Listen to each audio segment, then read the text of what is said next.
guys know it is Drunken Chat, son. We are in the building. It is Drunken Chat, son. And I had a very, very long week, and I am happy to be here to relax and talk about comic books, and talk about pop culture, and talk about whatever this bottle allows me to. I think your mic's messed up, my brother. Fuck, let me fix it. That's why I didn't want to let you go too far before that got, There we go. Back in the building. Back in the building. Yeah, All right. Yeah, man. Long week. Glad to be here. This is supposed to be my off week of alcohol, but guess what? I had a long week. So we got a very special guest in the house, but before we get to our very special guest, I want everybody to introduce themselves. I am the Ultra Maximus. On a good day, on a bad day, still the same guy. Hope you're all doing well. It's a Friday, still technically, depending on your time zone, and we're gonna have a good time here this evening. I've got a question for you because I know you've been, doing some side gigs, man. You didn't get caught up in any of that Uber, fucking bullshit, DoorDash shit, did you? What you talking about? That so crash? Yeah. So there was a glitch. So that allowed people to order like $10,000 worth of shit.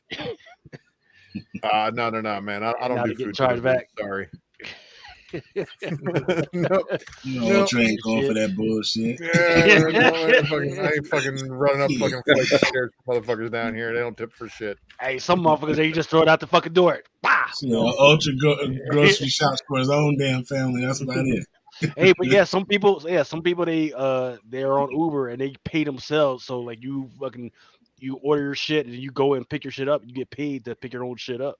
Really? Mm-hmm. That sounds like you're going to the grocery store with extra steps, man. I'm just saying. Some circles it means pay for your own gas, man. So you guys, all right. Just so you all know, if you do use Uber, and whatever you get charged, your driver's getting about half. Just FYI. Whatever Uber charges you, your driver is ending up with about half of what you get charged. So typical. I always try to give a tip, but I don't like when you order something you got to tip first, because if you get a jackass hat and they do some dumb shit, I want my fucking $2 back, you motherfucker. Wait, did we pass 3 minutes yet? We never get monetized. But anyway, I'm actually I've taken almost a month off now, and it's been excellent. I've been hanging out with the kid at home. Nice. Painted the house. I got more painting to finish up though, so it's taking a while. But of course, it rains all the goddamn time here in Florida. So been hanging out doing the comic book thing, kind of organizing some stuff, redoing some stuff for another show that Yee is a part of. And we're just doing. What show is it you part of? Jesus. Oh, geez, something about 5. Something in the future, right? In a 5. You back on his shit. You back on his not podcast. Yeah, he is. He's producing. He's back in production again, hammering away.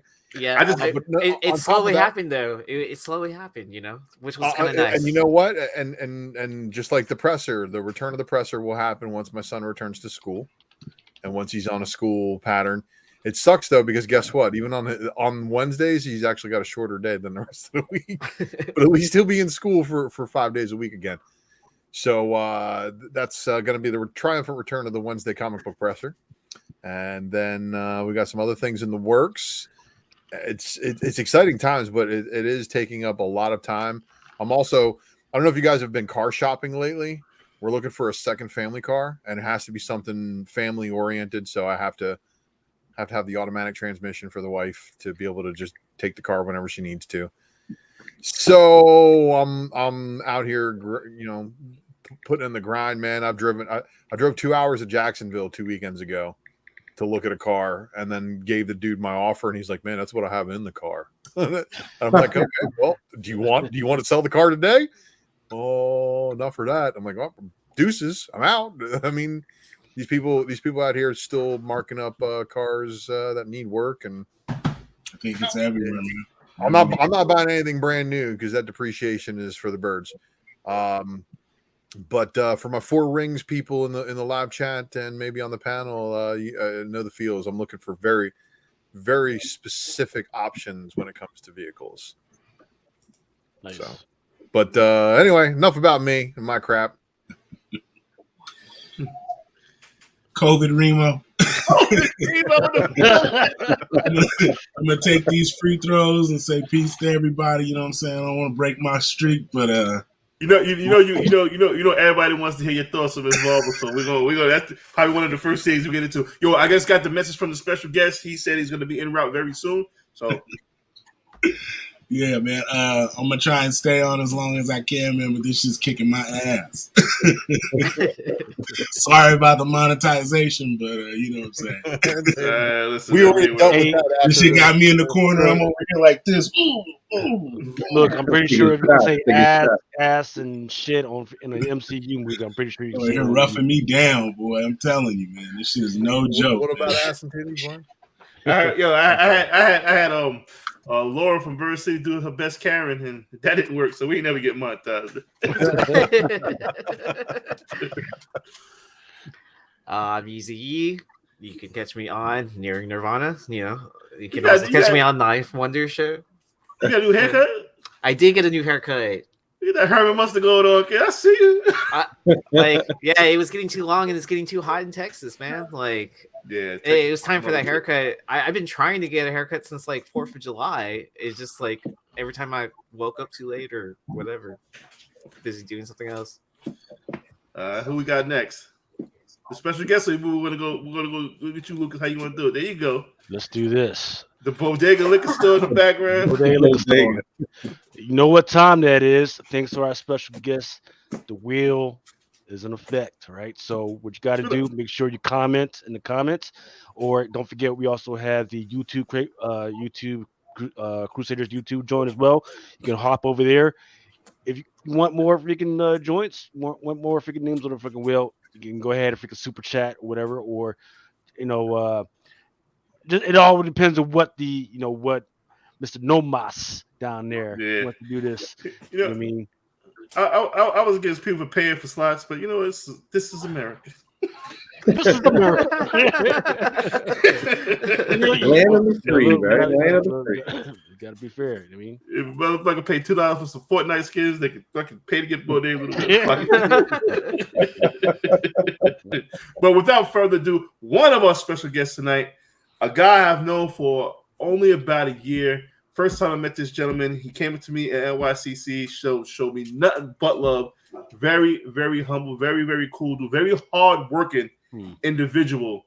And his name is a name that you're going to remember for a while when it comes to reselling and selling comics and a whole bunch of great shit. No Mas Comics, man. What up, baby? Hello. What's going on, chat? What's going on, brother? Appreciate you having me, man. Thank you, man. It's been a long time coming, and finally stood up to make the show, man. I've been asking this motherfucker to come on Drunken Chat for at least 6 months.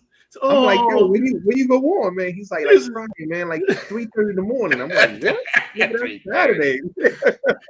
He's like, oh man, you go on to it. I said, what the fuck else you doing? Motherfucker be up at fucking IG sales at 3:30 in the morning. Monkey ass on goddamn Drunken Chat, but we are glad to have you in the building. You got a nice little following too, bro. Yeah, man. Just cracked 3K on IG, man. Approaching 2K on whatnot, man. So again, just been blessed, and just thanks everybody who's been supporting, man. It's been a long time coming, and just like I said, like I tell everybody, man, there's no me without you guys, man. So for me, it's just it's a blessing, and just happy to be in this realm, in this space, in this industry, and just doing my thing. That's it, man. So how'd you get started? Because I see you with the booth at NYCC. Were you rocking out before that, or that was like your introduction? Yeah. So for me, like I said, I've been at New York Comic Con before, but always as a seller, man. I was heavy into comics prior to the pandemic, but had sold off the collection, and actually what the pandemic got me back into comics. And I'm like, yo, like there's nothing to do. I'm like, I tell my man who owns a shop at the time, which he closed down the brick and mortar due to the pandemic, and I'm like, let me get some books. Just give me something that's hot so I could just get, I just wanted something to read. There's nothing to do. And he got me, I think at that time, 3 Jokers came out, and he was like, yo, this shit is hot, grab it. And I picked them up and I just got back into it. And the next thing you know, 20 long boxes like in the next week or so. And now I'm back into the collecting game. And then I say, let me just open up. No Mas Comics kind of started as like a joke, my man Scott, he's like every time he sees me on these pages or on these groups claiming these exclusives, buying stuff, and he's like, yo, no Mas, man, you got too much, no Mas. And I'm like, you know what? I'm gonna make hey Lucy, what's going on? I'm gonna make a page. I'm saying, I'm gonna make a page just for the fun of it, man. It's gonna be No Mas Comics. I'm sure everybody that's kind of universal. Everybody knows or has heard either from their partner, spouse, friend. No Mas, like that's a no more, and and for me, I said, let me run with it. And next thing you know, I'm selling on IG for the last year, and then come this past January, I turned it into a bit. I said, you know what, the revenue is good on this right here. Uncle Sam's trying to get a piece of the pie, man. Let me get my stuff in order and just make a corporation, make it a legit, pay my piece of the pie, and just do what I got to do. So I did that. Formed a website, made a company into S Corp, and now we're running 7 months legitimately as a business. And for me, I'll be back at New York Comic Con in October as a retailer, not just as a seller. So for me, it's kind of like I got my own booth, trying to make a huge splash. Got about 10 exclusives lined up right now, with working with Whatnot on myself. And for me, it's just been great, man. Just being at, doing this whole tour with all the conventions and just connecting with everybody and just making some great books, and here we are, man. So I mean, that's what it is. It's been a blessing, man. I always say the silver lining in this pandemic is that it re-energized the comic community. Out of desperation, people started, hey, I got no money, started selling their grails, this and that. Next thing you know, an explosion happened, and now the birth of Whatnot, the birth of these IG sales, everything starts happening. And now what came out of desperation turned into kind of people's residual income or income, because I know tons of people who have quit their job and just selling books, so again, for me, God bless them all. Straight up, like I don't got the cojones. Yeah, I know people, and I've spoken to folks too, because I'm like, hey, I'm thinking about it, because again, the revenue is just the revenue for this is becoming bad. I don't even look at my paycheck anymore, and I got a good job. So for me, it's just like I've known people who really have quit good jobs and they got family and kids, and they're turning this to a full-time gig. So it's like, more power to you, more blessings to you. You can do that, but that's kind of like where my story, where I'm at right now in regards to how I got here. That's what's up. Your question: why did you go S Corp instead of LLC? For me, I think it was easier on taxes wise, and also if I wanted to grow the company and get employees as well. I think I got a better situation when it comes to tax write-offs and just being able to grow the company. So I just went S Corp. Also guided by my CPA as well. He's like, yo, do it that way. He's been in the game for 42 years. So I mean, he's a CPA for a lot of big companies. So for me, I was like, all right, you know what? Let's see what the pros and cons are, and I just went with the S Corp. I mean, I might need that man number, but I got you, bro. It's well worth it, man. Because for me, doing taxes and all that, I'm like, let's too much paperwork, state, federal, and all. I was like, listen, I'd rather pay you and you take care of all that, and it's a peace of mind to have, A question, but there's also another piece to the No Mas empire, and I met your wife. Very, very, very cool. Very hustler like mentality. Yeah. She's the real genius, the brains behind. She was out there hustling. Me and you was on the line. She's here next to me. Yeah, she's great, man. She's always been a huge supporter. I've been trying to convince her to just kind of leave her gig and just be not only the co-founder but also be an employee as well and take a salary out, man. But you just want to pack books and shit. I feel you. Listen, I got her running some Whatnot shows starting next week, man. So she's learning and everything else and trying to make that residual income as well, man. But yeah, she's been a huge supporter and super happy to have her by my side, man. You always got to have that queen either next to you or in front of you, really supporting you, and it's always good to have that number two, man. You know what I'm saying? Yo, But definitely. speaking of wife and husband duels, top of the food chain when it comes to store variants. Pop your collar, goddammit, Mr. Anthony from Bird City. What up, baby? What's up, guys? How you guys doing tonight? What's going on, man? Living the dream, just out here grinding. We launched a book tonight, so you look tired of shit, bro. Remember, you used to have a glow, with a hat. I know, right? I'm thinking, like, where's my hat at? But no, we had we waiting for the show. Man, the last two this week has been something else. So that beard's filling in there too. Yeah, you got the beard now. I don't even want to go to get a haircut no more. Yeah, pretty soon is what's going to turn out to be. Dude, I let it start to grow out, and then Laura's like, "It's time for a haircut." Wait, you partying like Biden Jr. and shit? I like it. No, he's not wearing 16 cameras on his helmet right now. This is professional, Ant. We ain't never getting monetized. Nope. Ain't gonna happen for you guys. I didn't know y'all was trying. Yeah, what we'll do is we'll get everybody on the panel monetized separately, and then we'll just go to there. There you go.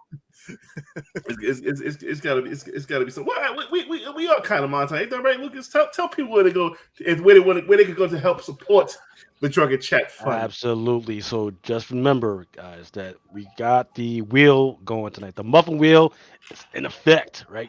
So you can win some freaking nice prizes. I saw some backstage man in there freaking looking nice, man. I saw it on the website. Let me tell you, there's no mask, man. He's got some Bird City, man. You met shit. Y'all got some competition from a man Nomas down there. I've seen it. Yeah, man. It's Ant's been doing it big, man. Ant's been listen. I connected with Ant early in the game, man. You know, I even asked him for some business advice, man. He's always been he ain't got no bitches getting strangled and getting finger fucked on that shit, but he still got some good ones. The fuck did I miss? What do you mean? You were on there last week when we talked about this shit. I don't remember that. Bro, how you don't remember that? If we're talking about Tony is tired. Tony is tired. You don't remember the variant you showed us that was just some off the wall shit? You're like cover A, B, or C, and then it was like, and then we took had a whole poll and everything. Yeah. Oh, I do remember now. You're nasty. Yeah, we didn't enjoy the shit, but no mas. All right, so the muffin wheel. Show the people what they have a chance to win for free, ladies and gentlemen. Of course. All right, so I think I just give y'all a little, it's still summertime here, man, and these swimsuit issues are banging, man. So I figure why not give you a little swimsuit package, just that Derek Chu Street Fighter #1 right here, that we call her toxic thickness, because any girl built like this in New York City or maybe in any state is truly toxic. She calls they got red hair. They got red hair, smoke cigarettes, and got baby phone. She caused you problems.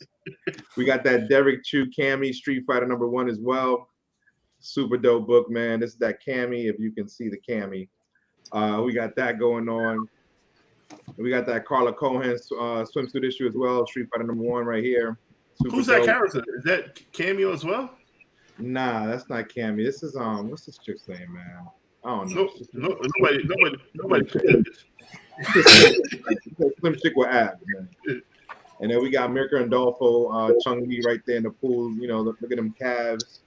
Yeah. Calves and serious right there. So you get this nice swimsuit care package right here, man. And all those books go for like what? You said about $60-$70? Yeah. If you look on eBay right now, they're hitting anywhere between $55 and $80 on eBay sold. Any of them, especially these Derek Chews. These Derek Chews are just going for crazy right now. He's look at that. He's simply filthy covers. Now look at that, people. My man Nomas coming through. Give you all a sweet care package worth. Yeah, let's call it $200. Yeah. All you gotta do is comment. All you gotta do is type something in the chat. Your name goes in the muffin wheel. We'll draw that in a bit later. We do have another special guest coming up to talk about what not published, but we don't want to give that away just yet. But as we wait for the guest, Yeah, well, we got some chitlins, we got some greens, we got some cornbread. Oh, don't we want to talk about Miss Marvel first? I know Remo got to go. Well, yeah. Let's let the old. I just got man one begin. gripe. I've only got one gripe about the series, besides it being less than Agents of S.H.I.E.L.D. level budget. Damn. My only gripe is the little way that they apparently, during the years of all that Fox Marvel rivalry, they invented a character named Kamala Khan that they originally introduced to be a mutant. But because of all the hate mail that was going on between Fox and Marvel, no new mutants were allowed to be created, so they decided to make her an Inhuman.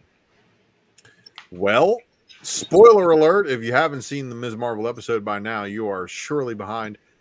They played X-Men. Yeah, that's right. 78 points of articulation. You heard the X-Men cartoon. I love that part. That's just riff chill. The same way you heard the X-Men riff when Professor X rolled in Multiverse of Madness, signifying that she could be a mutant. But I want to point out something to everybody.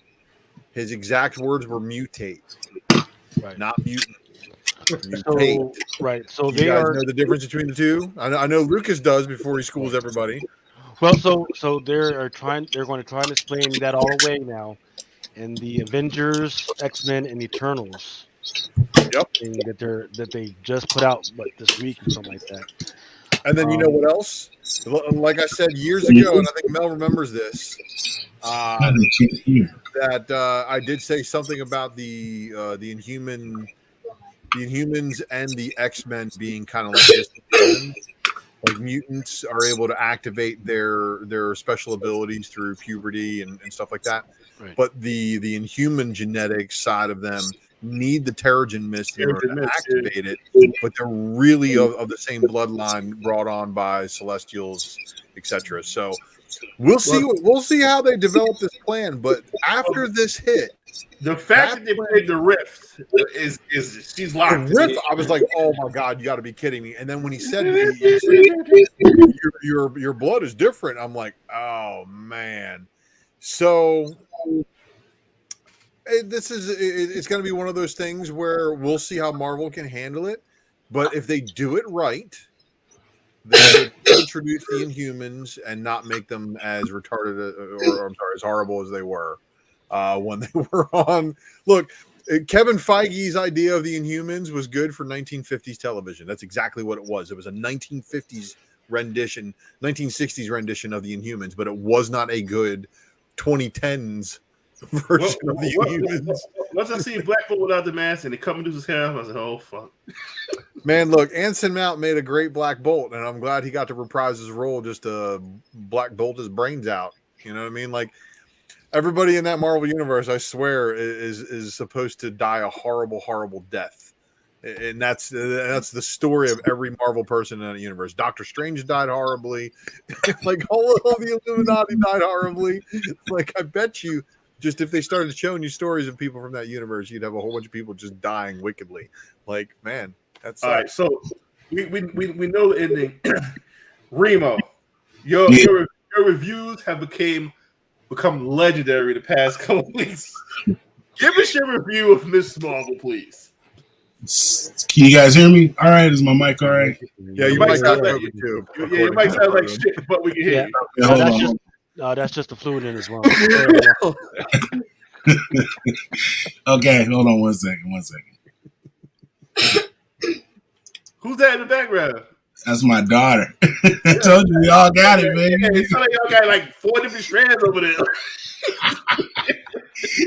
Hey, man, we try to make it work. You know what I'm saying? All right. You can hear me now? 1 through 4, man. All right, Y'all get the COVID miniseries over there. Oh, man. Okay. So I feel like, you know what I mean? The series was good, but I feel like that twist in the end was unnecessary. Really? So it was like the bangle was not needed for her then. Like, what was the whole point of the bangle? You know what I mean? Like, Cameron got the powers because his mom gave him the powers when she went through the portal and died. And basically, at the end of the series, it was like, oh yeah, it's like it was like the Last Dragon. Remember, he was like it was just a belt buckle. You know what I'm saying? Like, you didn't need the belt buckle. You already had the powers. You know what I'm saying? Right.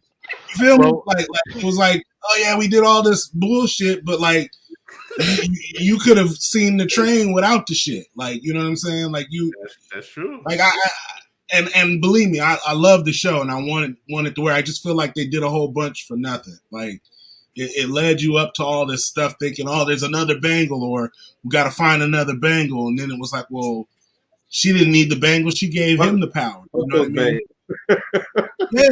yeah, for real. It was like, Remo, you think they're in the room going, we're gonna feed them all this bangle, and then it's gonna get to the end, and they'll be like, ha, not important. Yeah, exactly. It was like this fucking with you the whole time. Yeah, so it was like it was. But it was. Like, if you watch the end credit scene, do you watch the end credit scene? Yeah. Explain that. So when you get it, we're going to circle back. I want somebody to explain that to me. But then that was like what with the 10 rings, right? Like it was like a beacon, right? So supposedly the bangle is from the Noor dimension, right? Noor in Arabic is light. So so just like their Null is from the dark dimension, there's also some type of light dimension out there that we haven't really been tracking.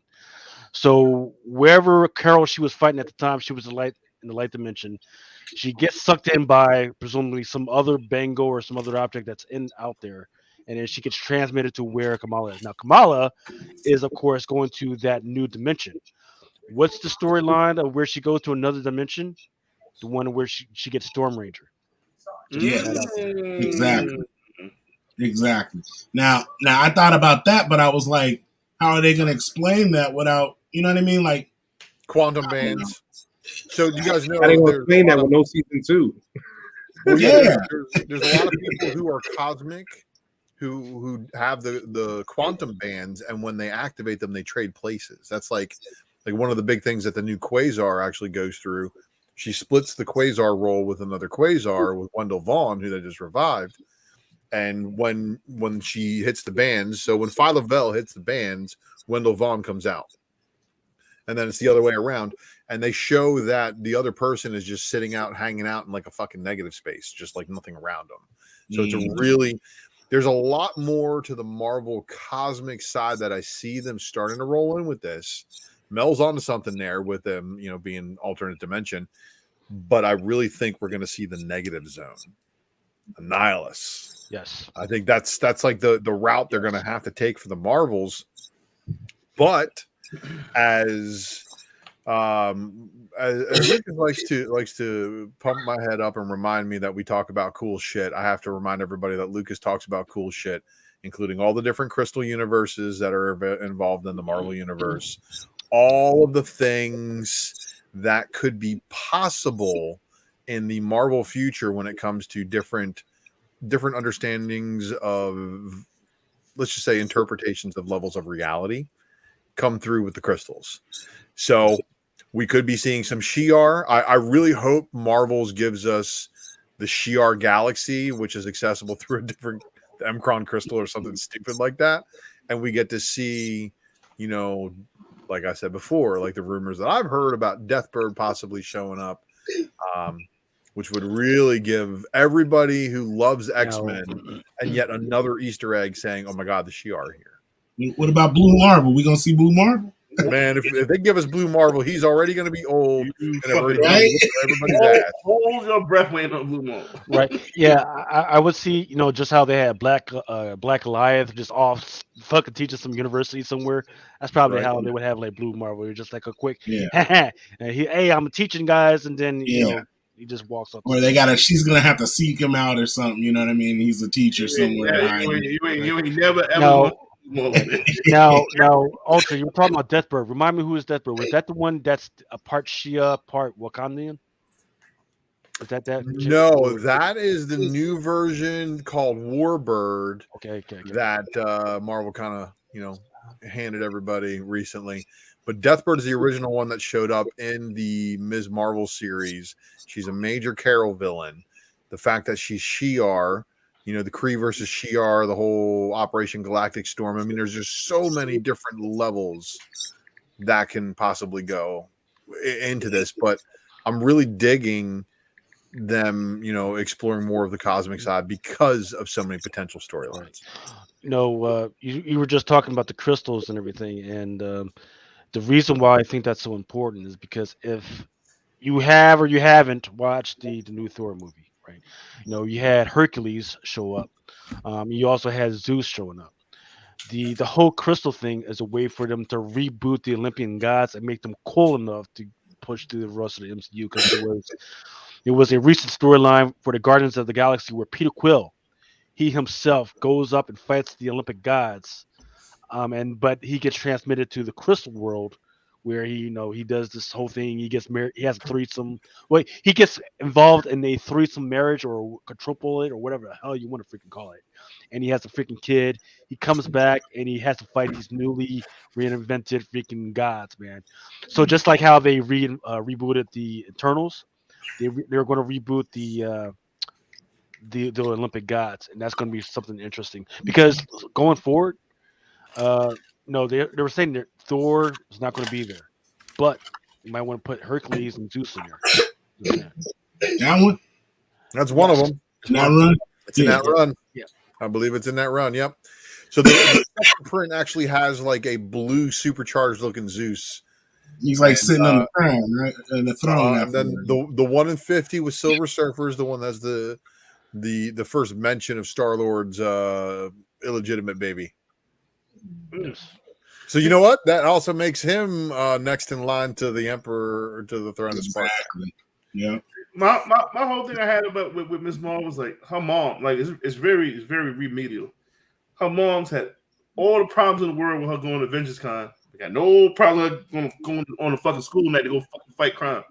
Her mom ain't got no problems with her roaming around Pakistan. What the fuck? Yeah, she just let it dip. Oh, yeah, lost. We all know the 616 has the perfect ideological existence where everything's good and cushy and nobody fucking hates anybody except for villains who tried to do world takeovers and dimensional takeovers. So look, it wasn't tripping that she was out with a dude though. And that was even more like hell to the no. So look, there's so many things that I could pick apart this series and really fucking hurt people's feelings, but it's someone else. I think it was Dennis who said it wasn't made for us.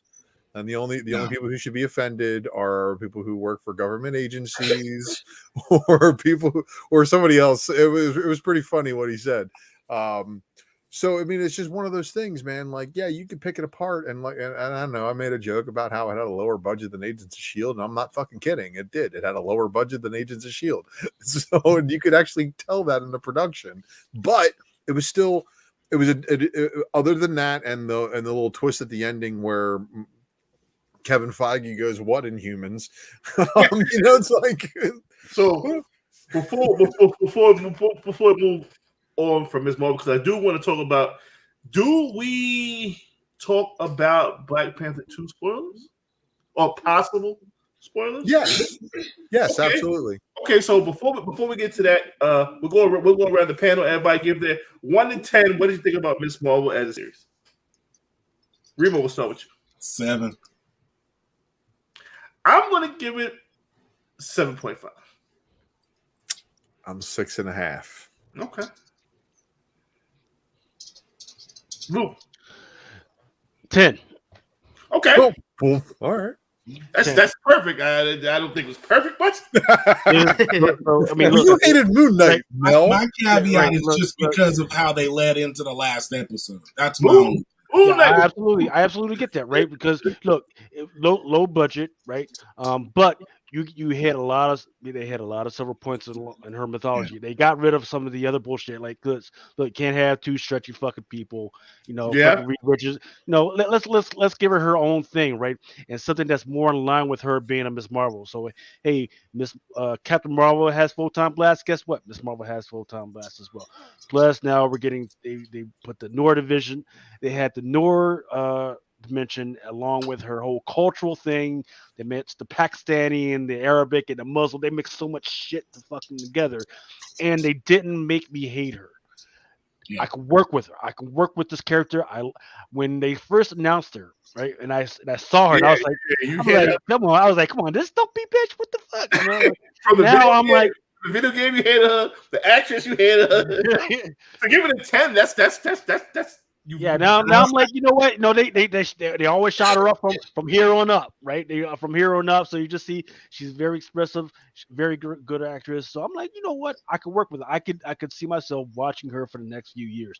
I could tell that when they do this freaking Miss Marvel, the Marvels thing, she's going to freaking kill everybody else. She's just fucking. There's nobody. I don't think she knows her powers yet because she's still running on those. Yeah. Those stepstones, you know what Right. I mean?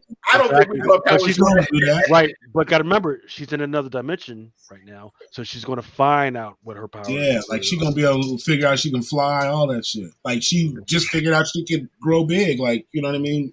Mhm. Like for So 5 minutes. now Figured until that when I the was born. announcement of the Marvels, you're gonna watch all the dips on all of the books. Violent. You're gonna want to pick those up Yeah. until the first news of the Marvels is announced, and it brings the hype back to her. Yeah. Right. And And you know, and the most important character going forward in the next phases. Fair to say? I don't know. Maybe we have to see what Riri do.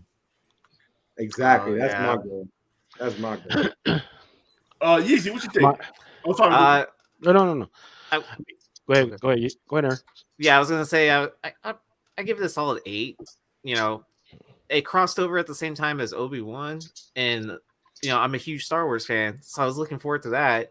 But I found myself looking more forward to what was happening in Miss Marvel compared to that every week, like where I would watch Star Wars second. So, yeah. My man Bursted Anthony, quiet man. Tired man. What's going on? What did you even watch it? You've been so goddamn. That's what I was saying. I was gonna give it like a 3 because I haven't had any desire to turn it on. Like I always load it up and I put it on the screen. I look at it and I get ready to press like go, and then I change it to Ancient Aliens. Well, how the fuck? Where did the 3 come from? How the hell you get a whole nother streaming service just to turn on like that? I feel him though. Power. I feel him. But I do that like I don't know. I always call it like the bathtub syndrome. I call it with like my kids. You know, like when the kids are little and they don't want to get in the bath, but then when they're in the bath, you can't get them out. Mm-hmm. So I haven't been able to get in the bath on Miss Marvel yet. I get to there and I load it up and I'm like, I gotta watch it. I got the rubber duck. I got my swimsuit ready, and then I'm like Ancient Aliens, and I'll pass out. So that I'll get around to watching. And I'll force myself to do it when I'm like packaging up the. Well, you know what? Every one of these Marvel things is better binged. Yeah. And that's another thing too. I'll binge it straight through on one of these launches where I got to sit and package up a bunch, and I'll just go straight through, and I'm sure I'll love it at that point. But I just haven't been able to sit down. Like at night when I watch TV, that's my time, and whatever I want to watch, it can't be like a crapshoot. I gotta enjoy it. I gotta been looking forward to it because I'm only gonna last 45 minutes, and I'm gonna pass out right where I'm sitting. And I can't press play. I just keep moving on. Nomaz, special guest in the house, man. What you think about Miss Marvel, brother? Yeah, man. Like I told you guys from the beginning, I didn't see the finale, man. But I'm gonna go give it like a 7.5, like you, Mel. For me, it's just like seeing it on the screen, man. The way they package everything together, and like I said, I think Ultra touched on this too. It wasn't geared for us. I think it attracted a new audience, to be honest with you, and I think it just engaged a widening audience. And I love where they're setting it up, man. For me, I'm just happy it's on screen. I'll stick with that 7.5. Like I said, I haven't seen the finale, but you know. Yo, they're killing me in the comments.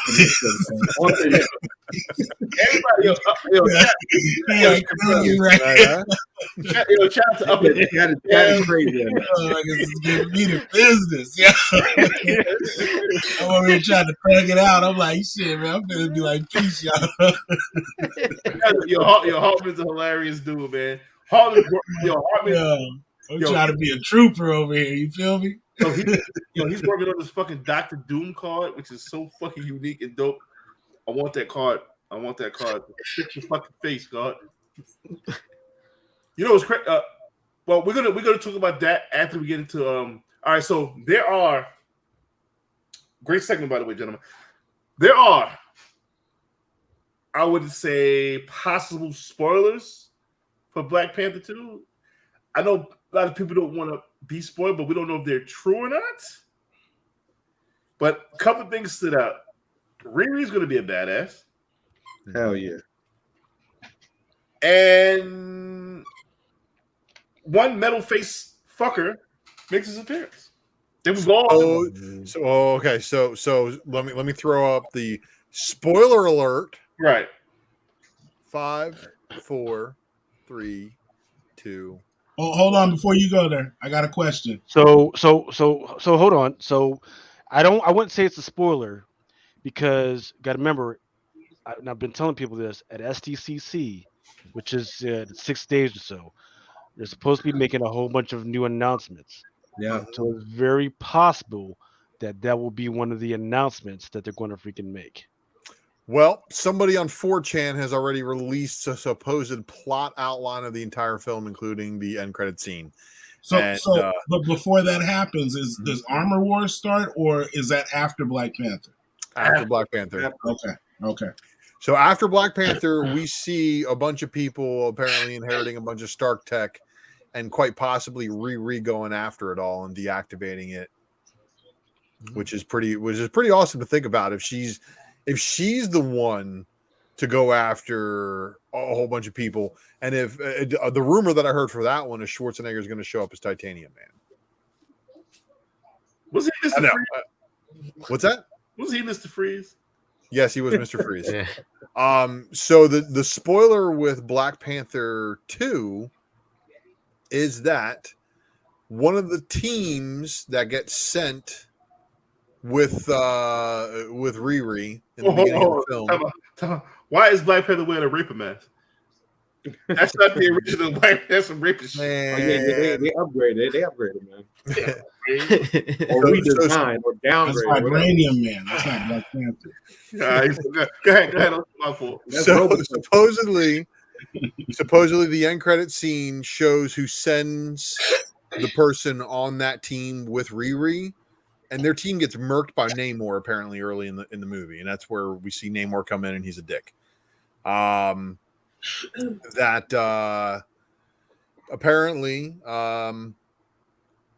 the guy's Doom who sends the people on the thing, but also Tosin Spec may go nuclear. Stop Yes, it. yes. Because this whole thing with Wakanda and Doom is where the whole fight with the Marube tribe starts with. The Marube tribe is the tribe of Tosin. Because Correct. of this whole bullshit with the freaking the vibranium. Remember, I'm just letting you guys know what I know, okay? Hold on, and you guys know that I do my research, I do my homework. But one of the leaks of this film shows that Black Panther's girlfriend from the last film has a child. So when he was chasing through the forest, they were chasing her with him?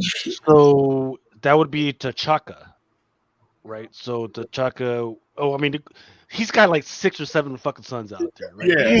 So He does not have a kid with Storm, so we're not going down that route there. Okay? So it's no Azari.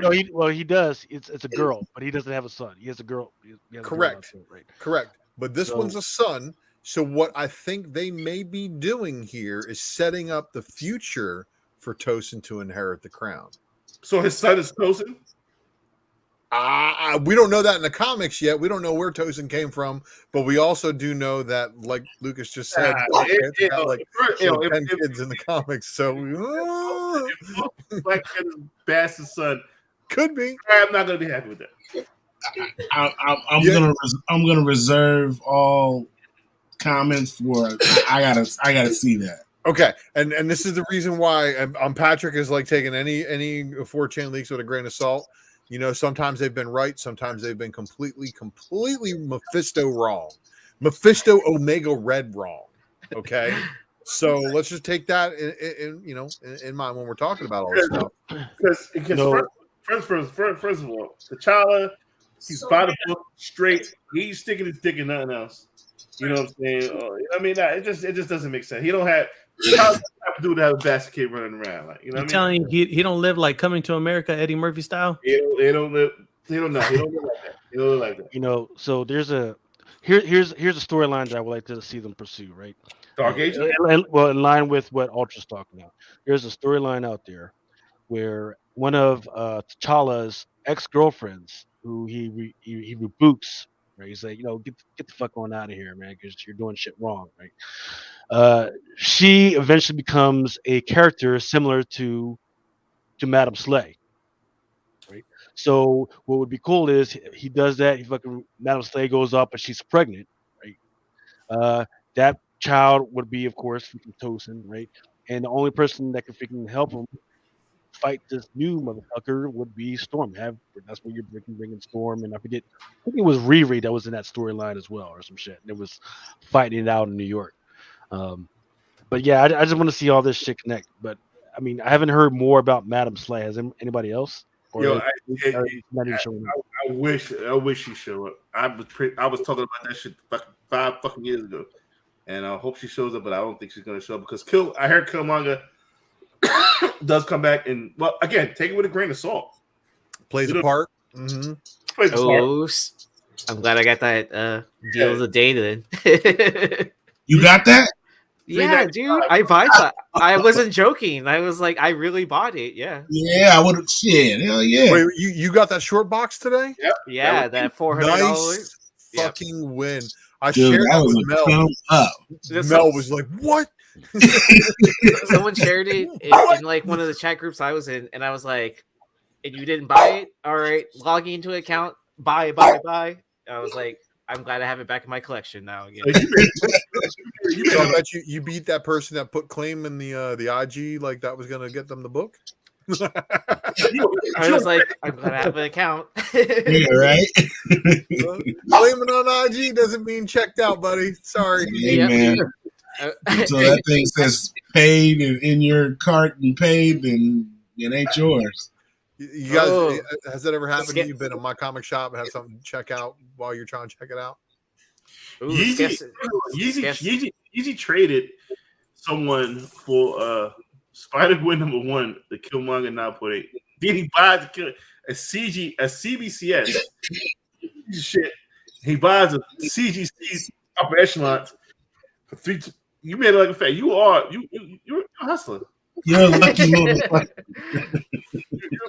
That 4-leaf clover pays dividends over and over and over again. Yeah, I mean, so like I was happy to get that book back, and then and to get an all-time like I wanted this book forever book, and then so yeah. That means it was supposed to be. Yeah, we'll see how long I'll hold on to this one though, but I plan to hold on to it for a while. I mean, it's a call, right? Yeah. Cool. Yeah. The call. All right. No, Jaden Smith, no, nothing. He'll play Tosin, nothing. Miles, nothing. No, nothing. Oh my God. Nothing. But so we touched on spoilers. We touched on Miss Marvel. Hey, no Miles. We got this thing what we call chitlins. You know what chitlins are? Yeah, I love me some chitlins, man. Oh man. Yeah, but when Latino country, it's more like menudo, right? Listen, I love some chitlins. You ever had menudo, man? What? You said manure? What? Manure? You never had menudo before, man? Menudo? Nah, man, I had some shit. Menudo. Menudo. You never had no menudo? No, you from New York, man. Yeah, no menudo. No menudo, no. I used to listen to menudo when I was younger, but no menudo. I pressed up on one of the motherfuckers when I was about 40 pounds lighter, But no. And if they don't sell it at his deli, he don't get it. That's how it works out there. Hey, and some of them joints, man, they sell pickled pig feet back in the day, man. That's some Southwest shit, man. What's the movie I'm thinking of, Mel? The Ladies' Man, where they eat all the bar food. the fucking That is the ladies' man. Yes. Yeah, that is the ladies' man. Yo, You just ate pickled shit. yo. Our second special guest into the building. Publishing. Big things coming from this company. We would like to welcome once again Bolo back in the building. Man, there he is. What's going on? What's going on? How's everybody doing tonight? We are doing Jackie boy, what's going on, Sam? Thank you for coming Man. back with Drunken Chat, brother. Huge things. And Lucas like reach out to Bolo and see if we get him on to talk about published, whatnot published. Yes. Yeah, it is the future. Very excited to be able to talk about that. That's something we've been kind of like holding close to the vest for probably like 8 months now. So super pumped now to be in a position where we can just talk all about it. Well, the platform is yours, my man. Let people know what we can expect from Whatnot Publishing. What kind of books can we expect from Whatnot Publishing?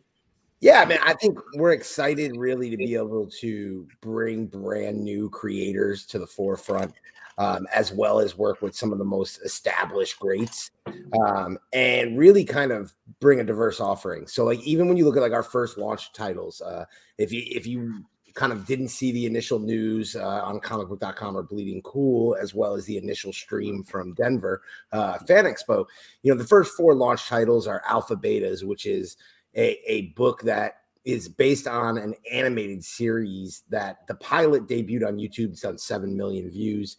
It was done by the production company behind Rick and Morty, so it has that kind of a like Rick and Morty vibe. It comes from some gaming influencers in the Alpha Beta squad.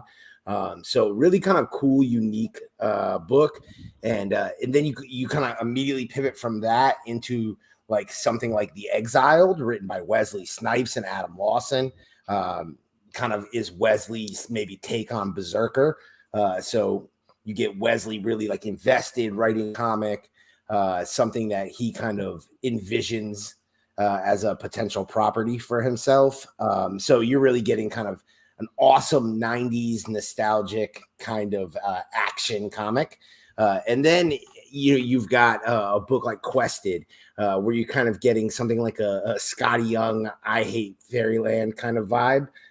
You get that kind of like tongue-in-cheek, kind of raunchy animation style in a book really heavily video game influenced. And then you get the project that really like started it all, the one that's been kind of like my pet project, my heart and soul for the last 7 months, is Ninja Funk, written by Whatnot seller JPG of that Spider-Man booth. We've been working on getting that. Was really the book that really we shopped around and went to publishers and really tried to make into something. It's an awesome story, kind of a Guardians of the Galaxy meets Star Wars. Really awesome interior art from Alex Regal. I feel like JPG is a guy who really understands, obviously, the comic market, being such a successful retailer, and was able to really write a comic that I think for like everybody on this panel, it kind of will give you the things that you're looking for when you're looking at a solicitation. So we're really excited to be able to bring that to the forefront. And you see it right off the bat with like heavy hitter cover artists like David Mack doing cover A's, and the announcement of the San Diego Comic-Con Ash Can variant with Kevin Eastman, which will be a recolored version of the final art, which will be the 1 in 100 incentive for Ninja Funk #1. So I can keep going, but super pumped. I got a question about Alpha Betas actually.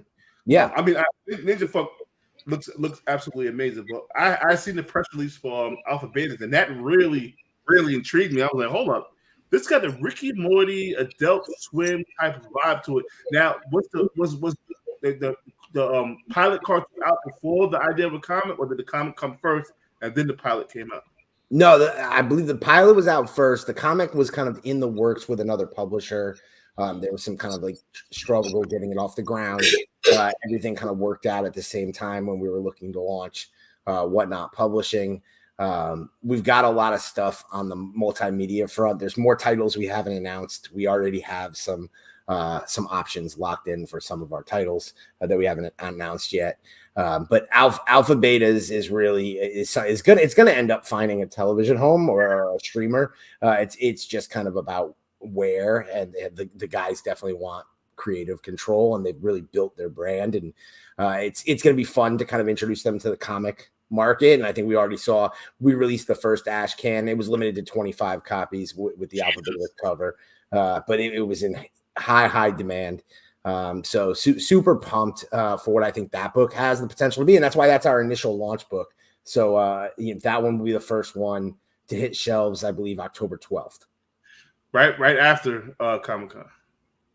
Right.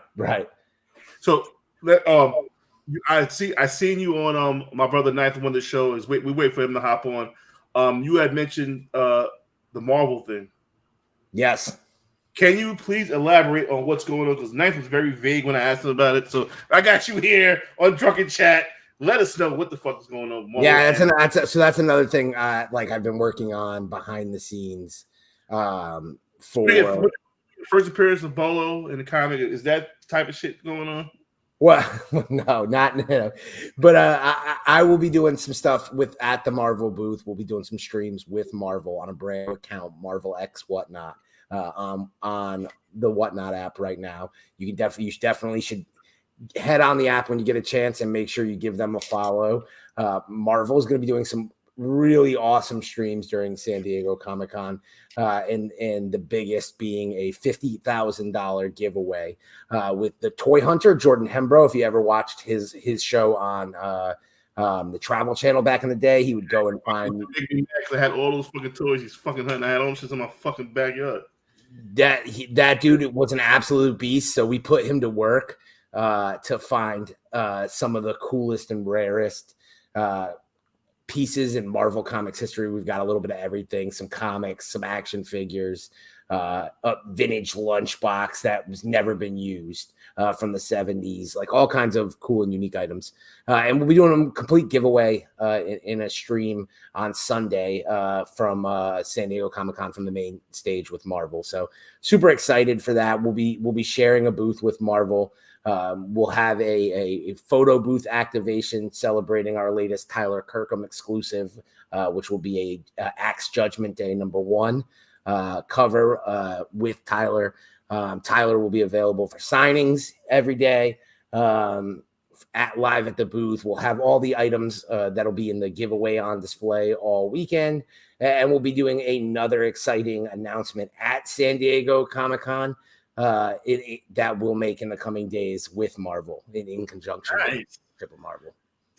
Hey, Bolo, I know you're tired of talking about Whatnot because I know everybody in your DMs and all day, every day. I want you to come on here and I want you to just chill and talk about comics with us. You know, we got a lot of stuff to talk about. You're more than welcome to chill and just take a step back from Whatnot. Enjoy the thing that you used to enjoy, just talking about comics, man. And I miss you with Superman's, bro. Man, yeah, I absolutely love Brian. Definitely miss the Simpleman's Comics days. Actually, it just popped in my feed on Facebook. One of our episodes. Yeah, well, Jack, I got a question, man, because something that's come up within the last couple of weeks is, look, man, freaking Whatnot, they've got a target on their backs, right? Freaking TikTok, YouTube, eBay. They've been looking at Whatnot and says, hey, we think we can do the same shit that Whatnot is doing, right? So they've been talking about all the betas, and I know you're not the CEO, I know you're not the back admin server guy and everything, right? But have you heard any rumblings about that? And is Whatnot worried at all? Have you heard anything about that? And if not, if you haven't heard anything about that, what do you think about that? The fact that they're trying to do the same shit that you guys are doing and Whatnot is doing. Yeah, absolutely. I mean, it's definitely something that we talk about and we're always monitoring. I think the general sentiment and my sentiment as well within the company is, first off, when you start to see major companies like Amazon and like eBay start to adapt your core business, really a lot of people's natural reaction is to be scared. But the reality is it's a validation within the marketplace of what it is that our core business is and the job that we're doing, and that we've really validated that this is a market, that live shopping is truly a in-demand form of e-commerce within the United States. And so some of the biggest players in the game are going to try to get into that game. But also, if we were having this conversation like a year ago, and we were just talking about anything related to whatnot, the general conversation would surround bugs and some of the different things that the app had at that point in the life cycle. And all of these new companies who are launching now, they're going to have to deal with that. And while they're some of the biggest companies on the planet, you're talking about a whole new form of selling, a whole new way of from everything from setup and product and servers and everything else. They're going to have to adjust. So I think you're already seeing that with some of the competitors. Some of them have already had their initial launches and haven't quite seen the immediate success. And you really got to, I think for us, it's a motivator to continue to sharpen the sword, continue to push. If we're not making the app better, literally month to month basis, then absolutely one of those companies will catch us. So it's just on us to have that continued scrappiness, that startup attitude that was able to make us the largest and most successful live shopping platform in the United States. But we don't want to lose that spot. So I think it's a validation of the marketplace, but definitely something that's going to push us. Sure. Well, what's the future right now? So you've got comic books, you've got them flowing in. You've been passing out some of those, I wouldn't say retailer exclusives, but some of those exclusives, they've been hot. I can't get on freaking Whatnot to sell shit without somebody asking me, hey, you got that freaking Whatnot exclusive? Like, man, no, but I got this shitty ass other fucking comic, man. Fuck you. Just put a box on the table and go make fucking Yeah. Look, that's all I do. I put a fucking box on the table, or I put a comic on the freaking table, and I walk away and I go make me a ham sandwich. That's all I do. That's my business model. Look. I was so proud of that shit. I fucking sent a text down. I was like, look, I'm about to quit my job, motherfucker. Fuck this. but hey. Look, but here's that brings up another good question, man. So, have you guys noticed? Because I've noticed that some channels they have been complaining that business is getting a little slow, right? But that's normal because it's summertime. People got bills to pay. People got vacation that they didn't want to do, right? Have you guys noticed that from your area up top? And has that affected anything that you guys want to do going forward? Good question. Yeah, so I think definitely there's any company that is involved in the collectibles business, if they were to answer that they weren't feeling that reaction, that kind of market development, they'd be lying. So absolutely, you see it. I think first off, you mentioned it. Some of it is just the natural flow of the calendar. We're in the middle of the summer months, conventions, but also there's some obviously real economic things going on right now in the country that are impacting the average family and the way they're spending their money. And then some of it's really just market correction coming out of the craziness of the pandemic and the way in which people kind of latched on to collectorism. And so I think as a company, for us, the bet on live shopping is a long game. So we'll ride out these ebbs and flows in the market. And then at the same point, you're also seeing us push heavily into non-collector-based sales funnels. So things like fashion, things like kind of arts and crafts, food. Weed? Will we be able to sell weed or whatnot? That's more of a legality issue where you have to have, but it's not federally legal. Yeah, so as long as it doesn't move across state lines and you sell it within the same state. Listen, I'll say never say never. But the thing is, but here's the thing though: since Whatnot is an internet-based company, and you are using a federally based freaking utility, you really can't do that, right? Because the FCC would be all over that. Like, hey, you can't freaking do that. Now no banks will let you. Yeah. Change the money. What about alcohol? Put money in the bank. I think there's a world where you'll see wine as a category, something like that. Spirits. Yeah. I think it's going to be sealed bottles, and the bidding is going to start at $10,000 for a minute. I think you'll see that. For sure. You'll be able to get some white Hennessy, right? That's a good question. Where do comics rank on the app and the sport cards 2-1, which might not last? Yeah, comics are a top category. Definitely sports is a monster right now. But comics is a top category. We've shown consistent growth month over month. It's been kind of nonstop since the launch of the category. I think that's largely attributed to the fact that the comics had the same like direct attention paid to its collector market from like corporate entities. Sports cards that had that investment, right? You got the Josh Lubers and the Gary V's, and you hadn't really seen that in comics. So comics were really ready for some like infusion of energy and capital, frankly.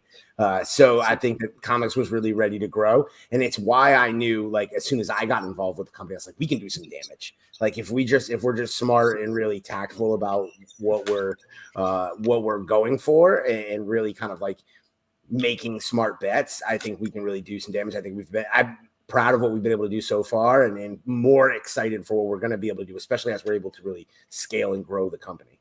Right. So here's a question: is there any plans, or has there been any talk for I would say like a showcase host where he does like a recap, right? Hey, these were the big freaking sales on whatnot, right? And you have somebody like Mel, and he comes on like, hey, in the last 3 to 4 days, this is what happened, and this may happen to you, right?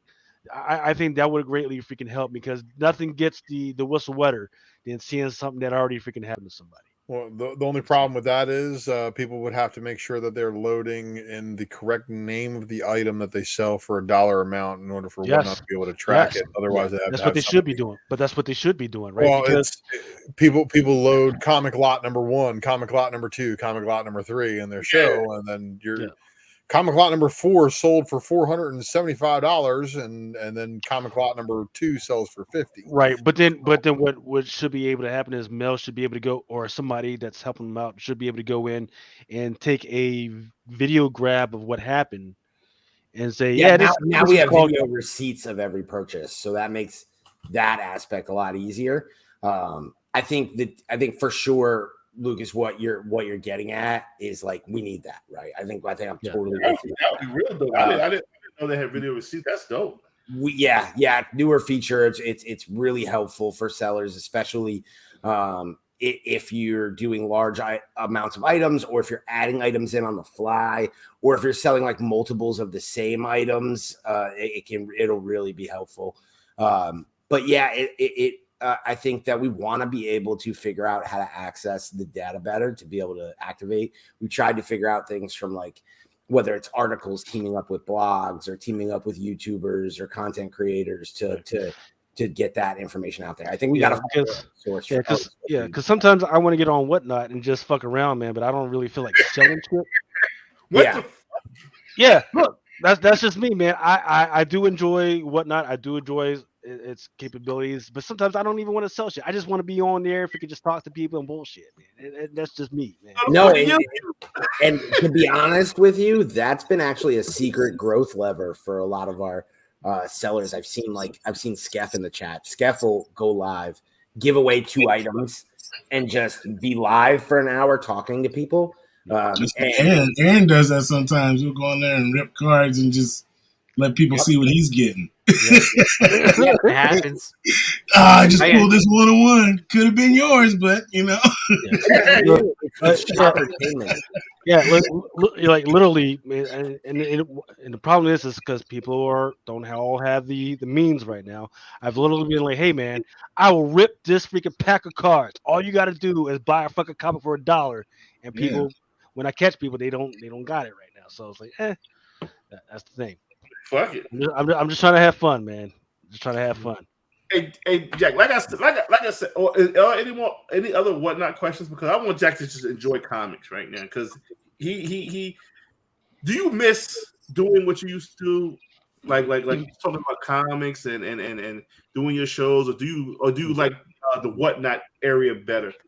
Well, man, it's so hard, because like the answer is like yes and yes, because like I absolutely miss like doing the content on a weekly basis. Like sometimes sometimes even like now, like, you know, I'll have an opinion on something and there's no outlet for that opinion, but and I miss that. But at the same point, like, man, you will never hear me complain. I am absolutely blessed. I get to work on projects with like all of these great you know, members of the comic community, all of these great creators, some of my heroes.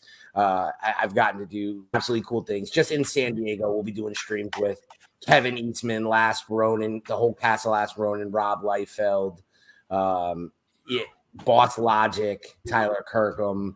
That's just to name a few. It's like getting to do stuff like that, man. I'm very, very lucky. You'll never ever hear me complain. I'm getting to kind of live out my dream, and it's only getting better. I'm doing bigger and bigger stuff. So that. Literally told Marvel on a call today when they were thanking me. I was like, man, thank you guys. Like, this is crazy that I'm sitting here doing this with Marvel. So you'll never hear me complain, while I do absolutely miss YouTube, which is why I love coming on here when you invite me. Like, it's a great opportunity to kind of get out there and make sure I still got something to say. Listen, I want because like I said, I don't even like hitting you up, asking you about whatnot shit, because I want to talk to you about football. I want to talk to you about wrestling and shit. So what we're gonna do? We're gonna chill with the whatnot. If that's okay with you, Jared? Yeah, I'm good with it.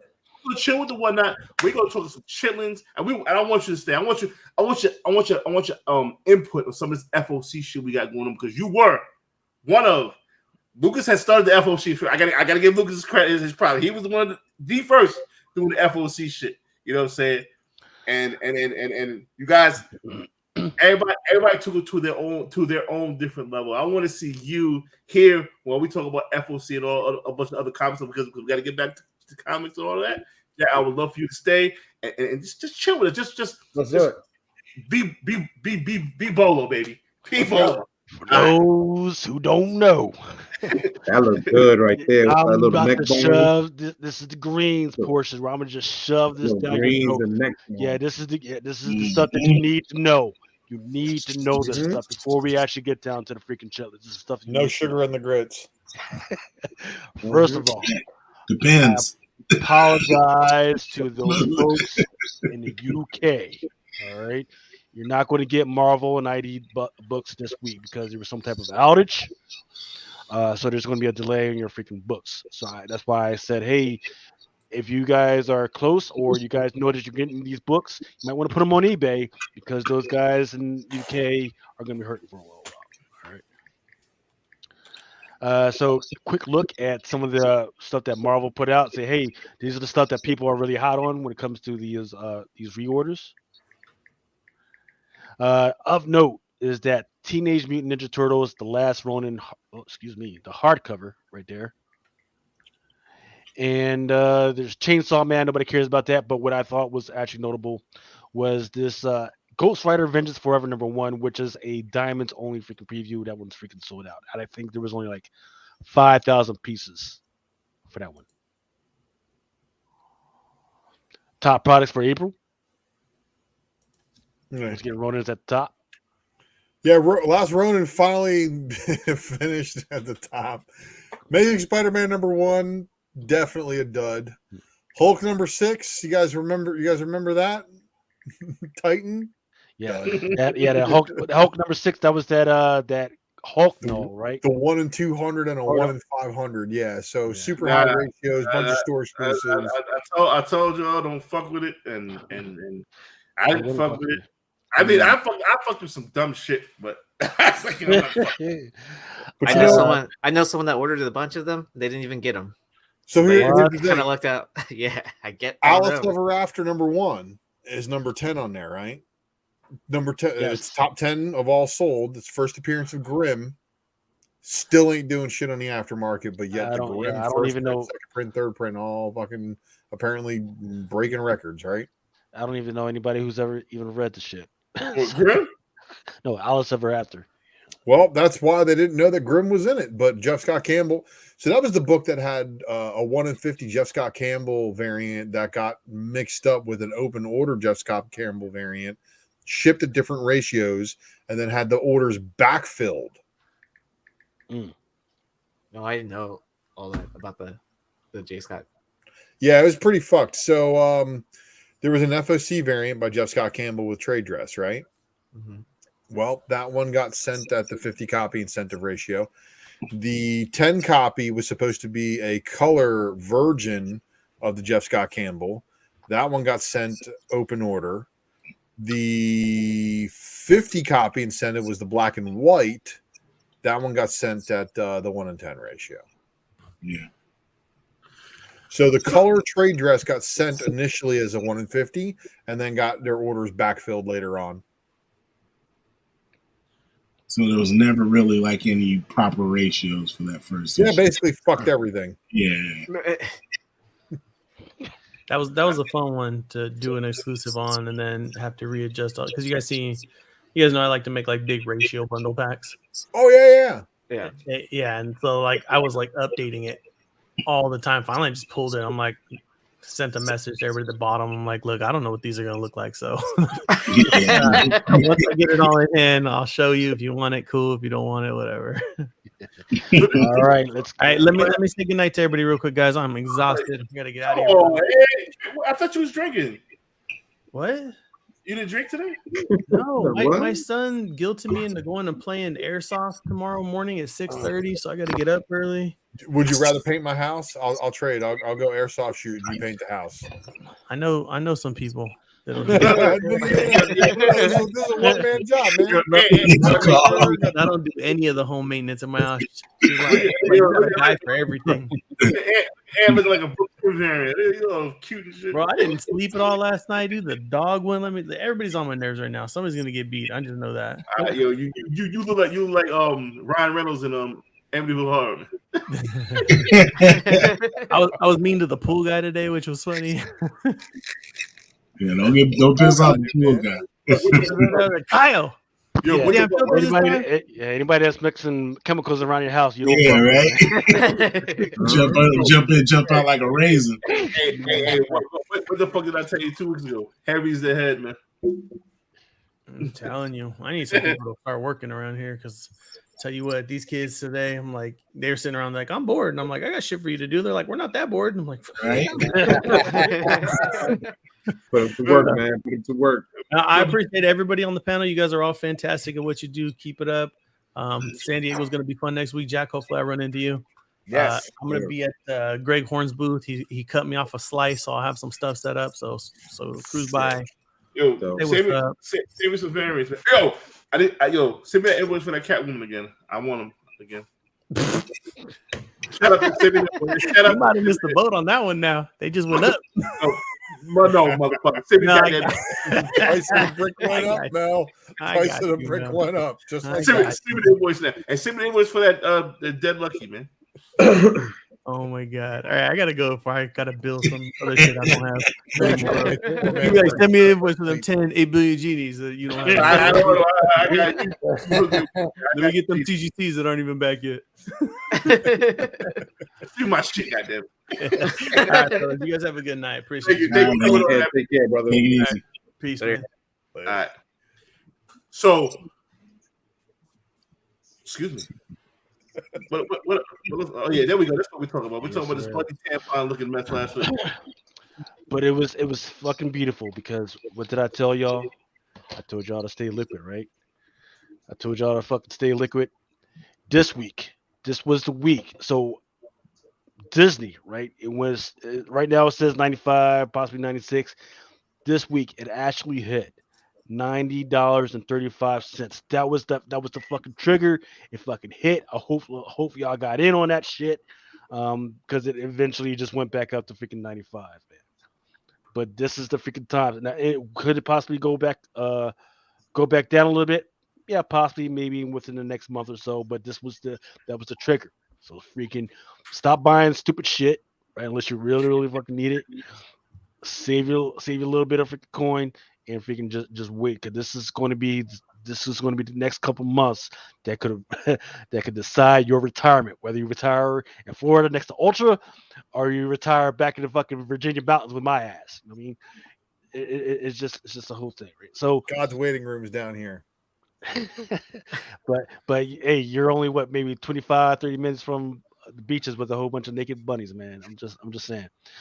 This is what the Bitcoin stuff looked like last week, and here it is this week, looking a Which little is bit better. not surprising that it had anywhere else to go but up.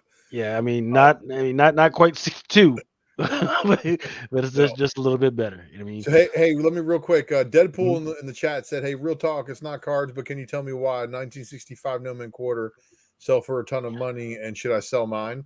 Well, first off, if that's what you have and they sell for a ton of money, you should get yours graded.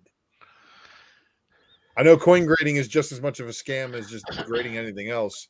But if it really is what you say it is and it sells for a ton of money, having a professional certification of some sort to assist you in the sell will maximize your sale amount.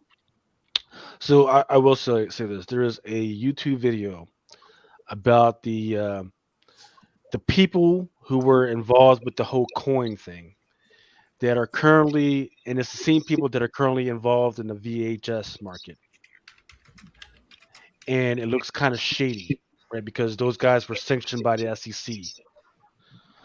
So just be careful. Just be careful out there. You know, like Ultra said though, like when you can go to a pawn shop and they'll give you the value. You can always pawn it and get it back. Yeah, but some of these dudes they're fucking lazy now, man. They don't like have, because there's like actual books you can buy. Some of these dudes, they're just going on eBay and shit, man. Oh yeah. Like, come on now, like really? That's your expertise, Like, come on. And then if you have a CGC account, you can submit to NGC. That's true. Oh man, listen. I don't know. I'm not into coins, and I got a fucking a backgammon box full of coins. My pockets collect coins. I don't know what the fuck this is. Where I know I got some. Can you sell coins? I end up spending. Yeah, so you can sell coins or whatnot. Yes, absolutely. Our coin category has been awesome since launch. Whoa, what the fuck did you guys get a coin category? We've had one for a couple months, and they even did a partnership and launched with you just mentioned the company. We did NGC and released a Whatnot exclusive NGC slab with some silver dollars. So we already had the first Whatnot exclusive coin drop on the app. Guess what? Mystery pack coins got that. Yeah. I'm telling you, the coin category is popping right now. Yep. Really? I'm selling coins. I don't even know what the fuck they were. I'm just gonna just gamble the whole fucking thing. So the muffin wheel. Jack, you remember the muffin wheel? Oh, I remember. No Mas. Yo. I know you know my man No Mas. Yeah, I want those books. Got some nice tea books, nice bikini books. Shout out to Comics Bank. I know, right? I know you wish he was here. And Rob, yeah, I know Rob is big in the street fighter too. Rob's in there. I don't know if we gave my man. Hold on, let me go back up. President's comments hit us with 20 euros, by the way.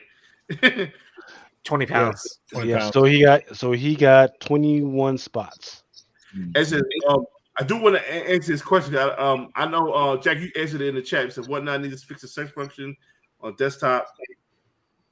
Yeah. So we're working on search right now. It's a top priority. The ideal solution is for you to be able to search by individual items. So if people are titling correctly and you want to find an Invincible book, you could type Invincible into search, and all the shows that feature a book with that title would pop up. Also for your favorite sellers, being able to like you got to remember the desktop app is essentially a completely separate version. So it's just a little bit behind in the development of what's going on in the app. So everything that you can do on the app, you'll be able to do on desktop. It's just going to come a step behind, similar to the way, on Apple phones will launch new features slightly ahead of Android. So it's just all part of the process and the game plan. Yeah, that sounds good. But listen, we're giving away some shit. Let's do it. We're giving away some shit. No mas. Show these free one motherfuckers what they can get. I got you, man. I got you. So again, man, just giving you guys some Some beautiful swimsuit issues, man. We still got summer in the road here, so we got this Derek Chu Street Fighter #1. Call that toxic thickness, man. Women built like this always give you problems, man. But you know, they sitting pretty. And then we got the Derek Chu again, the Cammy. Derek Chu swimsuit issue Street Fighter #1. And D Chu just simply killed it. We got a Carla Cohan Street Fighter #1 as well. A beautiful book. And then lastly, we got the American Andolfo, Chung Lee. All these are hitting between 55 and 80 on the bay right now. Completely sold out. No, they tell them sold prices, not the Fantasyland asking shit. That what? Sold prices. Oh yeah, those are sold prices. Anywhere between 55 and 80, those are sold prices. Sold, not asking price bullshit. Yeah, those are sold right there, man. And like I said, I've been rocking these on Whatnot, man. These have been going for like, again, $60 to $80 all day, man. On the app, man. But yeah, sold out. Give you guys a little swimsuit pack. That's the website right there, a little screenshot. We got that little Red Ronin, Vincenzo Riccardi, a little Martin Simmons closet #1, little Twig 3-pack there. We got some stuff, man. Limited quantities on the website.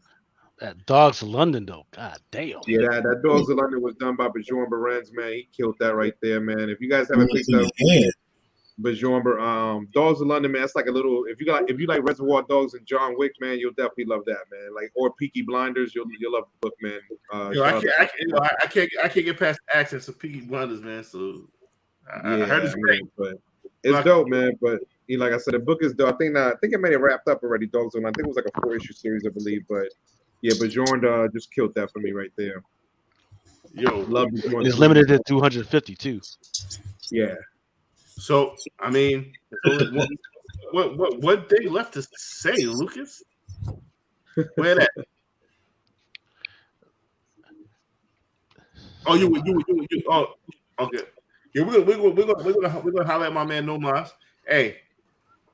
Make sure my name's on that wheel, though. Man. My name is on the wheel.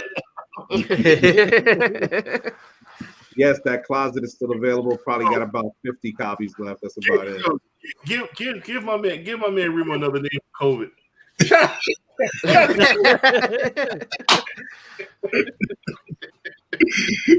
We're thugging it out, yo. You hanging in there, Remo. You hanging in there. But you know, if you win, you just have to give it to Comics Man, right?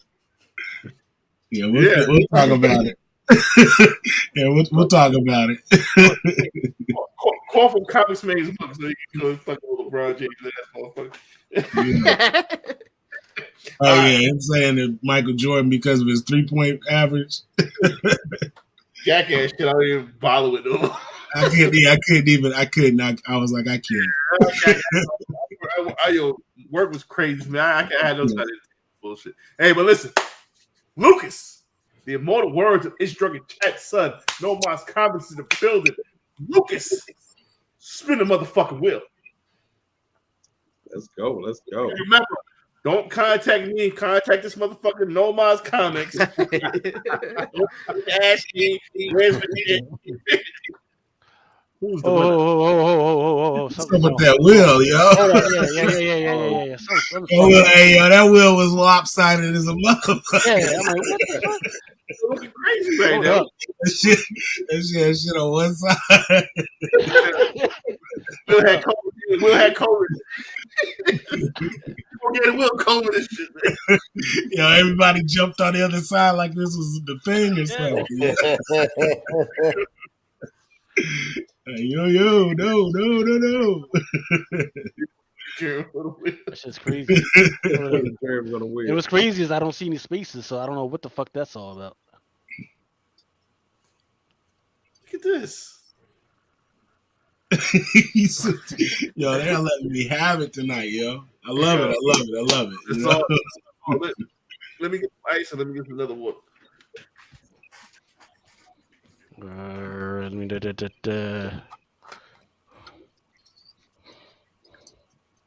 Let's spread the weight out. That's crazy. I don't understand why it's. I don't understand where the fucking space is at. I definitely want to give a big shout out to my man Matt Aki. Oh, man. Hockey? What? Matt Aki? Aki. Dude was a fucking marketing genius, B. Good dude. You're talking about hockey. Nah, not hockey. Not great hockey. We ain't seen hockey in a minute. I know. That's what I was saying too, man. What happened to hockey, yo? Where's hockey? I don't know where hockey. What's up with 78 going up. We're looking real cold right now, man. See, 78 points, remember? Yo, Mel, let's add something to this. I'll throw this in. No mouse with the address. Oh, what? Let's go ahead and throw this Tyler. Oh, yeah. You got to put my name on there now. We'll make up for the little the wheel setback here, the momentary wheel setback. Wow. It's still fucked up. Like I don't know where the fuck these. Let me try something. Yeah. Make sure you copy and paste the names, though, bro. Yeah, like, that don't make no damn sense. Like where the fuck are them? Now, DT, I got Menace to Society on the shirt, yo. Oh, you don't see me? I need that shirt. I need that shirt removed. Yo, you see that shit? That shit's hard, right? You good? All right, Bolo, show these motherfuckers one more time what you're offering up to the people. Tyler Kirk, the boys number 7, the very first Dynamite issue. The Homelander battle damage virgin color variant, limited to 1,000 copies. Once you get the address, Bolo will ship this up. We'll get that one right to you. Boom. What? God tag is in the building. Yeah, you win from me, man. I'll catch you back when I get back from San Diego. all ready. I'll try my best to get it out tomorrow. God tank in the building. Yo, we got to talk about the fucking art contest. See, I be slacking. That's my fault. I be slacking. That's my fault. Talk about that in a minute. Hey, Lucas, for the whole No Mind set and the battle damage boys, Virgin, Tyler Kirkham, Lucas, spin the motherfucking wheel. Jason, thank you for that purchase, my brother. I appreciate you, man. Thank you for that. Here we Jason go. Klein. Here we go. Who wins? Who winning that? Is that Remo? Nah, Franco. Well deserved. Wow. Franco, are you international? That's international shipping? Yeah, that's international to the UK, but it's by one of the biggest fans. I think it's about to spin that shit again. No. I'll pay for Franco's shipping. Word the mother. Franco's taking care of it, man. Franco DM me DM me on IG, man. Send me your address and everything, all your info, brother, and I get these out to you, man. Congrats. Bro, if you need shipping, yo, Franco is one of the OGs. I got it. We'll take care of it. And you motherfuckers who don't want to donate, Franco's donated, got the extra there on the wheel. Welcome to America. All right, so we're spinning again, right? For what? Well, one was for Nomas and the other one's for Bolos. No, it's together. All one shot. Nah, it's together. Yeah. Jack is like, nah, we together.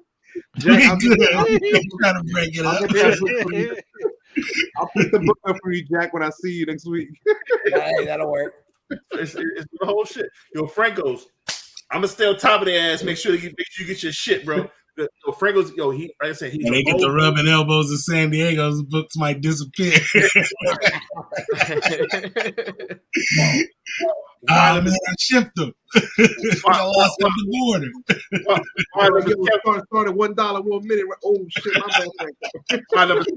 All proceeds going to Franco's. Franco's definitely looked out. Franco showed much love. Franco's hit me up with the Moon Girl second print. Yo, make sure you take care of my man. I'll take care of Franco, man. Get him right. If you can lay some extra shit, man, lace my man. Yo, OG motherfucker. Yeah, he's a good dude. Real good dude. And matter of fact, Franco, you're supposed to give me an address because I'm supposed to give it to Scout because you won that Ric Flair shit too. You never gave me an address. Come on, Franco. or winning ass motherfucker. Oh, Euro donating. All right, what else we got? We are going to smooth right now. I gotta leave at 3:30 now. Can't be fucking around. I got shit to do tomorrow. I gotta get a haircut. My shit looking crazy. This is fucked up. Right. Well, This tell me. is fucked up. Yeah, tell me what you think about this one. So the old girl, she's been in business for 7 years, since 2015. She was the first black female freaking owner of a freaking comic book. First of all, let's give it up. Let's give it up. I need the clapping sound. And so she's gonna have to close it, right? Because the stuff with pandemic, freaking sales just weren't what they used to be. Some stores are doing okay. Like Philly, motherfuckers don't read. People aren't about it. Investment. She needs to sign up for Whatnot. Yeah, That's probably true. a lot of coffee shops out there. If she has any of these books left and she put it on Whatnot, she would make her rent for Dude, that variant right there, forget about it. That variant will go for a rack raw, easy. Easy. Bolo, do you know if she's on Whatnot? She is not currently on Whatnot, but Really? I will tell you right now that I am literally sending my bosses the link to this article because That's what we do. I feel good. If there's nothing else, the fact that Bolo's on here and that he's going to freaking somehow try and help this young lady out. I feel good. If there's something we can do, we should. We've talked about this very situation of like wanting to be able to do things for shop owners in these situations. But I can't think of a better shop and one that like I feel like comics needs than this shop. Like, so that's a travesty. I didn't realize this. So do you guys remember what Liefeld did during the pandemic for comic shops? I do. He does, because he got himself a monster of a drawing.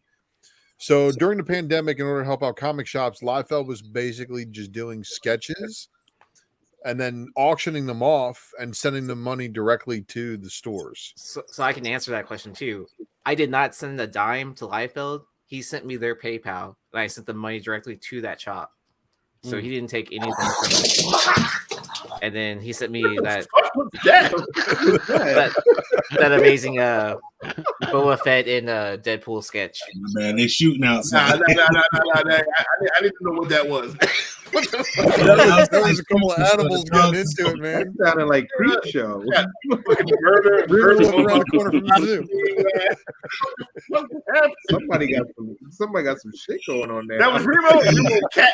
Remo animals got pet cemetery over there. What the fuck going on? Cat ain't got COVID, bro. That cat sounded. Everybody in the house is stir crazy. Any kind of noise, they like, wait, who?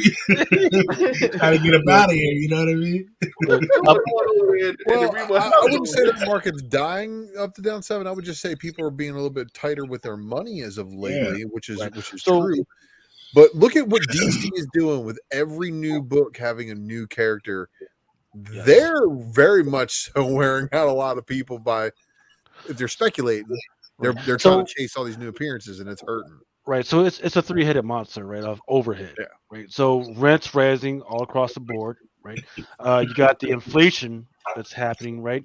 All these books, the prices are rising, and then with the Fed raising the rates, that raises the rates on the credit cards as well. So, say for instance, she's got a credit with all these freaking companies, right? She's got to pay it off somehow, right? Because sometimes some of these books, they just sit on the shelves. She's got to pay with the credit cards, right? Well, sometimes your credit just fucking runs out, and that's the fucking end, right? So that's probably what's happening. She freaking did the calculation. She's like, hey, probably in September, that's it. That's all we can do. Right. It's not sustainable with the overhead, man. Of course, it's definitely not sustainable with the overhead. A lot of these small shops, man. I think I had this conversation with tons of people, even with Mel. I'm like, listen, we live in the biggest city, New York City, man. I could count on my hand the number of comic shops in every borough. Across 5 boroughs, there's probably less than 10 comic shops. Bro, like people, Mel, take me to a comic shop. I think it's like 2 of them. Somebody say, take me to a comic shop. I'm like, yo, just open your phone real quick. And go on work. Right. And if you're savvy, if you're good, right? So for instance, So for instance, like DC, Ultra, you mentioned DC. DC is killing it, right? Well, DC is still got the recall. So after what 2 or 3 months, you can destroy the books and get some of that money back. Yeah. Marvel with Penguin Random House, you can't do that anymore. You're fucked, right? If that shit Yeah, they don't sell, you're fucked. That's it. That's no mas. Literally, Yeah, no she's in mas. Philly, man. You know them buildings ain't but like 5 square feet anyway, man. Like, And you got to go not for big.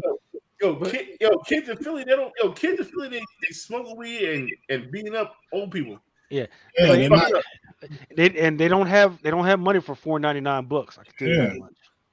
Well, But yo, isn't- I'm telling you, is if it- she's got to be sitting on 3,000 of these variants at one point. Yeah, Yo, she's saying with probably 50 long boxes easy with just stuff, man. I mean, I'm talking about just this variant alone. She have at least. oh, at yo, least if she has a short box, she has 10 of these, man. She could open up a new store or whatever it is. But I'm just saying, like, Well, And that's you know why I what it think is? she don't have them. I think she probably gave them away for free, like that type of Look, thing. she what's said crazy? she only had 500 of them, and I bet you. Can't only find this 3,000 print run. It's small. No, at the one time, listen, when they were doing second prints, the minimum was 1,000. So there's some books that only had 1,000 that needed to be done. she has to in order have to at get it least done at the 50 time. She have to have Marvel 10 to 20 of them. May have cut her a deal. Yeah, Given this her- could also be outside the scope of a typical Marvel variant. To like, I think that's the point that Ultra is making Yeah. here. Is like there's also books that are done with Marvel for promotional reasons. So like especially her story, Marvel could have wanted to really back and tell that story, and that could have incentivized them to lower that minimum for her very easily. Plus, I just the biggest thing is I don't think when this book was released, to Remo's point, that this was something that like I don't think she ever envisioned this would be $1,000 book. Yeah. It was Hardest emotional. Elizabeth Torque variant to chase right now. And I've got the only reason I say that to chase is because I have her zombies versus cheerleaders, and I don't give a shit, like about some of these other ones. But this is a tough book if you're a Torque fan. So if I had COVID bread, I'm dropping $3,000 easy. I almost dropped $5,000. I had to stop myself. I said I looked at the bottle. I was like, what the fuck are you doing now? Yeah, but that was a 9.8. Well, you know what? 9.8 to $3,000 now. Yeah. 9.8 to Wait, $3,000 now. Here's what I would say in between Mel and Bolo. Feel free to reach out to this young lady. I got family in Philly that can help out and run over to her and sort out and do whatever. But yeah, hey, if she needs help, I would fund a variant to drop to try, and we could promote it as the biggest event drop and really try to. I'll back that. Okay. 100%. You got my money. We could do that in a heartbeat. Yeah, someone in the drip chat, reach out to her. We got some Philly peeps, I'm sure.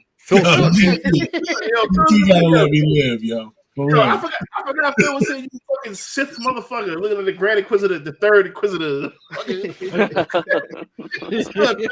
Hey, yo, is that a Drunken Chat sweatshirt? What the fuck? My man. Yo. How the fuck does everybody got Drunken Chat swag, but not me, man? Because you That's how. Because Mel has that link, and you guys click it and buy it. I don't even have one. Yeah, look. Oh, that's on the. That's right. Yeah. Look, I appreciate all the fans that have been sending me shit to fucking wear and everything. But goddamn, somebody send me some Drunken Chat swag or something, man. I don't even have one. Yo, the one Drunken shirt T-shirt had my titties on. Lucas, I think Mel was with me when we were at MegaCon, and those people the costume jacket people. Yeah. I asked them about the Star-Lord, Lord of the Sun jacket. Oh yeah. And then they asked me if I wanted to commission it. I said, "What?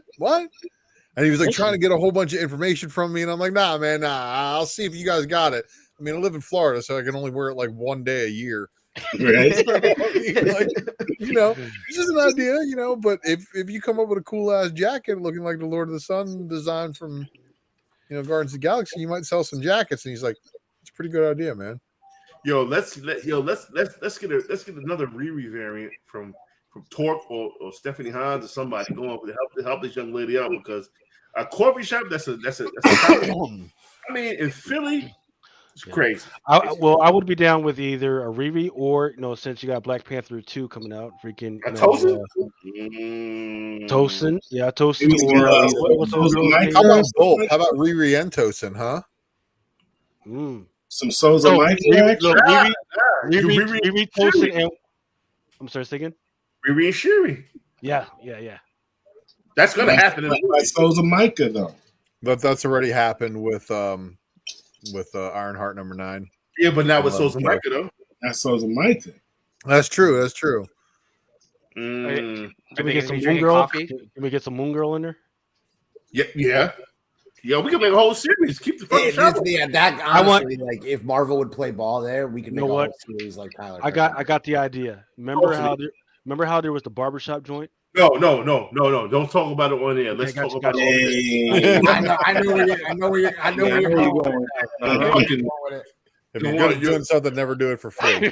Don't want other jackasses still in shit. Yeah, they will too. Somebody. It happened already, old jackass hats. But the company puts on copies, bro. Let's get into some retail exclusives. Slap City Comics got some Teenage Mutant Ninja freaking Turtles. What the hell?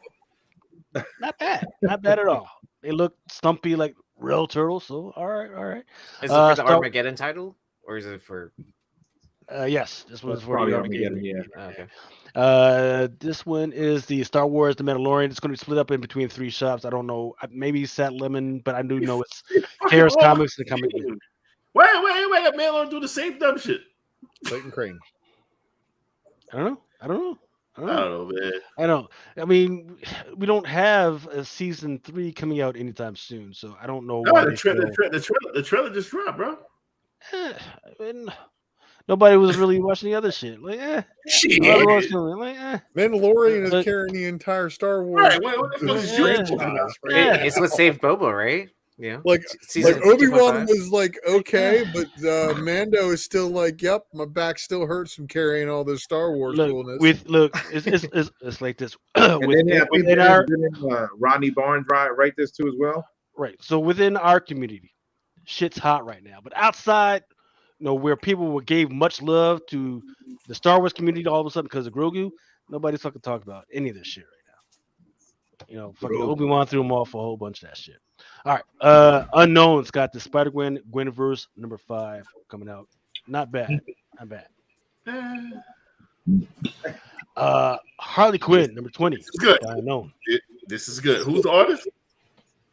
I don't even fucking know. But it looks Sprouse. Who? Chris Sprouse. That's good.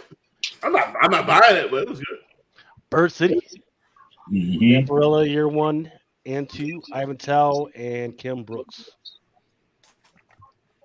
Yeah, remember we got to see the raw art, and then that's the final art, and that's fire. Listen, let me tell you something, man. What the boy named? Young Ivan Tao. No. I'm talking about the one who's got the thick vampire with the titties and the veins. Yeah. Yes. Who needs more? He needs props. He needs props. Early. Got it. Stand by. Trying to fix this shit. All right. Let's get into some actual stuff that's happening right now that I actually give a fuck about. Zenoscope, right? The shit. Here's the problem. Here's the problem with Zenoscope. They got some fire covers. It's just that you just can't have it just lying on your fucking coffee table in front of the kids. That's the fucking problem. And you know what? That one on the left already came out, and that's the first volume of Man, Goat, and Bunny Man. Yes. So this is not an FOC. This is just me talking about it, right? So Joe Brusha, he had an interview where he was talking about the future of Zenoscope, and he says, going into 2023, the most exciting news is that we will start self-producing films in the next 18 months. Right? Born? Yeah, Ronnie Barnes is a beast. Yep. So let's see. Can we take a moment to shout out Rodney Barnes, dude is so prolific writing TV movies, the Comics Lakers, Heels of Stars, and Philadelphia. He'll be in San Diego too. Shout out to the Black Comic Lords, by the way. Oh shit, the greatest beard in comics is in the building. Ultra Maximus. Wait, you gonna put this naked beard ass motherfucker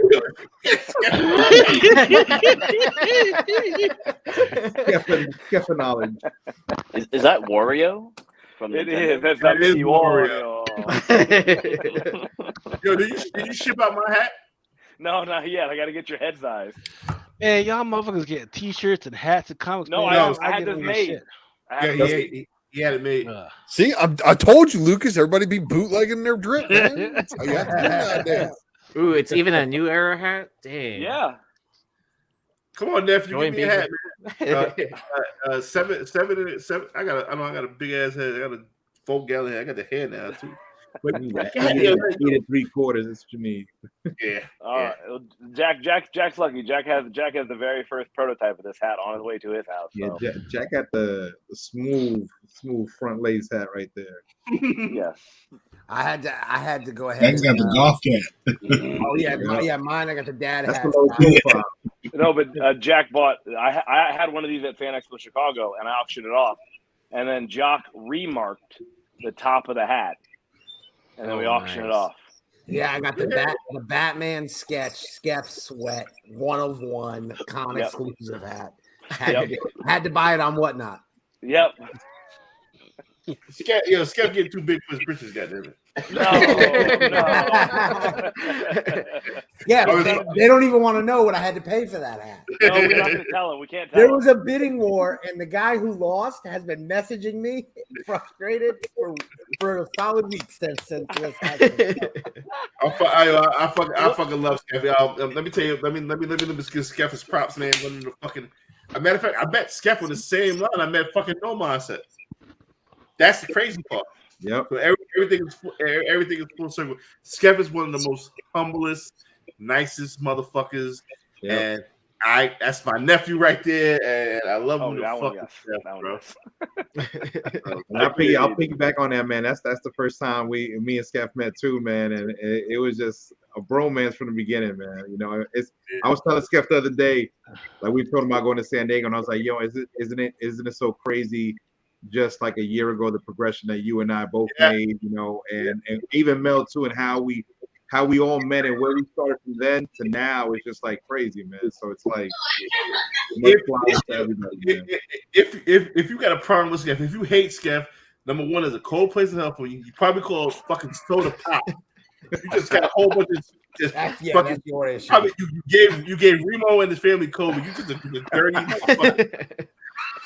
Unbelievable. We were minding our own business. Thank you. You guys too kind to this crazy beautiful announcement today, Mel, on Instagram. What is that? You've been to conventions, the Whatnot conventions, and seen the MC J Stash and the Stash Loot crew. That's what I mean. Skeff is the newest member of the Stash Loot team and the comic representative for Stash Loot, and will be joining that squad as well as his own independent stuff. So you're only going to see more Skeff. I'm sorry. I'm so sorry. You'll see all of me all the time. That's good. So Skeff's street cred just went through the roof now. I'm gonna like the whole Stash Loot squad. We need the full attire. We got to get that's another cap, Mel. If you can get on here, man, Jay from Stash Loot, man, him and his team are just phenomenal, man. Jay be bullshit. How many times see Jay? I've been trying to get Jay off for over a year. Man, but you know the same thing with me, man. You trying to get me for a year. I'm like, yo, you up here? It's damn it 2:30 in the morning. Niggas sleeping. Y'all motherfuckers think you got nothing else to do. Yo, Lucas, what up, man? Yo, Skeff, I want you to stay tuned. We're doing FOC coming up. Lucas, what else we got, baby? All I can say is that when people tell me, hey, I'm too busy or I'm sleeping at fucking 1:32, I'm like, man, how much porn can you fucking watch on the fucking weekend, man? You gotta hate that shit up, man. Where's Adam at? I miss my man Adam. I think he had some family stuff that he had to take care of. But Oh shit, all right, he so got 22nd Street, man. I see this. yeah.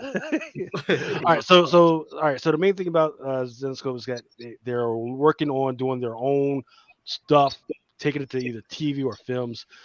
These are just like 4 of the big ones that I think that they probably would want to do. The one in the middle, the one with the white background, that's Grimm Fairy Tales, that number 1. That one's already freaking set. They're already working on that one. One to the left, that's Man Goat and Bunny. Is already on volume 2. Phenomenal freaking colors, phenomenal freaking premise.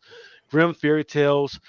It's got enough room where every single other freaking title they can pull it under that freaking title. And the one to the far left, that's Possessive. That's about the dude who's an alcoholic, so he has to move out of his family's house. The only house he could afford is a house with a freaking ghost. He ends up fucking the ghost. Boom. That you had me, and that was probably me until fucking goes. I'm not fucking ghost. Everybody that sees the ghost ends up fucking it. Don't. It's That book's already been done. It's kind of funny. Wait, They already did that book. That is book's this already been out. Is this not the channel that where you spec on fucking? Yeah. Hey, that's every single one for AWA that has been option. There's some variation of fucking. Hey, hostile. Well, hey, somebody end up fucking the ghost in that one. Hey, Chariot. The dude's going to end up fucking the car. Come on now. Let's be real about what we're really talking about. Back it up. Fuck it. I got shots on that, baby. Look, so just like the one of the hot books for this week was the Man, Goat, and Bunny Man, Green Eggs and Blam, number 1. I heard that Right. shit was crazy. There is a number 2 which is going to be on FOC in about a couple weeks on like. Yeah, but it's not Green Eggs and Ham. I don't think it's gonna do the same type of shit. Yeah, because everybody's going to see it coming. Right. Everybody's going to see it coming. But I just want everybody to know that one's out there. That this particular one is out there. So if I were y'all, don't waste the money on number 1 because you know that within a few weeks it's going to freaking go down anyways. So just wait a few months and then it'll go down. You can freaking just snatch it up. But just so y'all know, this one is out there. This one in 10, number 2. Let's get into some actual FOC. Hold on. This is where you shine, motherfucker. Let's go. All right. Let's get through What the fuck is all this? You get some old shit. That's it. Yeah. You know what it is, man. Freaking that Panther. Yeah, you know what that is, man. Come on now. The Black Caravan, Pentagram of Art, and hey, once again, the FOC for some of this stuff, like what I'm getting ready to show you is Sunday, right? So if you really want to get a good deal, the FOC is Sunday because Lunar also puts it out as well. So you might want to freaking think about calling your company. Hey, let them know, and they might give you an even better deal.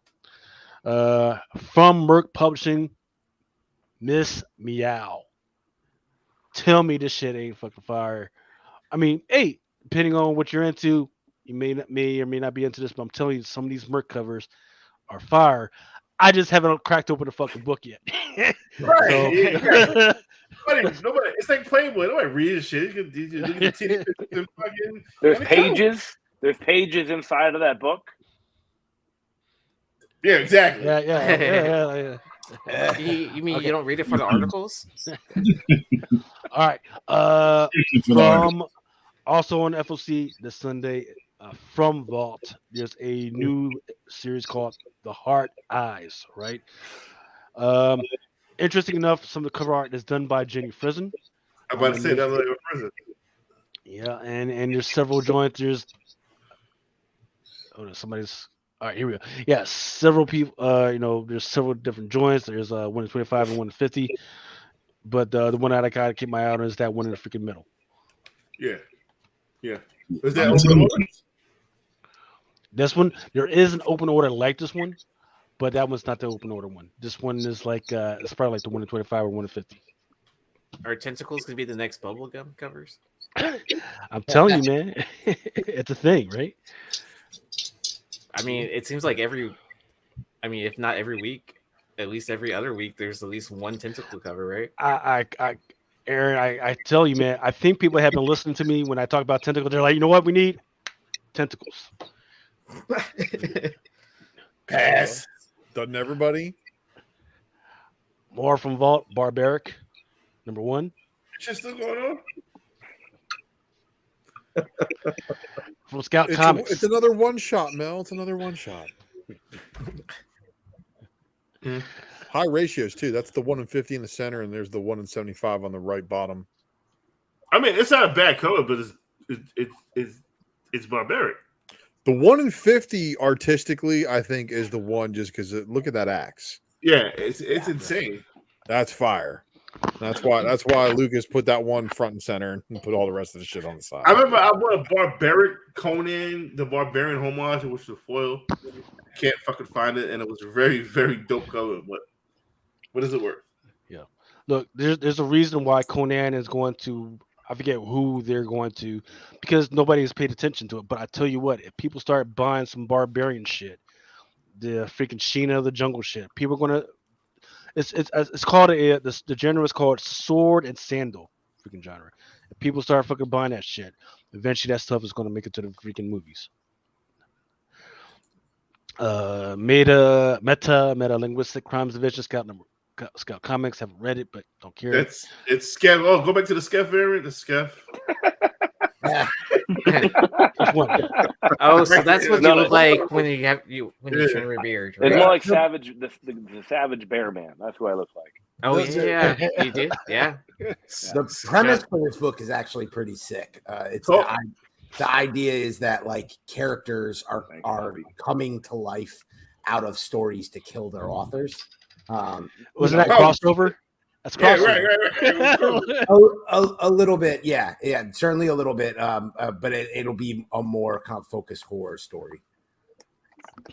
But Skeff, we got that confirmation from Illis at MegaCon. Yes, we did. Wait, confirmation of what? That Meta's going to be a thing? No, that one cover is based off of Skeff. Oh, nice. Oh, the salve. Yeah, the salve. Nice. All right, DC. Let me sure get this shit out of my way. All right, DC. Yeah. I'm ready for this. Y'all would never thought I would say that bullshit, but I'm ready for this. DC. I mean, look, they'll write it by DC. That tells you how good they've been doing within the last week. And I'm not going to say, man, freaking, it's not as good as last week, but I will tell you, they've got some interesting business decisions that they're doing. So, for instance, for retailers, Batman One Bad Day. If you buy 25 of all 8 covers, there's like Two-Face, Riddler, and some other joints that are coming. If you buy 25 of each and every single one of those fucking covers, which will be like 200 covers in total, you qualify for the Ra's al Ghul lineup cover, which comes out in March 2023.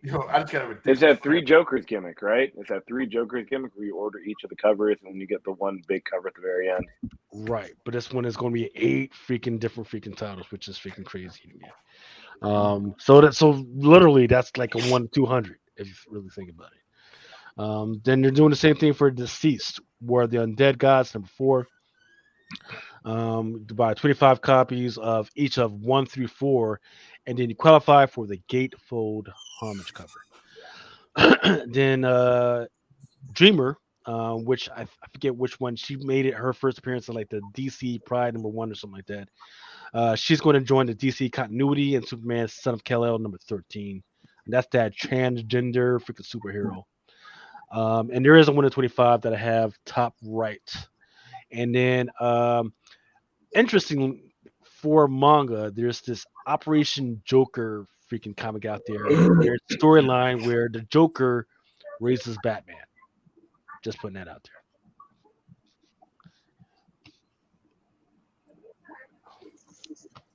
there. All right, getting to some actual FOC shit.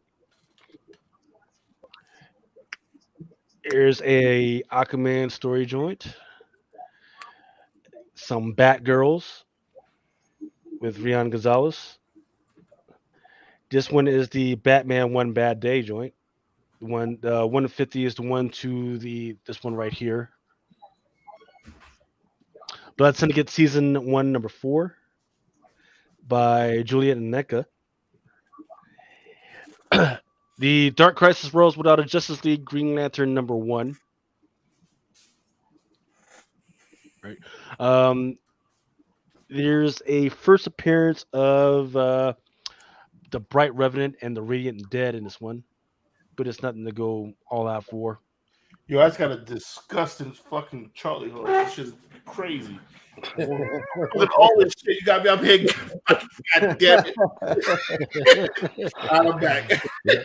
But that tentacle monster got you. I don't know what the fuck it was. That shit hurt. We're in DC? Another tentacle. We're in DC. Yep.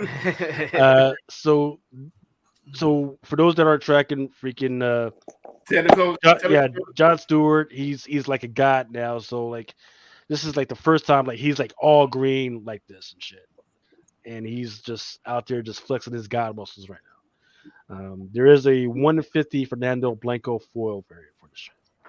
Hey, Lucas, question: How the fuck did we miss that Joker fucking 15? You didn't. It was on FOC like 5 fucking times. And I didn't buy 100 copies. Like that means I missed. Wait, which Joker 15 is that? That fucking 1 in 25. Right, bro. That's probably one of the best Bane's daughter. The Vengeance cover. The Vengeance. I think. You literally told me like, hey man, freaking that looks good, but you're not buying. You're not buying any. So I was like, all right. I have the original art for that cover upstairs right now. Yeah, disgusting. fire. Oh, yeah, I remember. Yeah, disgusting. So Yo, I want to welcome. See, when I first $1 1 minute.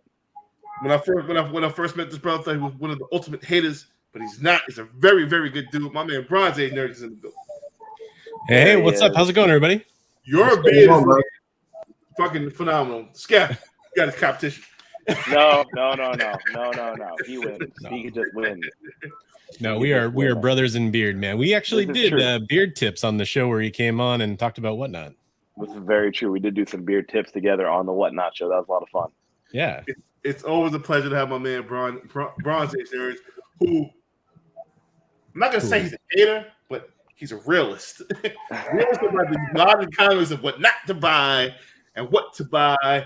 And we're in the building. I got a couple of questions for you to ask you after we get over the FOC. So for sure. I'd love to have you on. Lucas, let's continue with the FOC, my man. All right. Deceased for the Undead Gods #1. This one is the one on the left. That's the one on 25. The one in the middle, that's the 150 Sun Kaminaki. And the one on the far right, that is an open order. However, DC has already let us know that allocations will occur for this joint. They're all ugly as fuck. Wait, is that a body bag for the That is comic? a body bag. Yeah, it is a body bag cardstock variant. It's still all ugly as fuck. And the allocations will occur. All right, so continuing on with that same title, there's a cover H, J, and Toledo cardstock. That's the black and white joint. And then the one to the right, the one with Lobo, that is the 1 in 100, the Animor Homage Virgin cardstock variant. Now, I tried to ask you guys earlier about this one. Is she Suzanne? Yeah, like, because it looks like Cassandra Cain orphaned to me, but she's got the Shazam or the Black Adam freaking logo on her. And it's thundery. And it's very thundery. Yes. So I don't know what's going on with that. Lobo is such a wasted character. Lobo is Kevin Durant. Can we trade Lobo to Marvel? Yeah. Can we trade him? Lobo is Kevin Durant. Can we trade him to Marvel? He's still under contract. It's fine, right? He's the Boba Fett of the DC universe, man. Right. Cool dude. We just don't know what the fuck's doing with him. I mean, Lobo and Deadpool just reeks money. Like. What else we got? Let's see, Future State Gotham. I don't know. DC, yeah. You fuck with me today. You fuck with me this. The solicitor says if Damon is with his father, then who is the Batman with Talia? Who gives a fuck? Uh-oh. So new Batman. Harley Quinn, number 19. Yeah, man. Yeah, I missed though on the Detective Comics homage. I think it's gonna do very well. That was a book I probably should have ordered 100 of. I think they're going to the well one too many times with this one. but they look good. Yeah. So interesting enough, the one in the middle that is a 1 in 25 Jimbo box cardstock. I thought that was Peach Momoko. Jimbo box. I thought it was a Besh. No, yeah. I can see. Oh, this is Besh and Peach Momoko together. Okay, Jimbo. I feel you. I feel you now. Is that Derek Chu on the right? Yes, sir. Yep. Yeah. I'm learning my artists. But the one in the middle, I am intrigued to see more. Yep. I apologize for calling you Peach Momoko.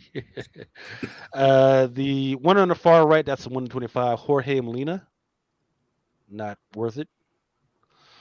Then there's some Jurassic League number 4 that's going to be on FOC this week. I don't know why I'm buying this dinosaur bullshit. Dude, it's fun. It's a fun read. It's a really fun read. I don't give a fuck how fun the fucking read is. Dinosaurs and fuck all of them shit. It's not worth anything, but it's fun. Yeah. Except Naomi for season 2, number 6. So that's the last one of this. the comic lasted longer than the motherfucking TV show. That's crazy. And canceled. Yep. Nubia, Queen of the Amazons, number 3. Only the most ignored next to Blood Syndicate. That's on the FOC again? Mm-hmm. One of them looking mad at motherfucker. Superman, Son of Kal-El, number 14. I do like that one to the far right, that Rafael Sarmiento. Yeah, that's fine. That what is that? Open order? Yes, sir. DC, you just stay fucking up. DC's back in the game. Bro, if that was a 1 in 25, come on now. That book can't support a 125. That's what I'm trying to tell you. Like, this is a fucking.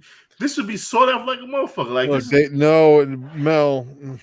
No matter what, you would. I would think about. When a book doesn't even make the top 300, it should give you a clue about where it is, and that's why. I'm just saying. If this was a 1 in 25, people would order 25 copies of this copy. That's all I'm saying. I think that's the paradox a lot of times that publishers find themselves in when they're deciding allocating money towards an incentive or not. Is you're absolutely right, Mel, that putting a cover of that kind of quality as an incentive would help drive sales. But to Ultra's point, though, like, if it doesn't really move the needle, if a title is so unpopular that even there they won't put that kind of money towards it, then sometimes they're de-incentivized to do that. They'd rather just use the cover art to pick up any extra sales they can. So it depends on how much DC believes in that series.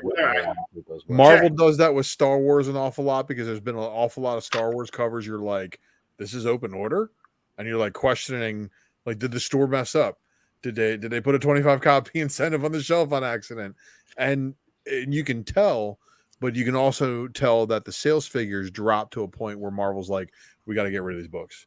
Hey, well, what else you got, Lucas? Because this is definitely. Hold on, I gotta ask Jack a question. You've been inside, like, probably more than anybody on the panel.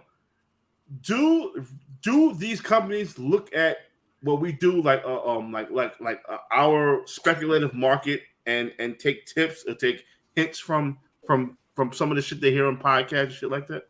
Some do. I think the difficulty is a lot of times the people. I'll say somebody within every company does. But the difficulty is a lot of times the people who do pay attention aren't all the most kind of like autonomous decision makers. And a lot of the decision makers have been within publishing for so long that they have kind of a set way of approaching this, and it doesn't always jive with the kind of current trends in the market. So when I started doing some consulting for publishers, that was my initial frustration. Was I was trying to give them the feedback that that all of you always talk about on a regular basis, and they weren't necessarily as receptive as I would have kind of hoped for. So I think that's kind of the thing. And I think as time goes by, you'll see more and more people in position of power who do respect the secondary market. There are some people, I always say, like, shout out to Arun Singh over at Skybound. He's a prime example. Good dude. Yeah, prime example of somebody who pays attention to everything that anybody on this panel does and always knows all the players in the game and pays attention to what those trends are and then tries to implement them. But again, it's tough. You got Robert Kirkman. So, and he's got his way. Right. Next up, Lucas. Right. Here's some Wonder Woman action for you. Yeah, man, you can go right past this bullshit. Yo, Paul Pope. Why? Seriously, the middle one is Paul Pope, Mel. This is that Paul Pope's best shit. And we know Rob Liefeld didn't do the one on the right. Yep, that's Yannick Paquette.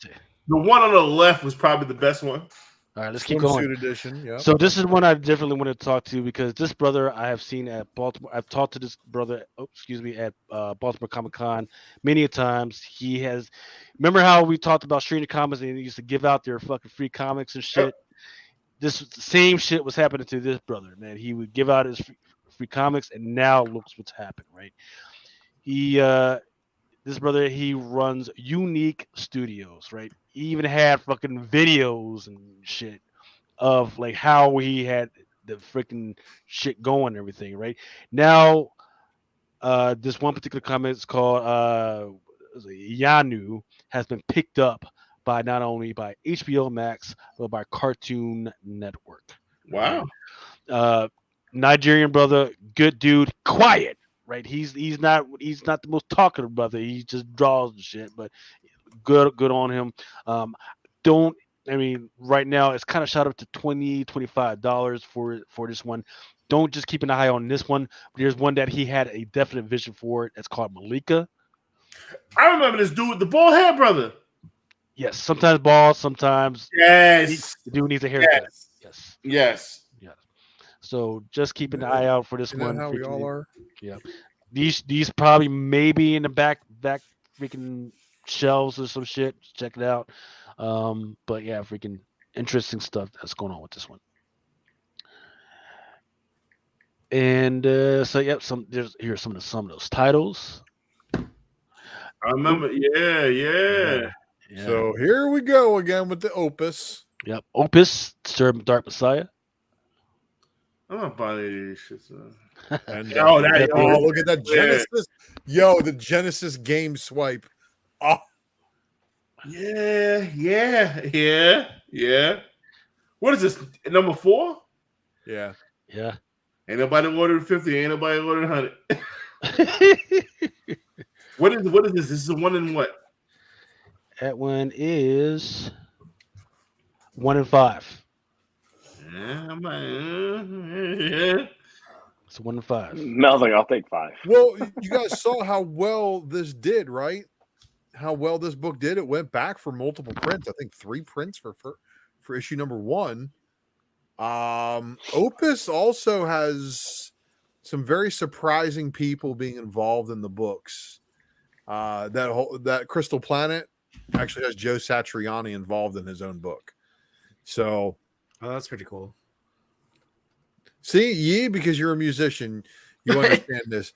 Yngwie Malmsteen, Steve Vai, Joe Satriani were 3 huge guitar influences on me growing up. So I'm wondering if they got that influence from like when DC Metal did all those UK books with the different bands attached to it, or influence from it somehow. That's where my mind goes to, like when I see something like this come out. This is gonna do very, very fucking well. I think so. And if they do more like there's always a really cool variant cover that Opus has done with each one of the covers.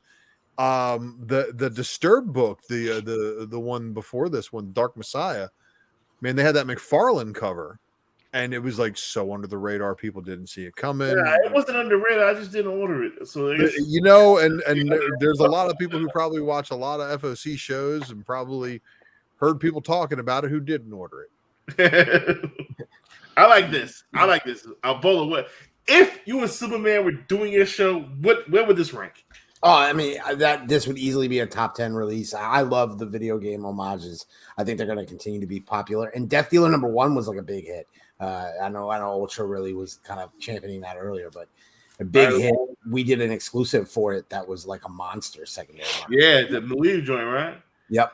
All right, so Lucas, before I do some dumb shit, the Virgin is what? 1 in 25? Stand by.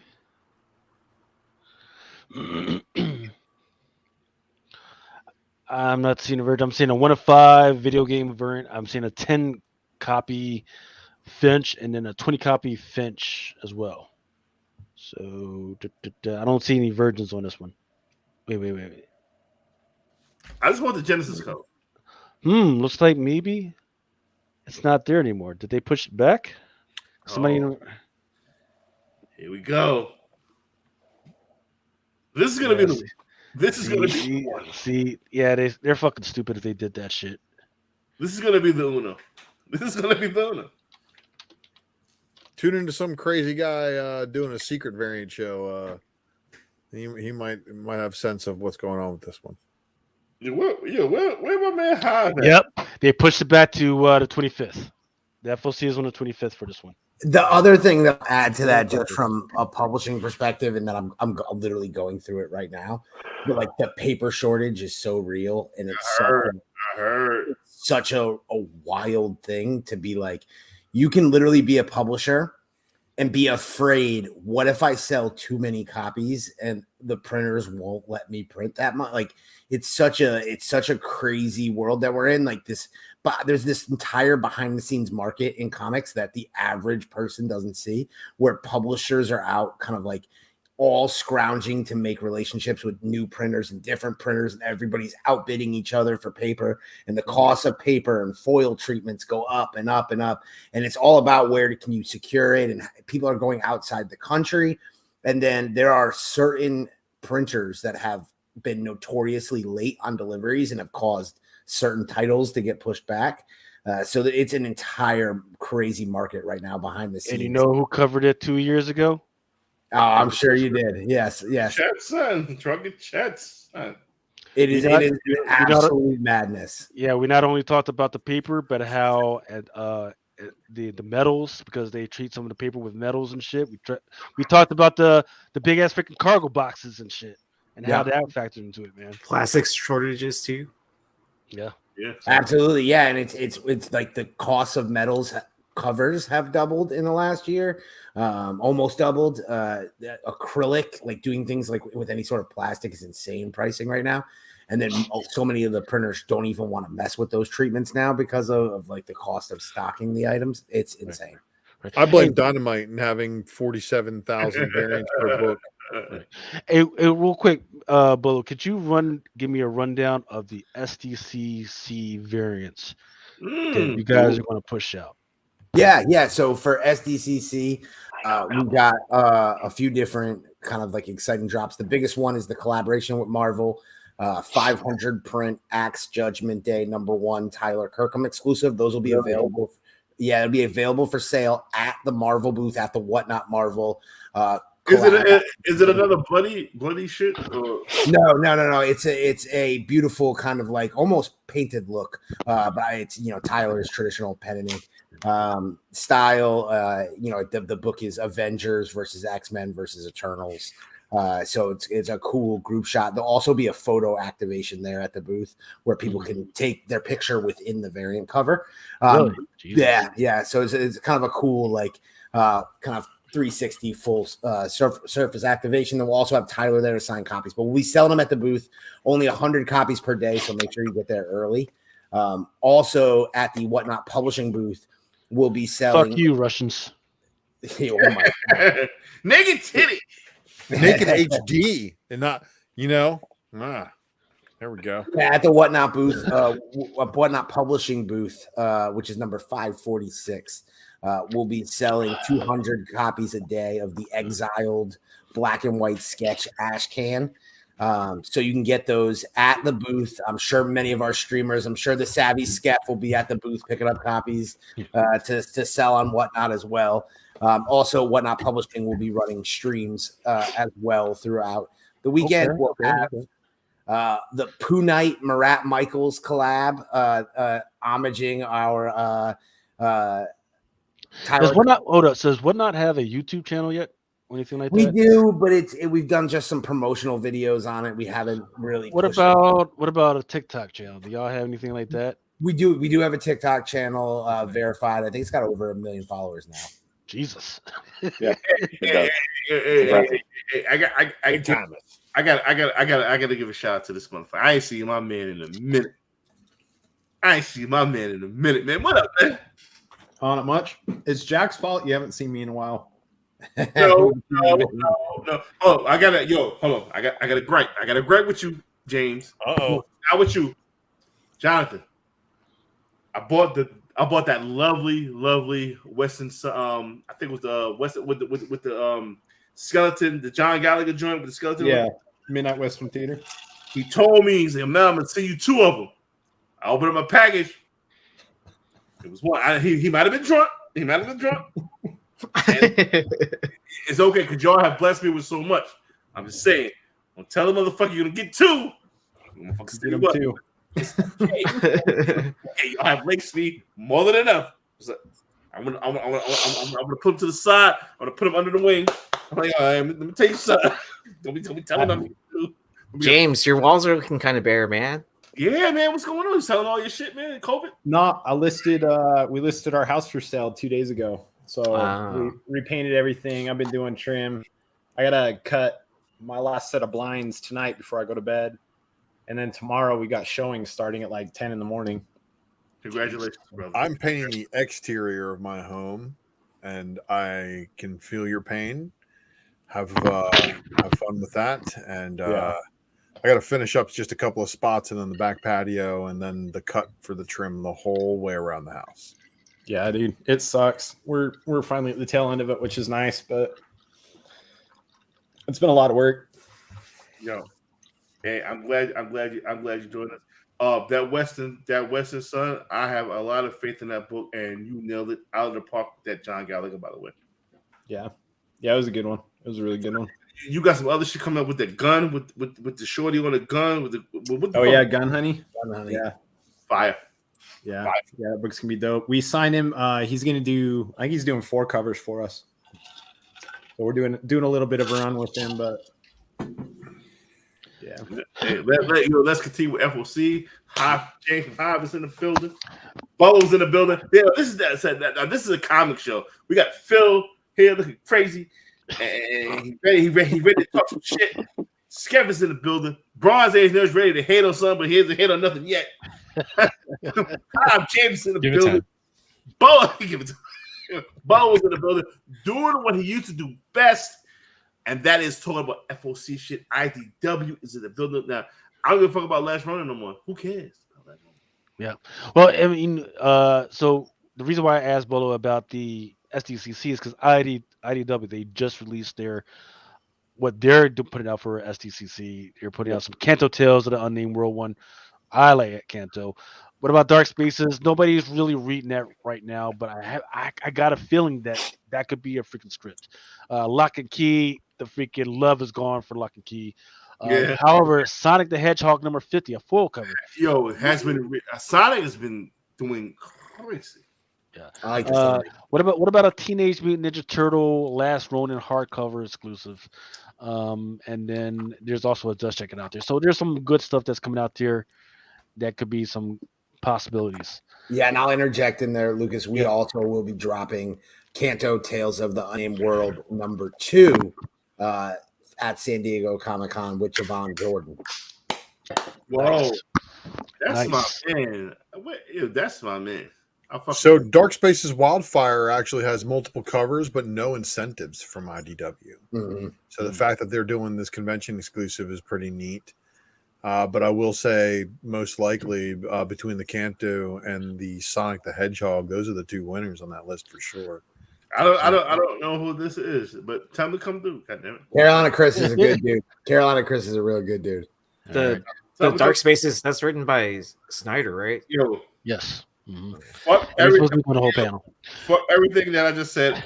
I want that pony shit, and I want these are regular retail incentives, not con exclusives. Yes, sir. Yeah, the last one was all SDCC stuff. Yep. Going into 1 to 10s. All these are 1 to 10s. I do like that My Little Pony. That shit hard. I'm just not willing to admit it out in public. Yeah. I got you covered, Lucas. Don't worry about it. That shit's hard. That Picard shit's hard. Sonic Hedgehog is probably hard, but I don't really fuck with Sonic. And that alcohol you were drinking is hard, sir. Good on you, man. Very tough. Let's do the Armageddon game number 2, opening moves. nothing too special about these. The Baxter Stockman. I even forgot that this was a motherfucker on the Teenage Mutant Ninja Turtles. It's better than this is like Will Smith and Carlton, and and Jazzy Jeff. If Jazzy Jeff had freaking Carlton's clothes, that would be Baxter Stockman. If you go over Tyler Perry, you missed the fuck out because this is Will Smith. And that's what he used to look like. Now he's all bug-eyed, right? Yeah. Like, all I know is that dude definitely has some cocaine in his inside. My math teacher and my current chief at my building. So, oh man, I just wish they had look. As the Transformers nerd on the panel here, this not bad though. It's one in the middle. That's not bad, Luke. I mean, I wish the story didn't suck. It's not bad in the middle. If this is a 1 to 25, we might have something in the hand. No, man, the one in the top left is the homage, bro. Right. It's So Wolverine, Captain America. Homage. Right. So on Brian McClay's and Stein's freaking show, they were trying to address some questions about where is Transformers going, where's G.I. Joe going, and yada yada yada. I can say from my end that I've talked to some people that are in the whole discussion. They're like, well, there's still some talks that need to be had.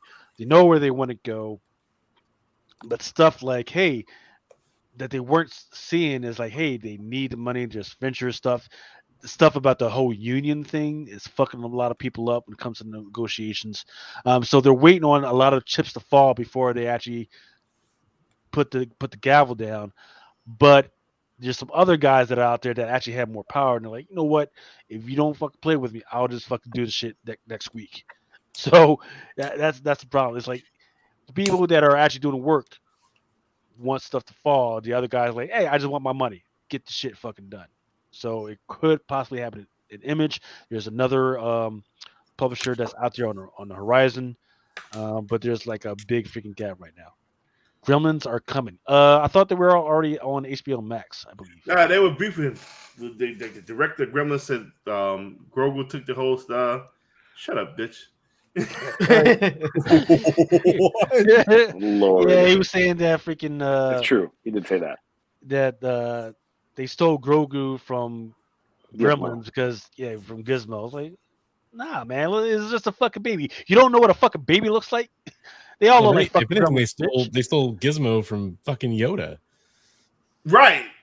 1977 Star Wars. Shut up, bitch. How dare you steal my stolen thing? Kingspawn number 13 is on FOC. What was that Netflix shit you showed? That's just the I always try and keep an eye out for the on the stock shit. That's how it did. That's how it's been doing it for the last month. It's not bad. I'll be there. Yeah, I mean, they're fucking Variety, those stupid motherfuckers. They're trying to say, well, no, Netflix is not doing good because they're losing a whole bunch of licenses. Yeah, but the originals are pretty damn good. I just watched 2 shows, man, or I binge watched 2 shows this week, and they were pretty damn good. To include Resident Evil. You know how much I love zombie shit. Was that good? Really? It was amazing. It was amazing. Look.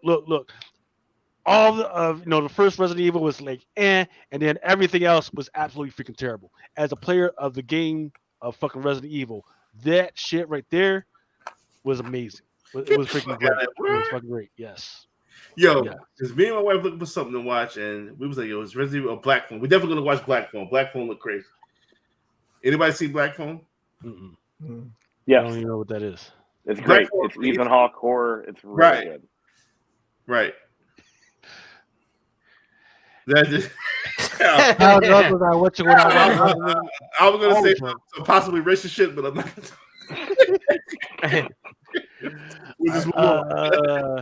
So A Bill and Genie's every single issue has been doing really well so far. Just the second print that's coming out for 2.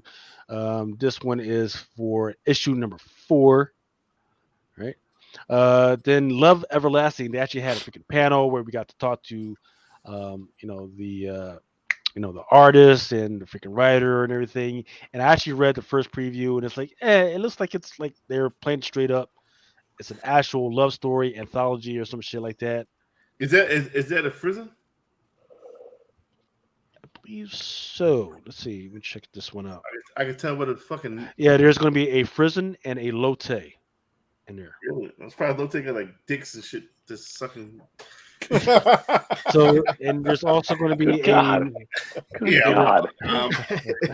Now Lotte a freak, man. Shout out to Lotte. I love her. And there's also a 1 to 50 Albuquerque coming. Starhenge, book number 1, issue number 2.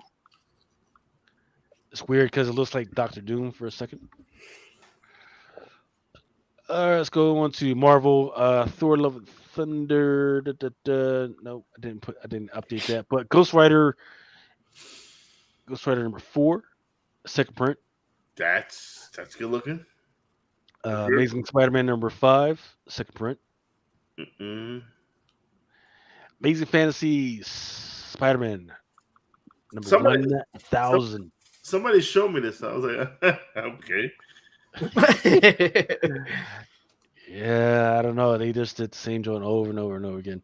But then they seen this, yeah, fucking yeah. Yeah, and then the one over to the right, that one's an open order, but there's also a limited edition diamond joint that's out there. I think it's limited to like 5,000 or something like that. So that's the one that, if you really care about that shit, you might want to get. Hey, and I'll also add, Mel, we're going to be in your neck of the woods for the release of this book. Whatnot is teaming up with Midtown Comics to drop the very first Whatnot Midtown collab, and it will be for this title. It's a Tyler Kirkham cover. We are within the drop stream that will be live for Midtown Comics. We're also going to give away a copy of Amazing Fantasy 1 through 15. What? Wait, Jack, hold on a second. What did you just say? We're going to give away a slabbed copy of Amazing Fantasy number 1 through 15 in the drop stream. I just wanted to make sure I heard that correctly. Absolutely. Yeah, if you're in New York, you got to tell me where you're going to be at. I will definitely let you know where we're at. I'll make the trip out to New York. No, you got to be from New York, man. Get out of here. Thanks, Uncle. All right, Avengers BC. It's got a few different. This is still a thing? Yeah, you brought it back. Yeah, now we get to find out the love story between Odin and the Phoenix. No, I don't. They're going to show us how they make the baby, okay? They're going to show us how they make the baby for. Maybe they've been listening to Adam, and they think that we actually are speculating on fucking. So Spec it off! So they say, let's put the story together, you know. Well, issue 1 is going to be just the tip. always a beast. Captain Marvel number 40. Now the one on the right looks very good. Yes, sir. That Predator variant. Oh, that's the one. No. One on the right does not look very good. What are you talking about? You don't like this cover? The more I look at it, no. Nah, you twirl. That shit's fire. Daredevil number 2. There's a 1 in 25 Gary Frank, a Sequence Predator variant, and a Wood Scroll variant. You tell me that Sequence look good too? I do. I think it looks good. Ultra. Yeah, shout out to whoever's the editor for the Daredevil title, because they consistently have some of the best covers of any Marvel book. Good story as well. Yes. Yep. If it looks like the Predator, it'd probably be a little bit better of a cover. Yep. Edge of Spider-Verse. And this ain't no spoiler, man. They've been advertising the ever living shit out of this. I wonder what it's going to be. Could, so. yo, UK. Big shout out to Gary Nelson. He's been on this shit. As well as Ultra. I'm not gonna disrespect Ultra. Well, I don't like it, so it's fine. Give me credit for shit I don't like. Yep. All right, Hulk number 8. There's a 1 in 25 Torrin Clark. That's one on the far left, and a Hellfire Gala variant, and a Shaw connecting variant. Man, Iron Cat number 3. Is that Riri? If she's fighting Riri, I'm on it. That is not. Well, Random bitch. Miss Marvel and Moon Knight number 1.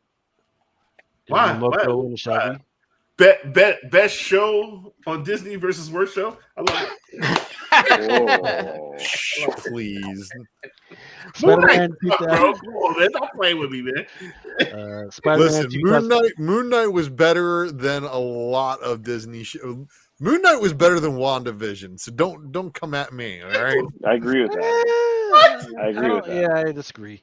They're about the same. Bronze ain't there. The head of everything says Moon Knight was better than what the fuck? No, I think they're about on the same level. I think they're both worse than Loki, though. Loki wasn't bad. Yeah, that's what I'm saying. I think Loki was the best one so far. Hold on. Bronze Age. Matter of fact, Bronze Age and Jack, you didn't give and Hive. Is you sleeping or is you drunk? Working. All right. Listen, real and Scaff. And Avengers, give me real before we move on, real quick. Miss Marvel, 1 to 10. Start with you, Jack. Probably like a 6, not to be like negative or critical of it. It was an introduction of a character, so it was to be expected. The pacing was a little slow for me, but I liked it overall. All right, Phil, 1 to 10. 7.5. That's what I said. Thank you. I say. I mean, I call up. I mean, come on. I mean, people are saying that's like it's kind of forced. I think it's very natural. I give the creators of that show a lot of cred. It just flowed really nice for me, and it's up to the times. I liked it a lot. 7.5. Scaff, what up, baby? I think I mean I'm not the demographic, so but I think that they did the best. I think they did the best they could with what they had, and I think I'm gonna give it a 7. Just like it wasn't the best, but it wasn't awful. But because I think it was like they did their best with what they had available, and like sure, there's a couple episodes where you're just like, why are these here? But they it's true. They were. Don't lie to me. I'm not, man. I'm laughing at the truth coming out. But at the end of the day, they had to introduce the character, and I felt they did a great job introducing a character without making another boring origin movie. Nah. Bronze Age, there's the head of everything. What give me. And I'm not so much a hater of everything. I mean, I'm a devil's advocate. And I would say that what I liked about Miss Marvel, to counter some of the narrative about it, is she's a girl who wants to be a fucking superhero. Awesome, dude. Give me more of that. I want more of that in the MCU. That makes sense to me. But the point does have to be made. It kind of meandered after the first couple episodes. I haven't watched the last episode yet because I'm watching it with my family. We just haven't had the schedule together yet to do that. Gotcha. I've heard some things.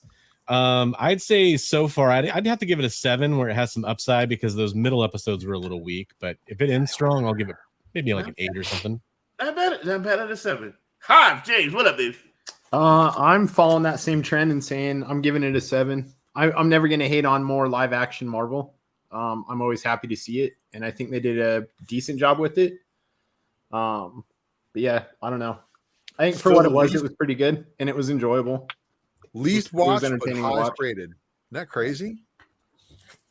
It's crazy. Least watched, but highest rated. Yeah. But Loki. Oh, so everyone that saw it enjoyed what they watched. Correct. Okay. Up and down. What did you give it? Because you've been handling shit for a minute. Up and down. What did you give Miss Marvel? I'm curious to see what you gave it. Because you've been handling it for a minute, and tell me what you didn't like about it, bro. Let's continue on with FOC because I know some Marvel shit in because I ain't spent a dime yet. Harmon says the ass whooping scenes they cut. Coming from you up to down, a 6 is not bad. That's above average. It's above average. Release the Moon Knight cut. I knew it. We all knew it. Yeah, Moon Knight get a solid fucking 2 for me. I hated that. I did not like it at all. And yeah, 78 points. My daughter loved it. So why did you not like Moon Knight at all? Shit was all over the place. I ain't like the fuck. What's the name? Jacob Isaac or Isaac? Whatever the fuck his name is. You mean Oscar Isaac, the best actor that Marvel has? I didn't like him as right. He could have been anybody. I didn't like him as Moon Knight. I thought the shit was corny. I thought the shit was all over the place. I just didn't follow it correctly, and I just didn't like it. I didn't even bother watching the fucking season finale. As somebody who follows the story of Moon Knight like pretty closely, I gotta say, man, they nailed it. The acting was accurate. It was very accurate. Like where was Moon Knight? Where like he was in what 10 minutes of the whole fucking. The thing is Moon Knight in his suit is only a small portion of the character. It's the fact that he's made up of multiple personalities that are at constant war with each other inside of this man walking around, and he phases out every now and then, and Jake comes out and murders people, and then these two dipshits are left there wondering which one of them killed people, and they're both denying it. Okay, so that's like having a fucking show for Batman, but just having Bruce Wayne in the motherfucker all the time. Bruce Wayne made up a whole different other motherfucker. Look, he is more than Marvel's Batman. Okay. Yep, I agree. Man, see, man, I didn't like it personally. I didn't like it. I didn't like Moon Knight. I really like the writing and I really like the acting, but like there needed to be more to that show. Like I felt like it was just getting rolling by the time it ended, which I guess you could say is a good thing, right? Like leave them wanting more, kind of. But and it's that origin thing again, right? We're like, we just got to introduce the character without doing a whole movie about this. Yeah, Patrick, you Daredevil was a better representation of Daredevil than fucking Moon Knight was a representation of Moon Knight. Because it was on Netflix and they can cuss and they can screw. I don't give a fuck what it was on. Do all sorts of things. I don't give a fuck. It's true. Most of those episodes led to banging.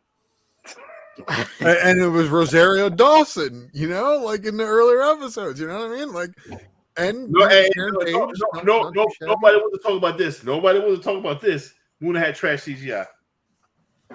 Oh, well, if Moon Knight's CGI is trash, you guys are going to love She-Hulk. Oh, man. I can't wait. It's going to be like Unreal Engine 1. Oh, no, but that's just the rendering on YouTube, That's right. That's the compression with the compression on the compression. All right, let's get back to FOC because I want to switch some bread. Where we at, Luke? Guys, I got to bounce up out of here, but I appreciate you all for letting me hang out, guys. Anytime. Yeah, I got to go. Nice meeting you, Scav. Scav. All right, you guys. Later, Scav. Love you to death. Yo, did you get your books together? Everything was straight? Everything was Yes. Did you get Always graded? the best, mate. I appreciate it. Yeah, man. Did you get graded?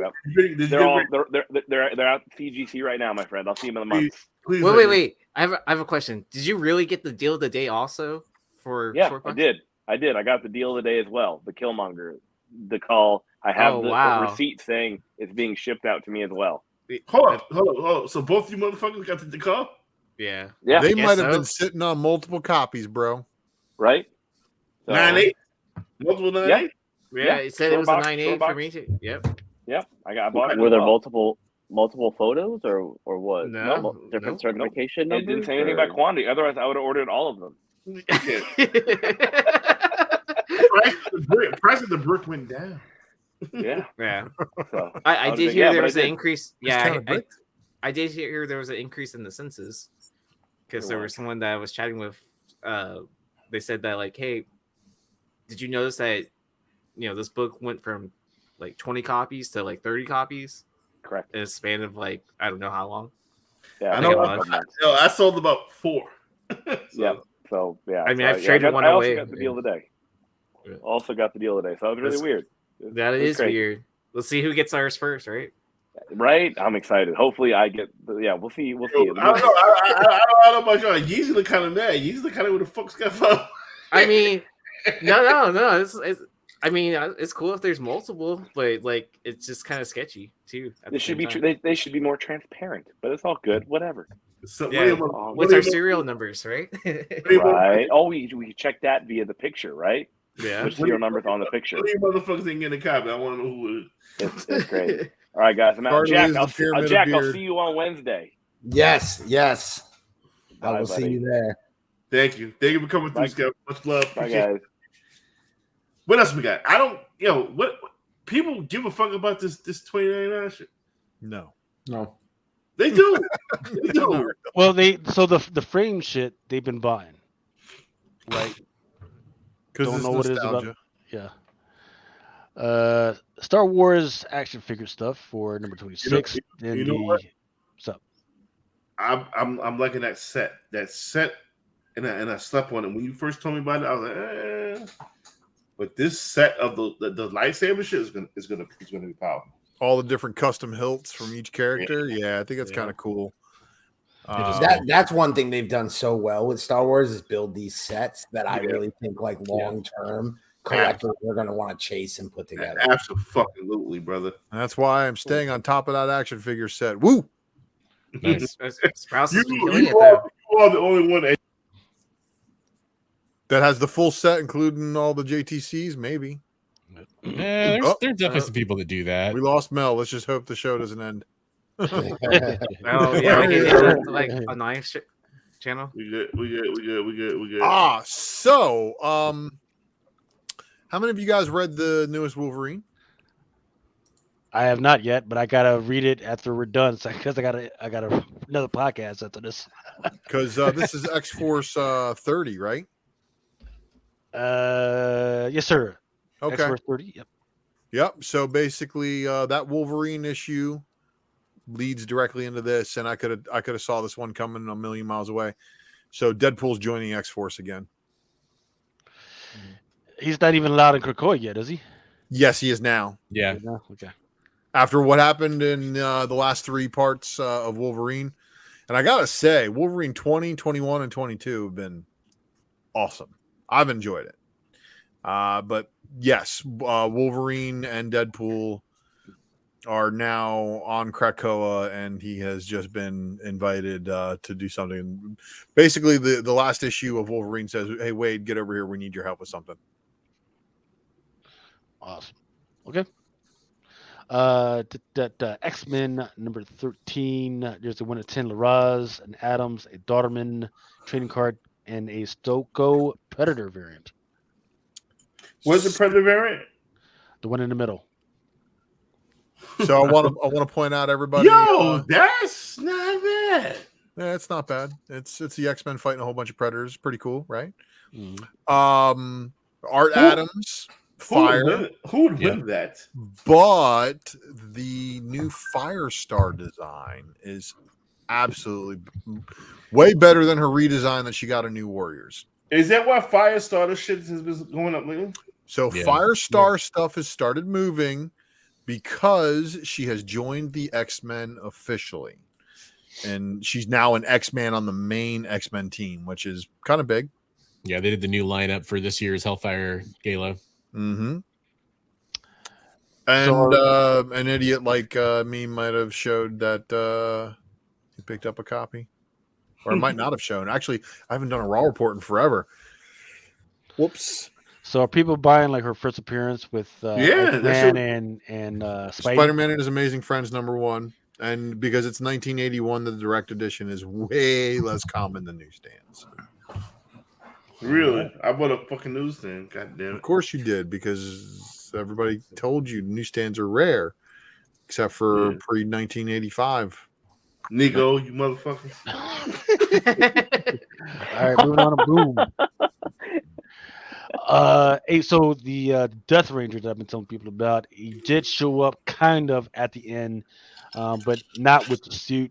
So number 22 should be the first appearance of him with the new suit. Jack, this is your fucking wheelhouse. You was always Power Ranger shit all day, man. Is this the one we want? I think Death Ranger is going to be super dope. I'm working on some stuff around Death Ranger, and I'll say that from my experience, Hasbro is letting you go a little further with this character than they would typically. It's definitely a bit more adult oriented. So I think it's one that it'll be exciting to see the legs that the character can have, and then they're also going to be celebrating some of their key issues as they hit this road to 100. Because this is 99, I believe. So the legacy numbering would be on the B cover, which I don't think Lucas has here, but that's fine. Yeah, I'm not falling for no more Power Ranger shit. I went crazy on one of the Power Ranger covers. I was like, I ain't doing this no more. Yeah, this shit either win. God bless. No. Go back. I do like the sneakers on the other joint though. Yeah, that's fire. That's fire. I ain't gonna hold you. Not the piece shit, but you need a pedicure, but it's fire. It's fire. I like that. That's hard. That's hard. So for those, before I've talked about Vampirella and the fact that they're trying to bring her to like the movie studios and everything, which is under Mike the Pipe Productions. Mike the Pipe Productions is actually owned by Arowana. And apparently, you can actually buy stock in Arowana. You just got to freaking set up the account and everything. Mike the Pipe. Mike the Pike.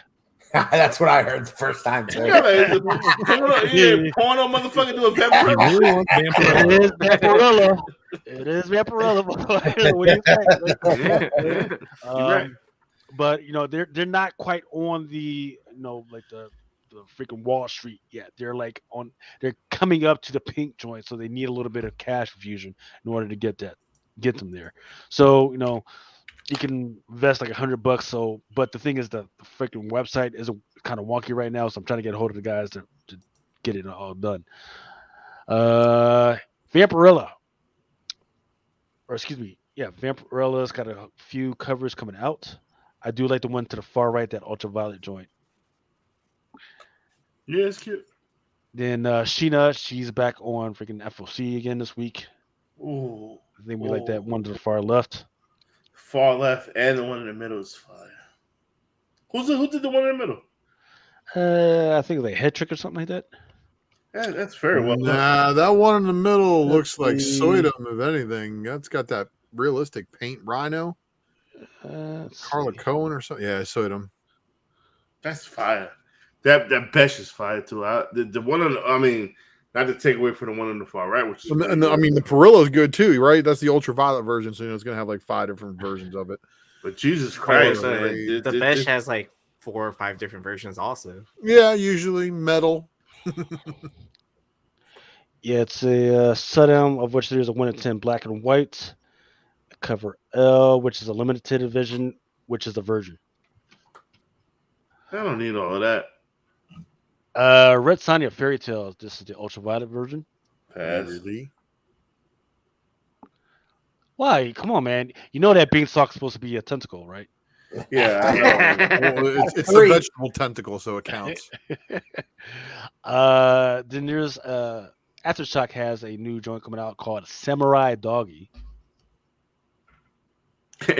good boy with swords. All right, whatever. Yeah, it's into the Badlands. Good boy. 100%. Good boy with swords. Okay. You see this though when trends happen. You got good boy, you got stray dogs. Dog stories are hitting right now. So publishers are gonna have it's gonna pick up the shelves, but it looks like it's a dog dog and robots. Dog robots and the birds from Carriers. So again, good boy with swords. Yep. This looks tight. Blade Runner, Black Lotus. I've never been a Blade Runner 1 fan, so whatever. You really didn't like Blade Runner? It's not that I didn't like it. It made me sick. I was eating popcorn one day, and I'm saying I know it was Cracker Jacks. I was eating Cracker Jacks, and it just made me sick. I threw up, and I just didn't like Blade Runner anything after that. No, it's like so serious. Dead serious. Like it's crazy. Understandable. Just like I was talking about the Unique Studios joint, there's another studio that is under the Mad Cave imprint. This one is called Tiger's Tongue, but this one is issue number 2. All right, hot releases quickly through this one. Bullshit. This shit came out this week. Yes. Yep. And I'm talking about stuff that when you go back into the system is sold out. Right. Justice Warriors, the Green Eggs and Blam joint, the Moon Knight, Spider-Man 2099, the Moon Knight Gist, Power Rangers number 21, New Mutants number 27, and the Mandalorian. That shit was just all over the fucking place. Yo, I wanna talk Mandalorian when we finish. Okay. That's sold out. Mandalorian 1 sold out. Everything except for the No, it was. I guess this one was like. Yeah, I guess it was like up to date because previously that Jimenez Pride joint, it wasn't really doing anything. So even though like you can still get it in some of the stores like Midtown, back in the system you can't get this shit. And then Brian says, when I talk about Mandalorian, I want you to bring out the whole full hate of the beard. I want bring it from the beard. We'll see. X-Men Hellfire Gala. Man, if Arjun wasn't recycling that same pose on that same artwork on different covers, I would all be about it. But I'm not. Oh, this is next week. Yeah, this is next week. Or did you want to talk about the Mandalorian right now? No, because next week is huge. That cover don't look like that in the middle. It don't look like that, and it should have, and they fucked it up. Lucas, you got my books right because open that goddamn box up and you see if they would have left it like this, that would have been fire. But it's still fire. Yeah. Here we go. Black Adam. Here we go. Yes. Here we go. This is going to be the first appearance of that character, Malik White. My ordering of 100 stupid, just drunk shit will finally pay off. In this book, first appearance of White Adam. Yes. Right. He was bestowed as White Adam in the one before this, but this is where he actually shows up as White Adam. Every one of these covers look goddamn good. If you should have, everybody should have been pre-ordering this shit. No store variants, which is fucking fabulous. The one in the middle, $90 on Midtown, not sold out yet. Now, where do we go from here? I don't know. You specking hard on DC? Yes. You've been talking to Knife too much, then, huh? Black Adam, though, if you're gonna spec in some area of DC, Black Adam is one where there hasn't been a ton of character development within that kind of character and world. So there's a lot of opportunity as we're about to launch into a new film with The Rock as the character. I think there's some legs to some Black Adam spec more than a lot of other DC properties. Yes. Killing off everybody and replacing them with newer, different versions too. And on top of that, African American character. DC has been falling behind African American properties. I ain't calling them African American. It's fucking black characters. They fucking don't fucking they haven't had that Black Panther yet. Put it like that. Right.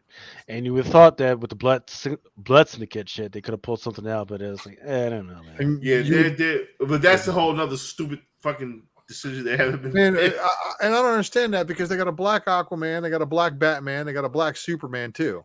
Nobody give a fuck about Aqualad. Nobody give a fuck about nobody give a fuck about Aqualad movie's coming though. I mean that's but nobody asked for fucking black people can't swim to begin with. Nobody cares about Aqualad. Well, Green Lantern.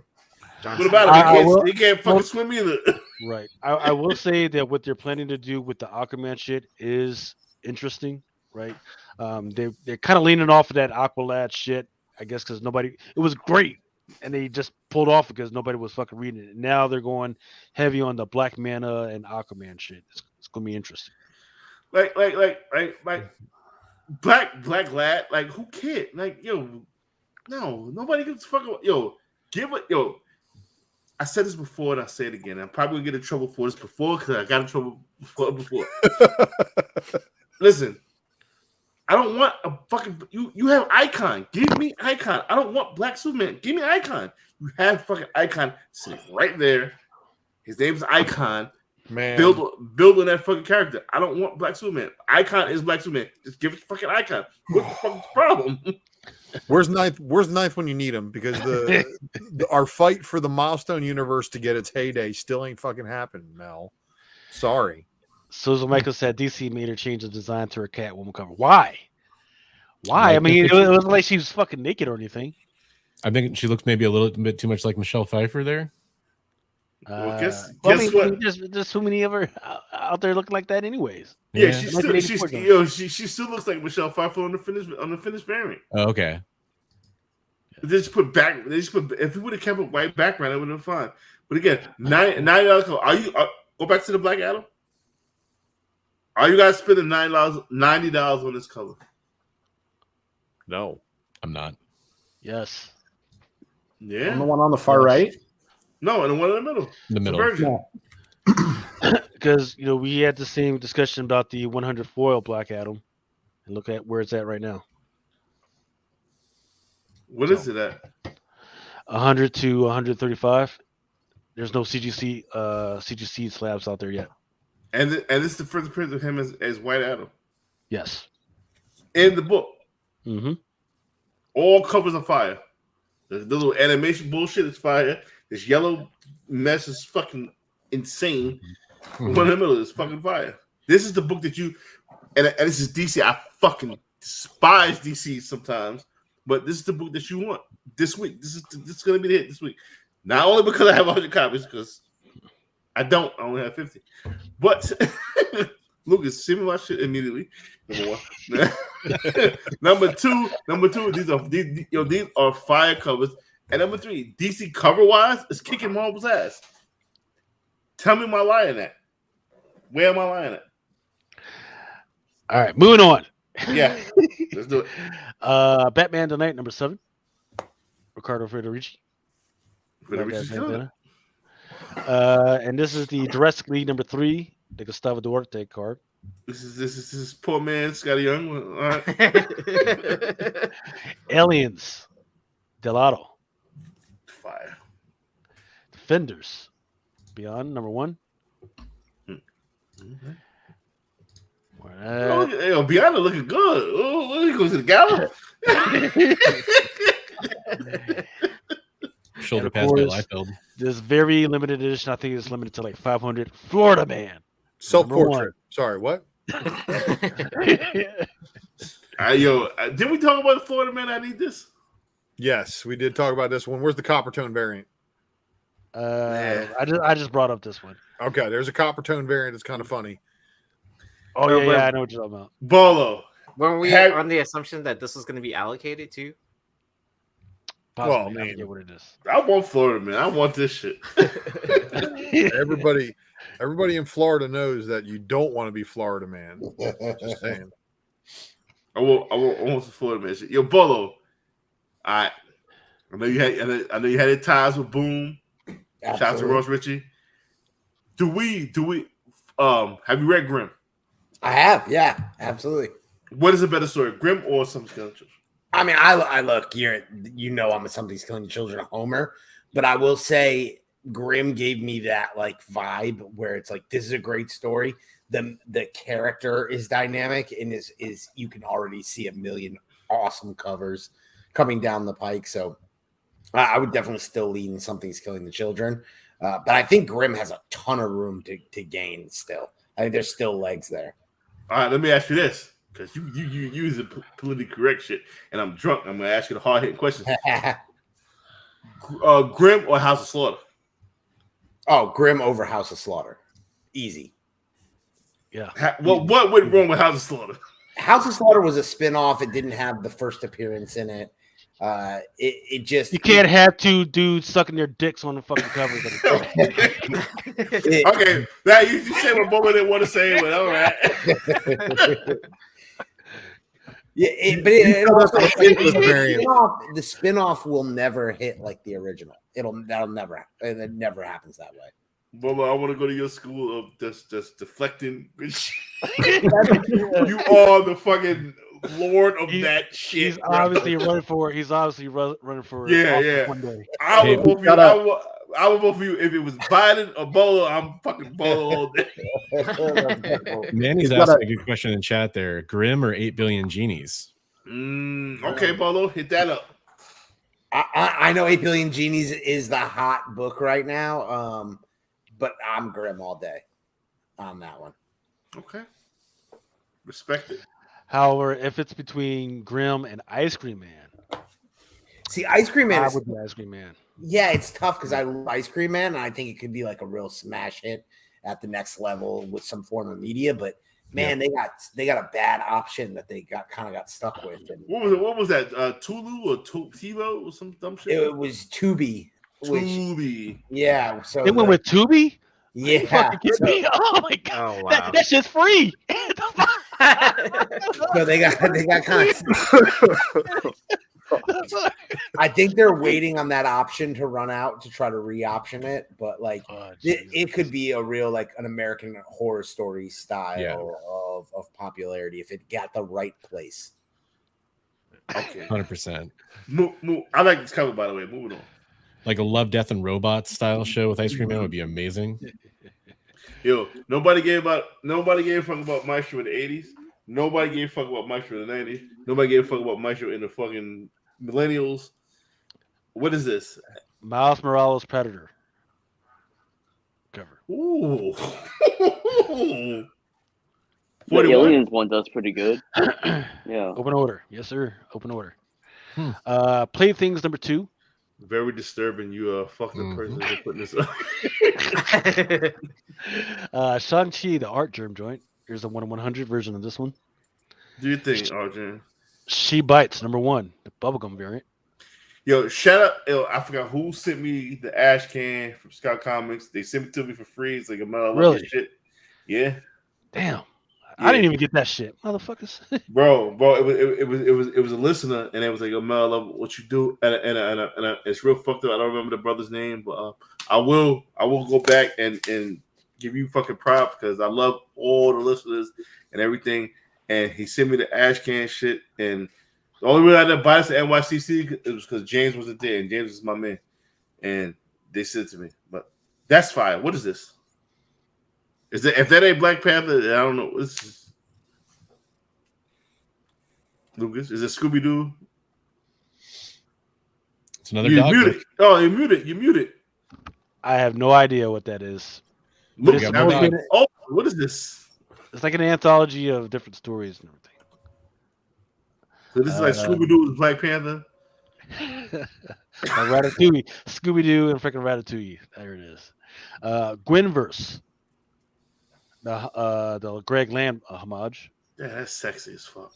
And then finally, last one that's coming out this week that I'm going to talk about is Star Wars Maleev and the Black Kernstan joint.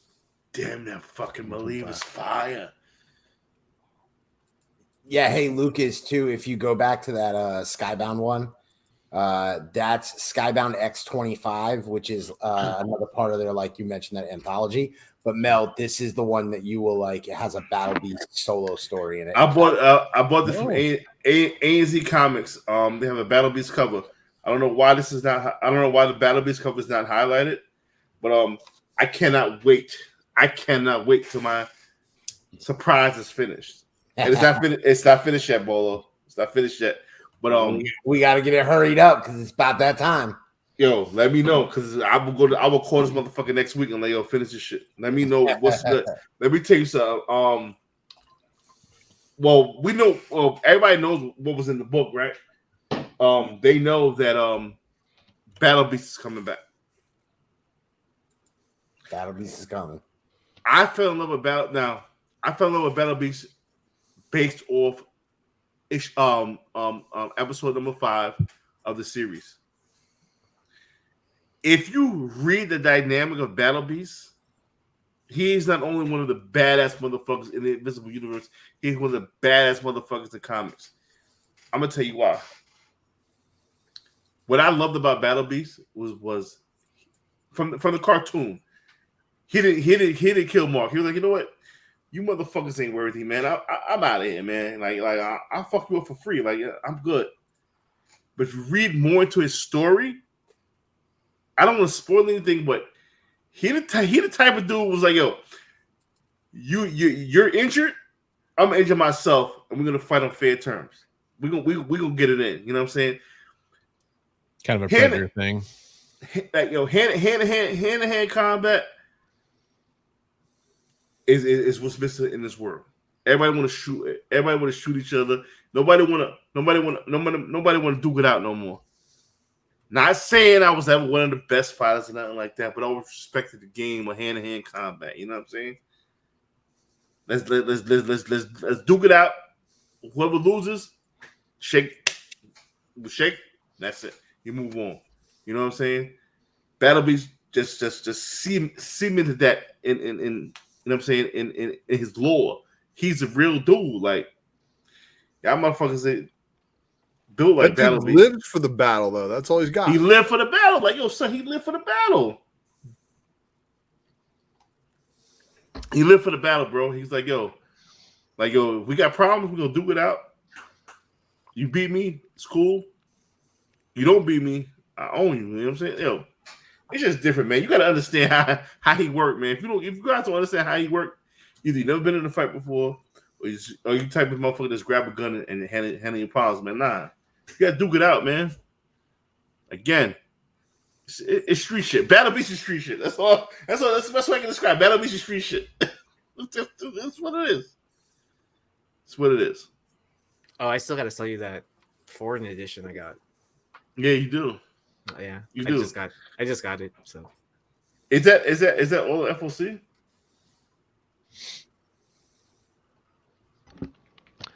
Which one?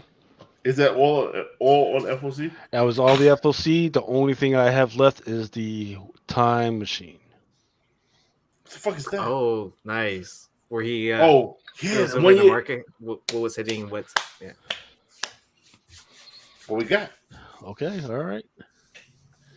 And I want to thank each and every individual that's on this panel right now for sticking around until fucking 4 in the morning. You guys are great. What is it? The Hubble telescope? Know about that shit. Yo, that shit is crazy though, man. Reckon that shit's looking like billions. I know. I saw the Phantom Zone. And It's not crazy. It's motherfuckers hungry on Earth, and you fucking spending billions of dollars on this dumb shit. Well, if those hungry motherfuckers would freaking help out, freaking hey, that fucking microscope, that fucking telescope is heavy as shit. Come on, hey, come help me build this motherfucker, man. God damn. I think it's the dumbest shit to waste money on, and America just doing dumb shit. Who cares? This Yo, shit like all I know is that at every freaking lab that I visited this week, there was a little Mexican lady freaking cleaning the fucking bathroom and shit. I'm just saying. And then what was crazy is I think last week, the one that works at my home office, I walked out to the parking lot to use my phone real quick, and this lady who cleans floors got out of a new Cadillac. I'm just saying, man. So hey, just work out there, everybody. Just gotta freaking find it, man. Mother, this makes no sense. Floyd Mayweather battled everybody that was best in his division. He never dodged a fight. Like what? I don't know what you're talking about. He dodged punches, not fights. Right? Yeah, I don't know what you're talking about. All right. So for those that don't know what this is, I've been just going back and forth looking at, because we've always talked about this. Like, okay, we speculated on the shit, and that's fine, but how does our speculation look afterwards? Right? Like shit. And it looks like shit. And shout out once again to Brian McClay and Ben Stein, because they are doing this shit every fucking week. And I just wanted to take it gives me this. They gave me an archive to go back for and look at their shit of what they freaking did. So once again, shout out to those freaking brothers. So the first one I'm going to do is 30 Days Out. And 30 days ago, a month ago, man, freaking DC was fucking killing it, man. Freaking for the ones that actually came out that month, freaking DC was fucking tops, right? No, that Batman 423, I think that was actually a comic book convention variant.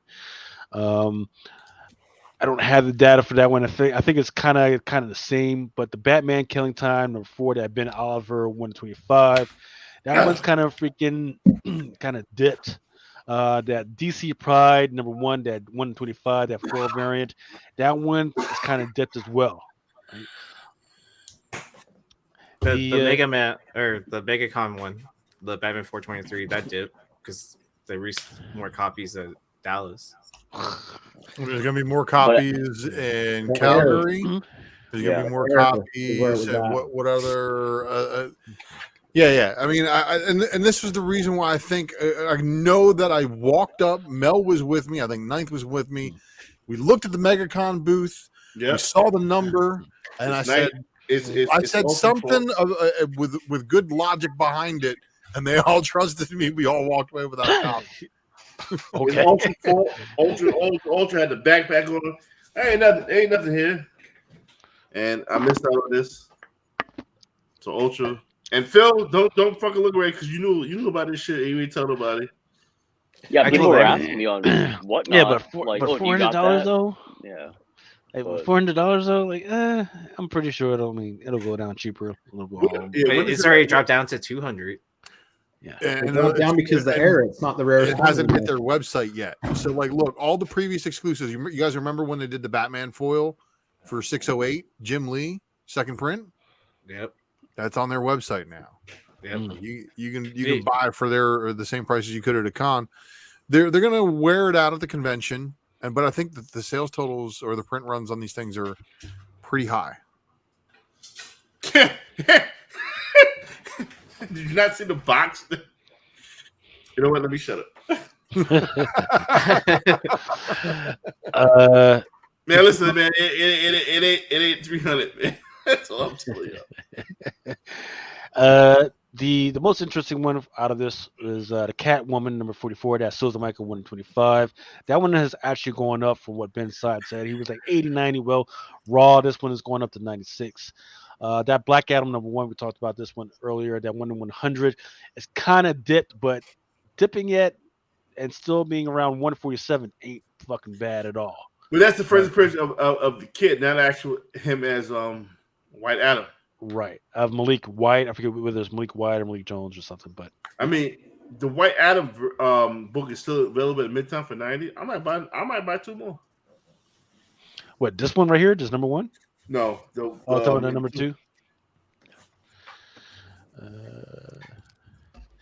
Is it still in stock? I don't know. No, because you talked about it on the show. It was about an hour ago. We talked about this one on the show. Miles Morales, Spider-Man number 38, scanned at 150. That's the first appearance of Billy Morales as an adult. Spider Smasher. Avengers Forever number 6. That's go back to the data for that Miles Morales 38. Right, is it going up or down?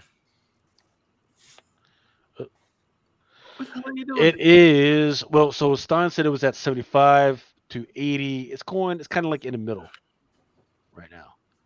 No. Right. It's not going up, not going down. And everything. So average sales price is still lower than where it was. Okay. And that's for a Raw, right? So I don't have the data for a slab yet. That's a long-term hold. What about Vibranium, man? Raw's at 750. So if you look at the data, the time data, it says it's going up. So he said it was at 15 to 20, but the data says it was more like around 5, and it's going up to 750. So, but the volume really isn't there. Yeah, if you're paying $20 for Vibranium, man, hey man, Ron's A Nerds, where you at? That's spreadsheet. I mean, if you want to buy some copies, let me know. I got a couple for you. Let's put it that way. I'm not holding. Oh, and let me go to my LCS and buy the second prints that are still on the shelf. Yeah, and then charge people $50 a piece for those. Doo-doo. Up to that. Up to that. I need your hate on that too. That Amazing Spider-Man Hikaru Usagi 1/100. That's not doing bad at all, man. Freaking. That's not a bad book. How many sales though? 2 per week. It's averaging 2 per week right now, so not bad at all. Her first mega appearance is still cheap though. Right, like first of all, she had 2 other appearances besides this bullshit, which is not bullshit. Let me not call it bullshit because I want this cover. She had the international shout to Rob's Comics and shout out to Josh, put me on to the international version of her first appearance. Then you had the Deadpool,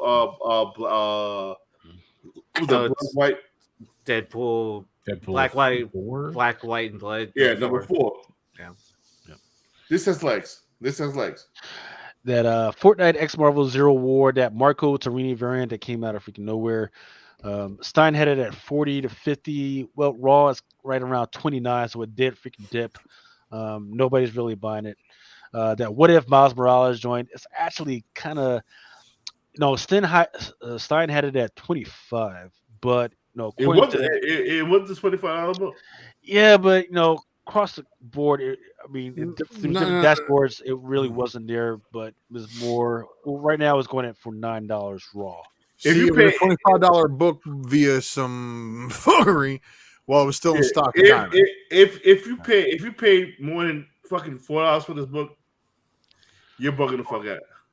Well, that's just the problem, Mel, is that there's people who were making it look like it was selling well on the internet, and it was still in stock at Diamond, not sold out. Still on shelves. People ran to the stores on Friday, Saturday, and Sunday, scooped up all the copies they thought were going to be worth something, and now the book's value is actually $9.99. And first of all, I hate when people were like, "Yo, this is fake rage." It wasn't fake rage, motherfucker. This is bullshit. If you co-sign this shit, it's bullshit.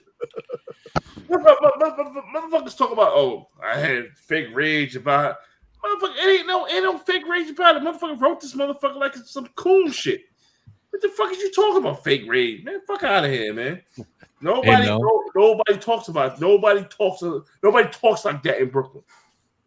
Yeah, Brian, I'm sorry. No, you're all good. I thought you were done. So you wanna feel some of that bronze hate. This was number 1 on my top 5 not to buy on my last one. The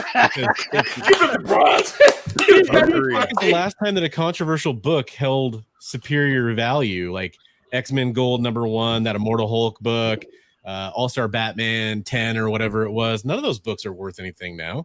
No, as soon as they're out of the news cycle, they're out of speculators and collectors' minds. Yep. Mm-hmm. Yeah. And on top of that, it was seriously messed up what happened in the story. It was seriously messed up. The editorial failed on this story. Yeah, and there's the keys right there. And I said it too. Whoever the editor was, man, you would have been let that shit run.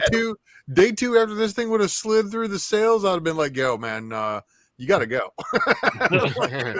yeah.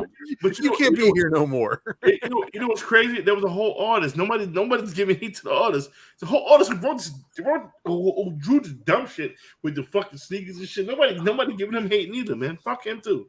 Graffiti on the hammer. Yeah, fuck him too. Where's cancel culture when you need them, right? Obviously not on the offices at Marvel's editorial staff. I do. Matter of fact, we might have to wait. This is going to be controversial. We'll wait till you finish, Lucas. Okay. Well, Hulk versus Thor banner war alpha number 1, the second print at 125 variant. He had it at 70, but it doesn't have any fucking volume. Raw is going for $58. So, Grimm number 1, second print. That was actually not a bad freaking book for what was it, $3.99 or something like that. Been headed at 30. It's going Raw for like 25.55. No, I still think that's pretty good. Department of Truth number 18. That Todd McFarlane 1/100. That's going for $200 now. I didn't even. This was off of my freaking radar. That Grimm number 1. That third print right now, which was going for $15.20, still pretty good for $11.69. So. Yeah.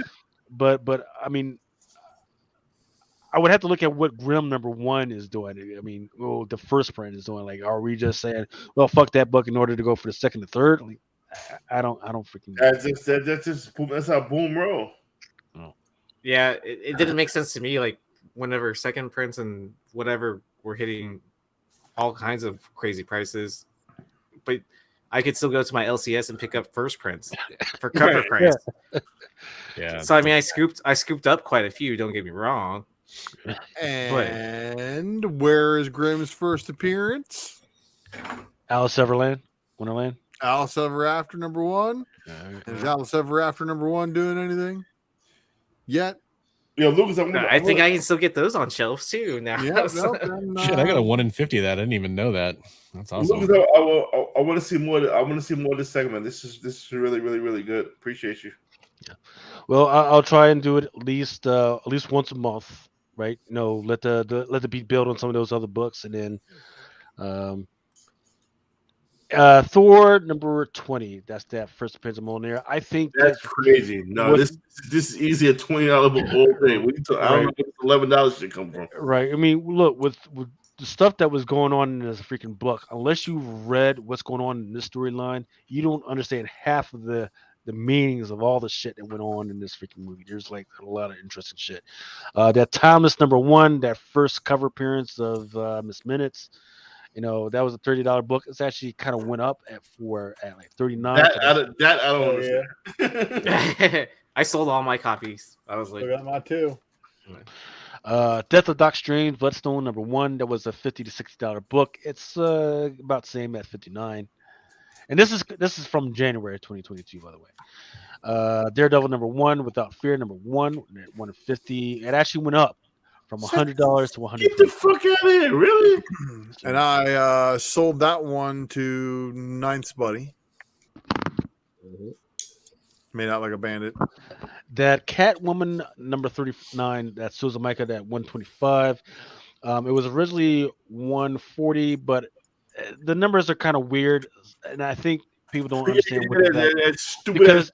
It's stupid as Frankie's variant. Yeah, the Frankie variant, that second print that came out, it dropped. That's why you got to be careful when you do these second prints, because people get confused and they're like, oh, well, it's not worth anything. So that's why there was a couple sales out there for like $20, $30, $40 that dropped the price down. Right now, there were some 98s out there for $75, and right now, even though people are trying to sell this still for like $130 to $150, not a lot of sales have been going out there. I think you got to revisit this because there's some of that Frankie's bullshit. With this, and it's the original 125 is the way to go, and so the Micah. And if you get this for fucking $75, I'll buy all these motherfuckers all day because that's just stupid.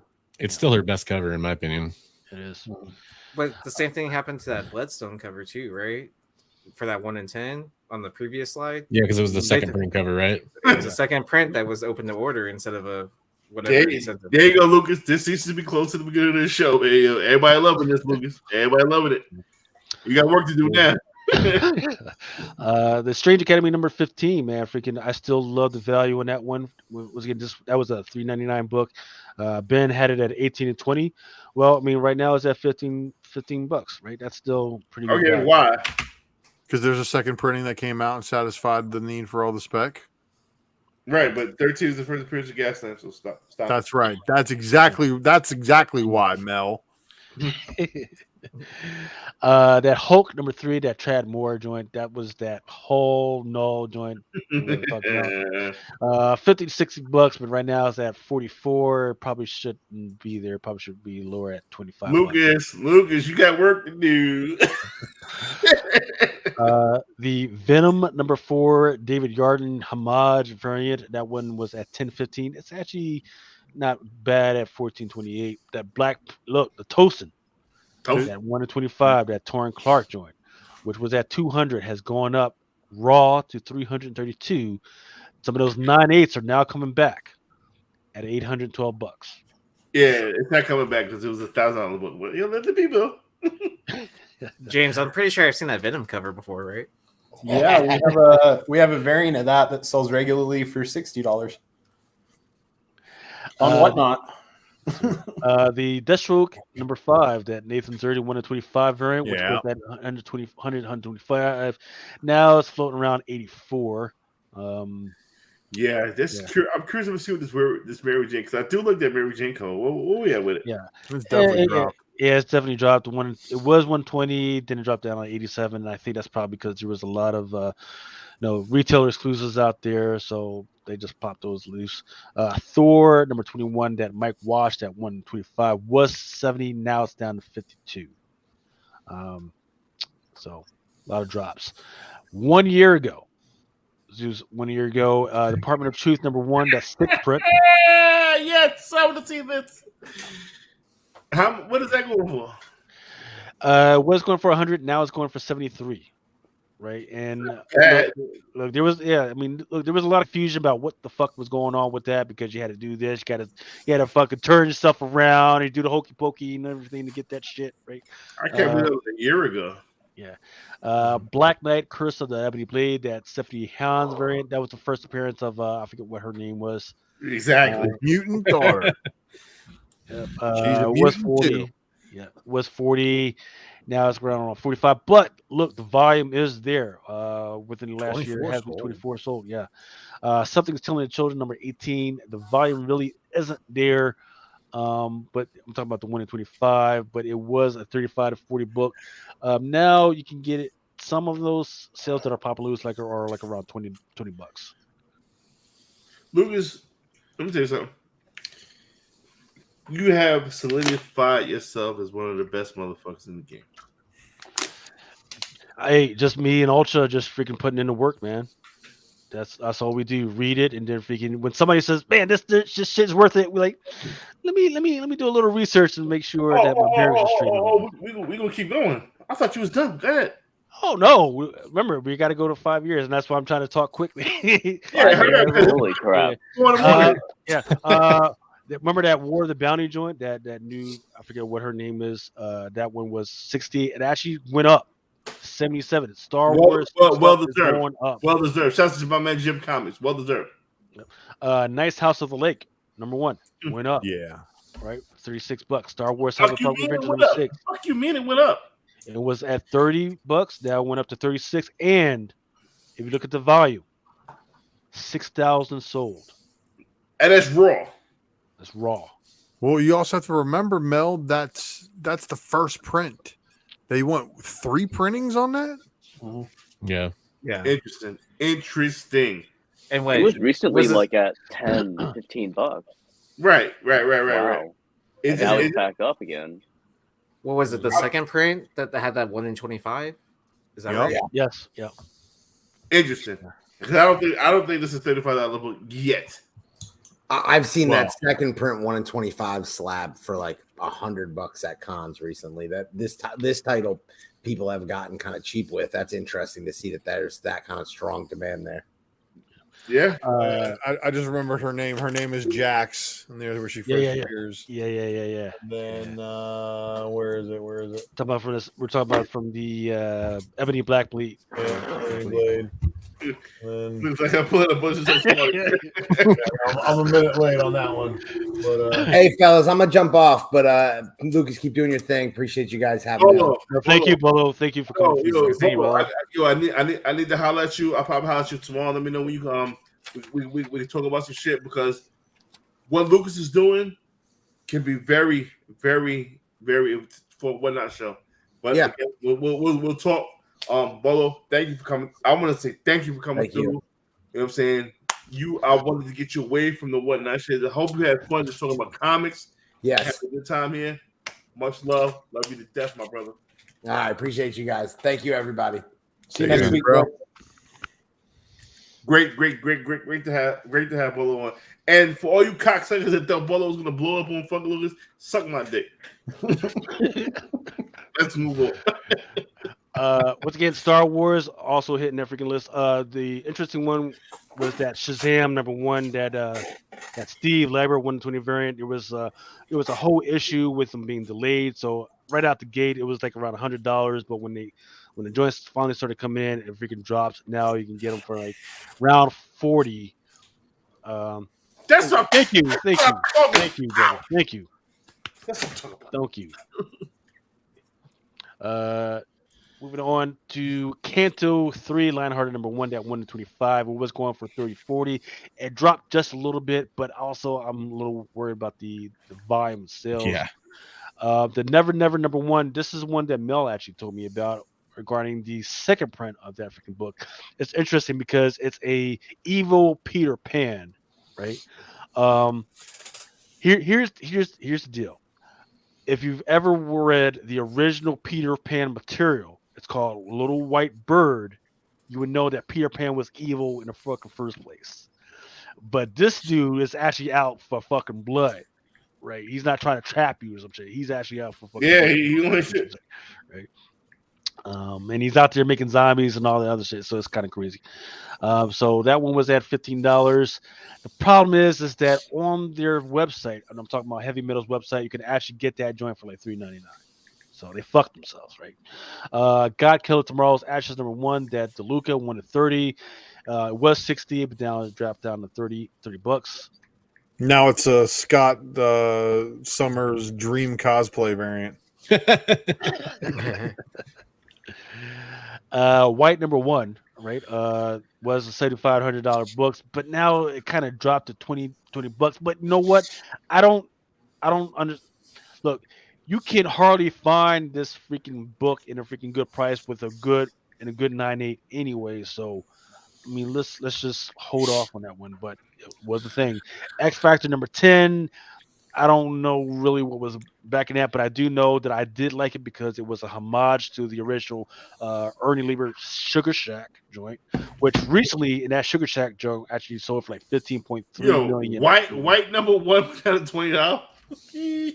That was the last. Yeah, that was some of the last data, but there hasn't been a lot of data since then. So X Factor number 10's demise, unfortunately, was the fact that they killed Scarlet Witch. Yep. Right. And then they brought her Very back short-lived. 4 issues later. Yo, Mr. Patel, did we give him love yet?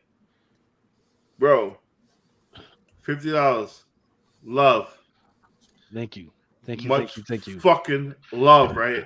Yo, man. I'm sorry.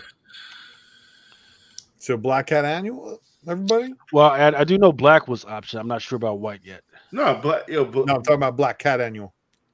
Oh, the Black Annual number 1. Yeah, that one was a $20 book. That was the first appearance of that Tiger division. Mm-hmm. Now going for around 13. Listen, 13 if white, it's crazy. White looking crazy on the chart.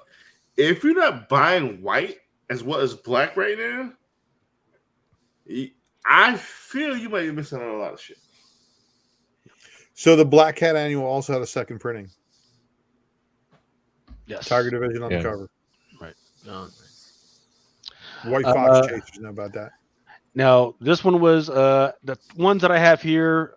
They were all San Diego Comic-Con convention exclusives. I'm talking about that.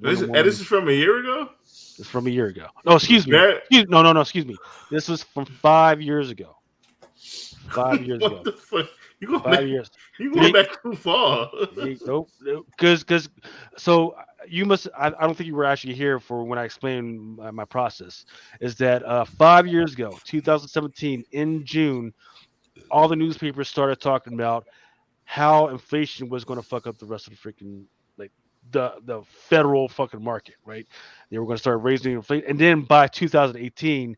They would say we were going to be in a full recession. Well, what happened? Yeah, we were in fucking full recession right now, right? So what's happening right now is the same shit, right? So that's why I'm telling people, like, hey, hold on to your money because there's going to be a crazy fucking thing that's going to fucking happen, and we are in the midst of that same thing. So that's why I went back to 2017, which is when freaking UD. Impressible fucking defects was. Yeah, that's what I'm saying. This is so dirty that it's just you're bringing me back. Like we talked about these books. Like, wow, man. So yeah, the Wonder Woman convention photo variant that is doing well. The Batman number 24 convention, that Rick and Morty SDCC is doing well. That Lady Death, I don't have any freaking data for that one, but no, that's fine. Then going into Dr. Afro number 3, the Jimenez not doing so well, kind of dropped off the value, but dropped a little bit. There was a book called Howling number 1 that Bill Sienkiewicz 2020. Yo, if you could find this book for me for fucking, you can't even fucking find this book. You find me this book for $24, I'm buying this shit. I'll give you $5 extra if you find this fucking book for me. Yep. So I mean, no. This shit. This is a fucking rare piece of. This is a gem, bro. This is one of my grails right here. How am I want Bill Sienkiewicz variant? Let's see. Well, I mean, look, you can't find one for fucking $24. Are you kidding me? Well, because here's the deal. Like the way I got the data is I pulled the data from these dashboards, and they say, hey, at one point, this freaking popped up, bro, and that's what it sold for. Bro, I swear to God, if you find one of these for fucking, I will give you $50 for this shit if you find one for me. Everybody's freaking going to eBay right now. I will give you $50 for this shit. I found 5 copies just now, Mel. Shut the fuck up. For real, where? I'm just kidding. You found them in boxes. Hey, he just looked through his boxes, right? All right, let's continue because I think I have this Supergirl shit too. Yep, that Supergirl number 12, that art term variant. It was originally 10 to 15. Raws are kind of going right now for like 21 books, and those 9.8s. See, but 9.8 at $38, that's fucking nothing because it's going to cost you sometimes $50, $60 to fucking get that shit anyway. But the volume is there that makes you go, okay, that's kind of interesting. And then that Dr. Afro #4, that Pepe Larraz variant, that 40th anniversary joint was originally 25 to 30. Now you can find some of those copies going for $6. The volume is not there. However, what is interesting is that Totally Awesome Hulk #22. That one's going back up because this shit was 5 years ago. Yes, sir. I remember buying that for cover price. I saw Mel bidding on this book like 2 weeks ago. Yeah. Yeah, I mean, look, he popped up again as Savage Avengers, but the problem is they just don't know what the fuck to do with him. Yeah, he's Hulk Wolverine. You fucking overpowered this motherfucker. Get the fuck out of here. No, again, this is the trend that's been going on at Marvel. They've been combining and smashing up characters and giving you guys the Miles version of all the characters and then the Gwen version of all the characters. And they're not going to stop now because you bought them. And if you hadn't bought that stuff, Marvel would be like, oh, this is probably a bad idea. But no, this shit sold. You guys were buying the fucking Momoko 1/100s for over ratio. Marvel sees that. They're like, oh, fuck, we're selling ratio. We're selling 100 copy incentives. Everybody must like this character. Lucas, you fucked up. Now you got to do this every week. Look at all the fan shit. That's more. Well, I mean, there's no point to doing it next week because this is culminated for that month. Right? It doesn't matter. It doesn't matter. So what I could do is do a shorter segment. No, don't. By the week, so do weekly. So instead of doing monthly, do weekly. No, make him wait. I can't move from my eyes anymore. Shit, Lucas, it was badass. Okay, so I think this is the end. Yep, this is the. No. You know what? Don't do it every week. Make him wait every 2 weeks, but we do it earlier. That's what we do. Yeah, that sounds like a plan. But hey, let me also say something real quick. Those 40th anniversary variants, some of them were qualifiers. True. And some, when they were qualifiers before they were open order, there was some of them that were a some bitch in order to find at your local store. They're regionally rare. So because of the way that they were set up, they would look at that. If you didn't order a whole bunch of Star Wars, you could fucking order them easily. But if you were selling a whole bunch of Star Wars in your store, it was very hard to order them. Sometimes it would give the small stores an advantage. Sometimes it would give the big stores an advantage. There was no even playing field with them. Some areas would have a ton of them. Some areas would have none of them. So it was really, really, really fucked up. But it's also one of the reasons why you guys watch all the previous spec matrices that I have brought to you when I spotlight and highlight and emphasize the word percentage or percentage qualifier, because it makes a huge difference when it comes to being able to find some of these books. As for Hulk Awesome Hulk number 22, there are more second prints than there are first prints. Yeah. I think I have a bunch of those anniversary covers. Yo, for that Doctor. I want to say this. Looks like, are you finished? I'm sorry. Yeah, that's it. That was the last slide. The only one the only one that was interesting is number one, that shirtless Bear Fighter #3, and that's only interesting because they were bringing shirtless Bear Fighter back. And that Harbinger Renegade #6, that's one of those. It's a ghost. It's a fucking ghost. That's a real ghost. So, yeah. So if you see it, that black and white joint, grab that motherfucker. Now let's talk about this for a second. Harbinger or any of the Valiant books that are in high ratio over fucking 10 copy, bro, they're just not out there. Do you guys remember Divinity 1 in 40? Yes, sir. Remember that. Okay, that's proof of a book being just fucking non-existent. Lucas, while Ultra's talking, I want you to pull up ripperverse.com. RIPPA-verse.com. I'm just saying that a lot of the Valiant incentives are a lot harder to find. There's a lot of hardcore Valiant people who just fucking went apeshit for those and had to have every single book when it came out. So they are some of the tougher and harder to find variants, but the problem is just because something's rare doesn't mean it's valuable. And this is something that we need to kind of like understand, that just because there's not a whole lot of them doesn't mean that there was a huge demand for him in the beginning. And the only way that Harbinger number 10, 1 in 50 is going to be worth anything is if there's a huge demand for that 1 in 50. Like all of a sudden people want to complete the collection and the 1 in 50 becomes the number one rarest book. When that happens, watch what happens to the prices of these books. I saw a Transformers variant go for like 500 or 600 something raw. And I was there's a call, a Valiant book that I stumbled across in a 9.8. Nobody has that shit. Did you buy it? Yeah. Good man. Nice. What's it called? Pull up there. I want to talk about the River version. Eric July. He is a brother I tried to get on the show before, and he has more. He has more followers than me. He has more viewers than me. Of course, he's gonna. Of course, he's gonna ignore me. Cool. Oh, let me mute my shit. However, I do not agree with some of his fucking political shit. He should shut the fuck when it comes to political shit. But it doesn't have to. That's his lane. I love what this fucking guy is doing with comics. Number one, he doesn't talk about his comics. Not about agendas. He's just talking about straight books, and I definitely supported this fucking campaign. $1 million in one day he made. He reminds me of Lucas,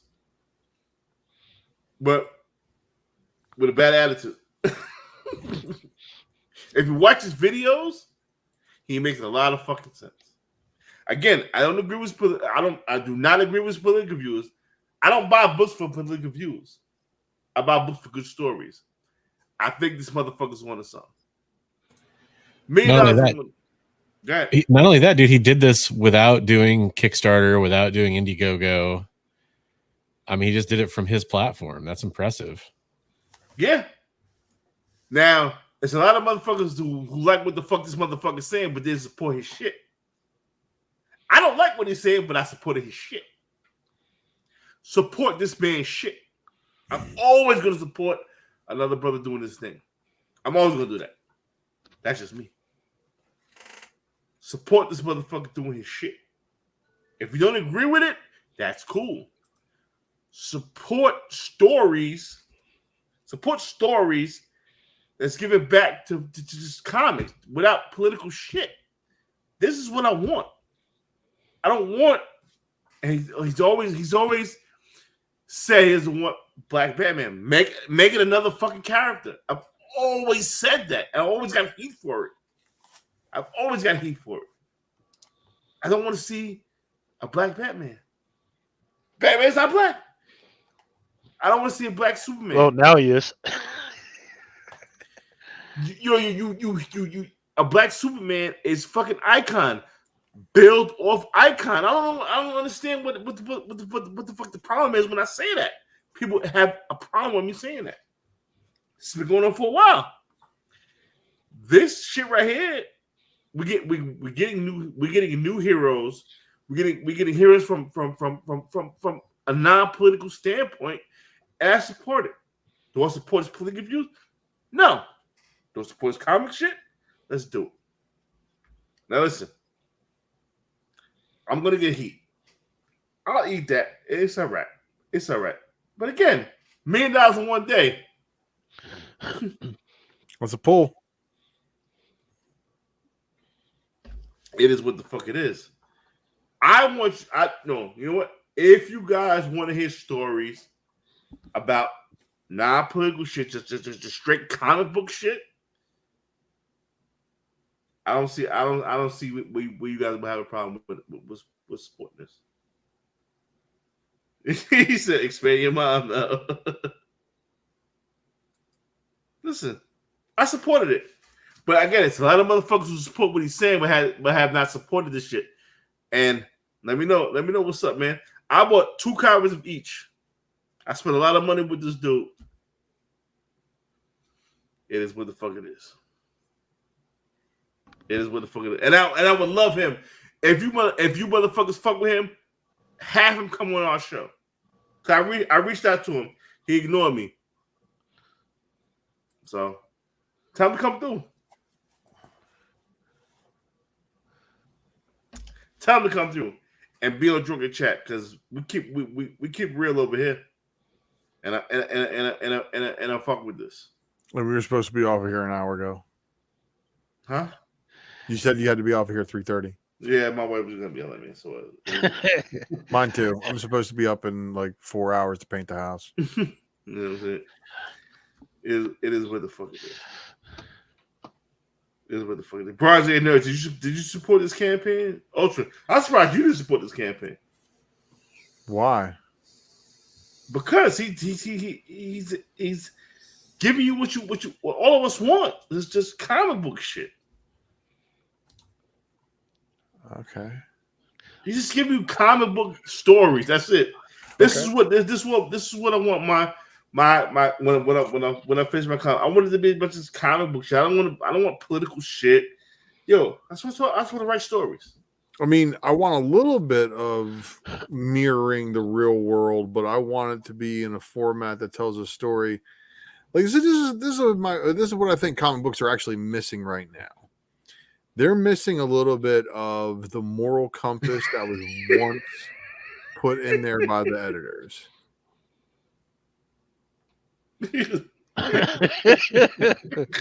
Gray, but close enough, right?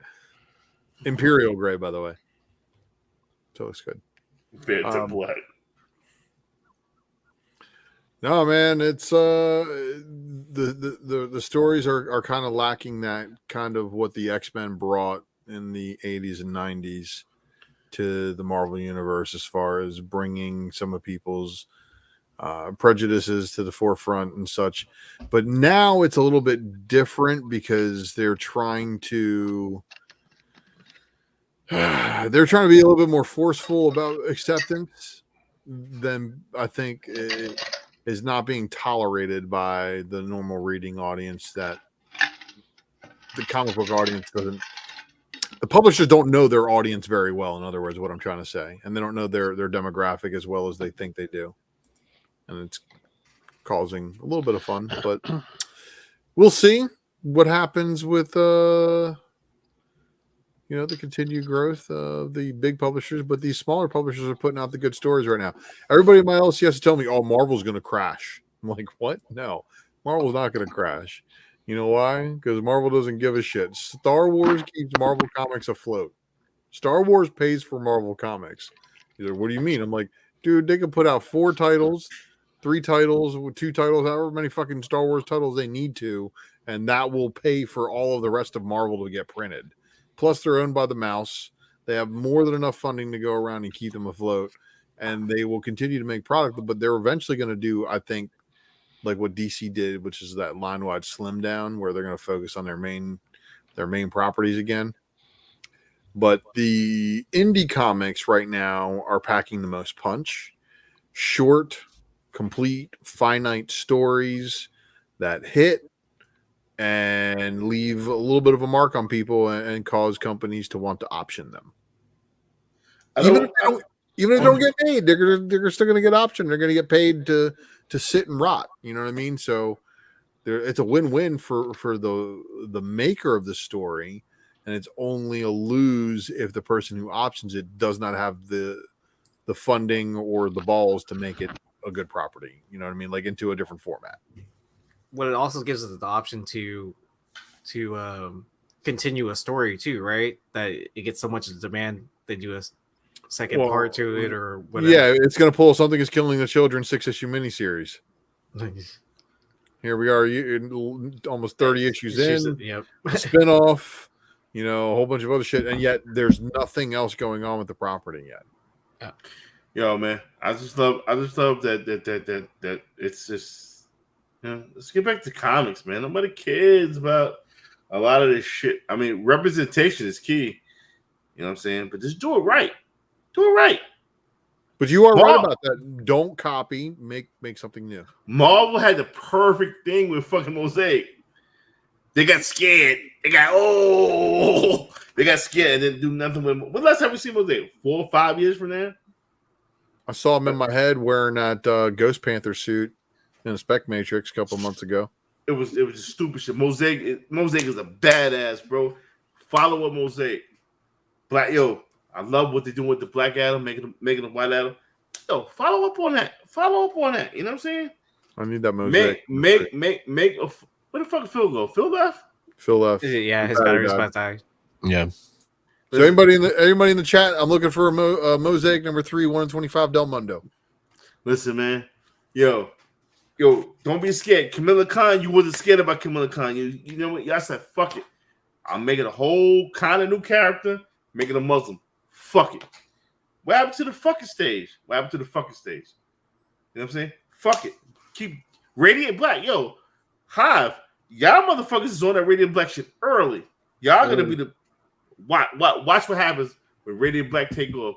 Because you know what's crazy? I ain't know what Radiant Black was about till I seen that cartoon. And I told Jonathan that when y'all was in fucking Florida, whatever the last town y'all was in, I was like, yo, son, this shit crazy. I never seen that cartoon. Radiant Black was, I think it was on Blue Marvel or somebody like Blue Marvel. I was like, yo, I want to start reading more Radiant Black. That shit crazy. It's new characters. Motherfuckers ain't scared to fucking just start new characters of color. And that's Image. That's Image Comics. They've never been afraid to launch a new title and start a new thing. The thing that's cool about the Radiant Black stuff is that all the different properties are a shared universe. Yeah. Kind of like Image was doing in the beginning with like the superhero universe. They were going to have Youngblood and Cyberforce. But basically, every Image creator had a badass super team that would save the world. And it's like the only thing left to do is to fight each other. So they did that then. Full screen.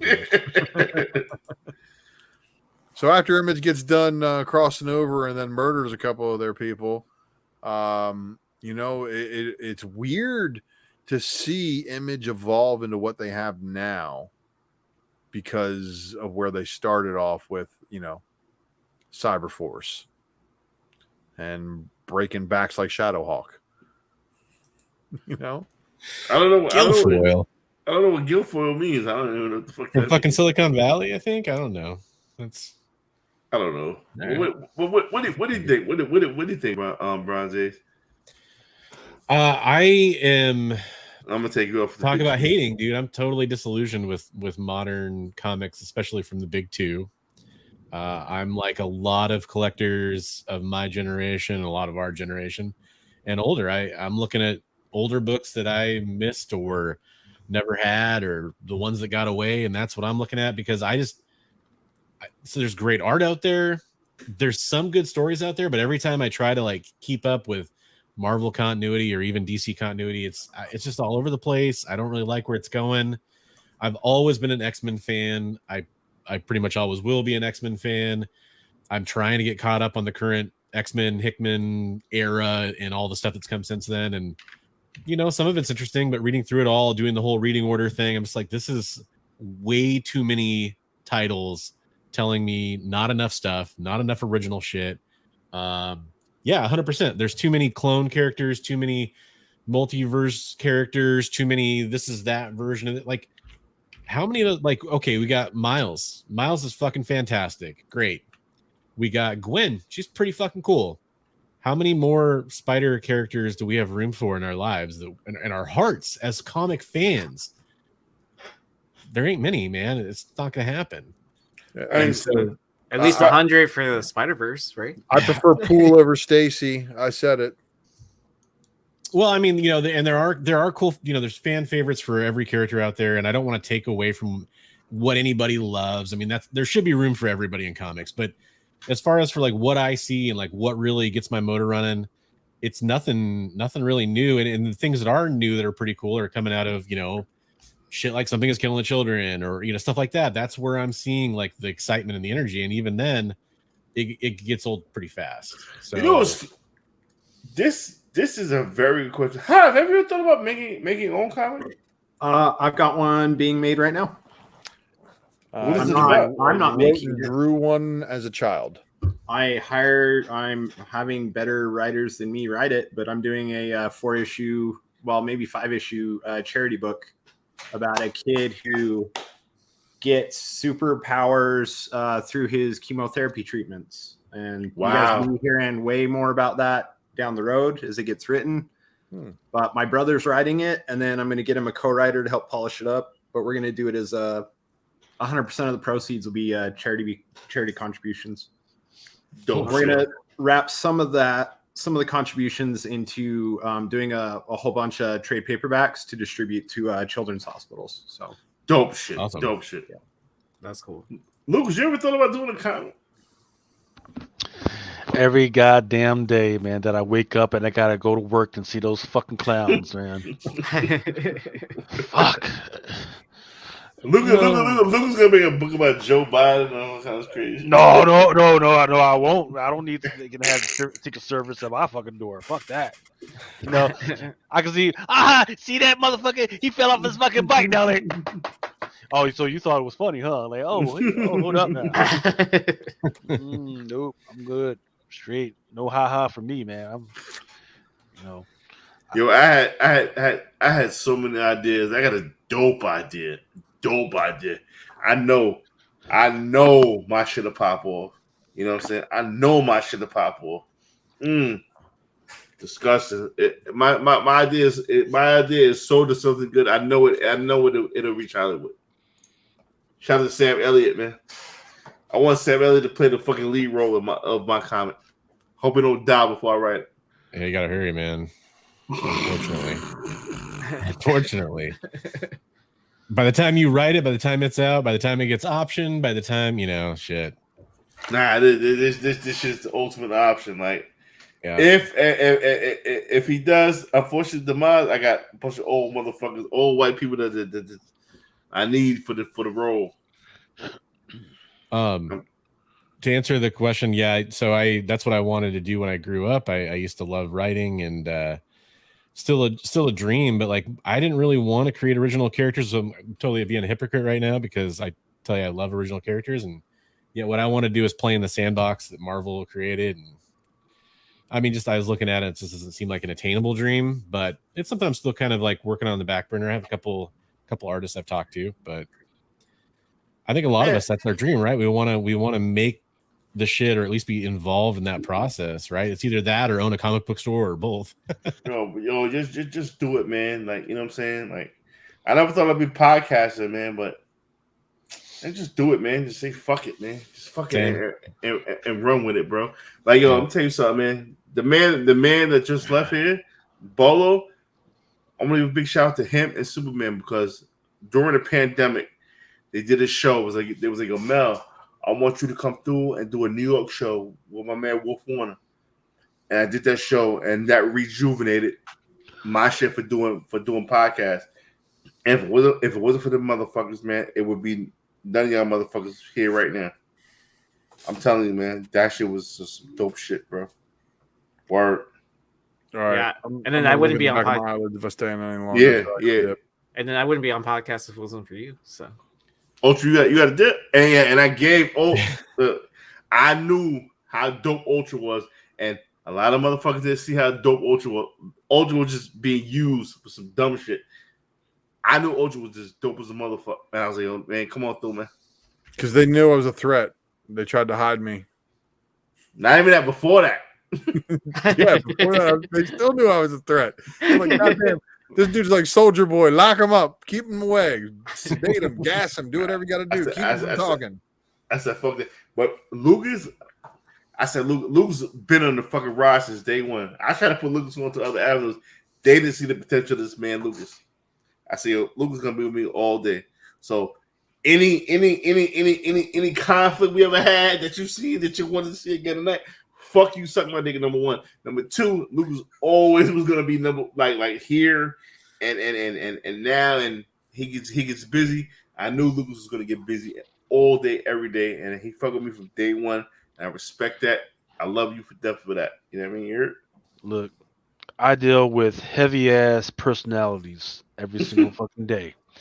Every day I got to fight. All right. All right, Oprah. Every day I got to fight. So a little bit of this, like in everybody else's mind, this is a big blow. I'm just like, it's another day at the office, man. Tomorrow we're gonna fucking just fucking do the same fucking shit over, man, and fucking Ugh, just I get just to got to work hold a out. paint sprayer for a couple hours. Do you think Is that like code for some weird sexual shit, man? Because I mean, painting. No, I don't call it the paint sprayer anymore. hey, babe, I'm bringing a paint sprayer 3000 to you. You He lied. He's actually painting the house off white. Oh man! That and I'm gonna keep talking my shit. Hold on, I'm gonna keep talking my shit. Aaron, Yeezy, what's up? I knew this motherfucker was something. I say, yo, I want any one of these motherfuckers to come on the fucking chat, and Aaron Yeezy stepped up to the plate. Look at him. And then now. all those people that complained that it was late, I jumped on like at 3 a.m. and then stayed on till like 7 or something like that. Whatever virtual con until virtual con started, right? Bro, yeah. I'm telling you, I give opportunities to every motherfucking body to be heard. Every motherfucking body to be heard. Hive knew. That's Ultra Maximus' new name. Ultra Maximus 3000.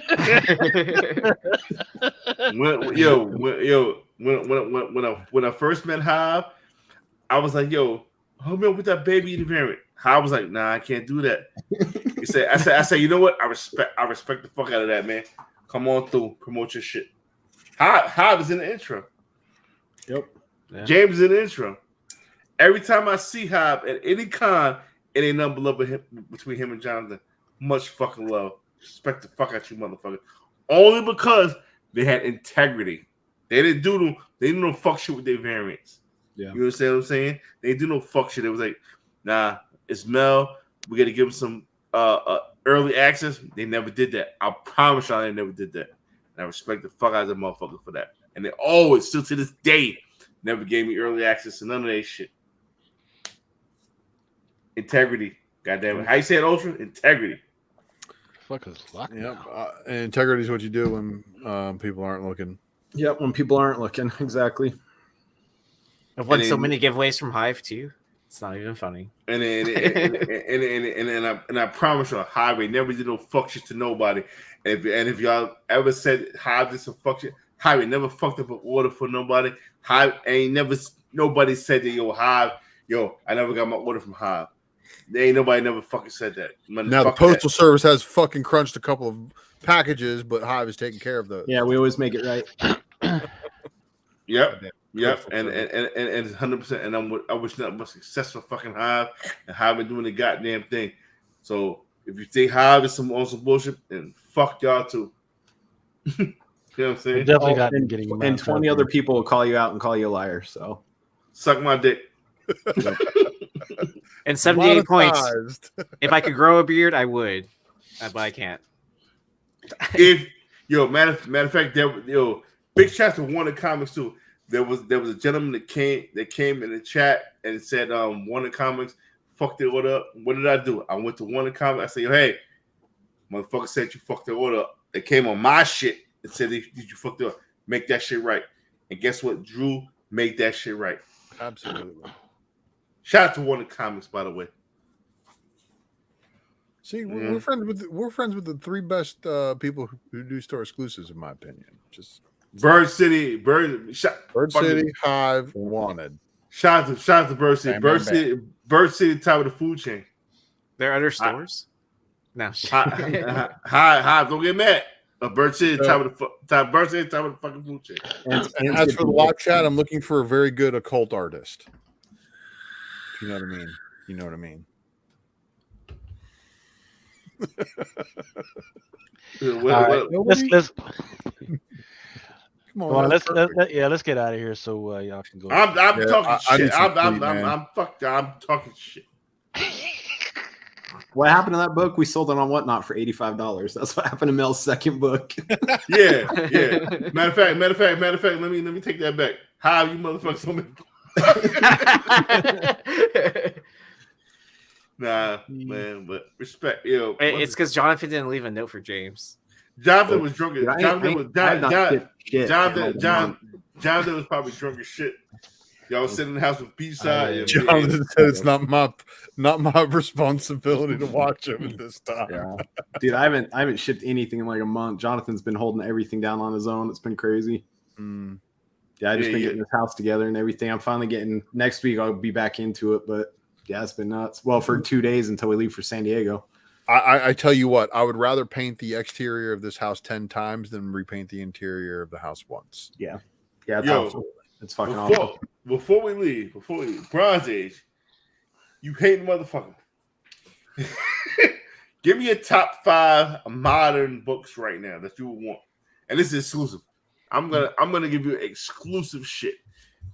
Modern. Like the last 30 years modern or what? No. Top 3 modern books that came out this past 2 weeks. Oh man. That's pressure. Yeah. And you know what? You can say modern shit sucks.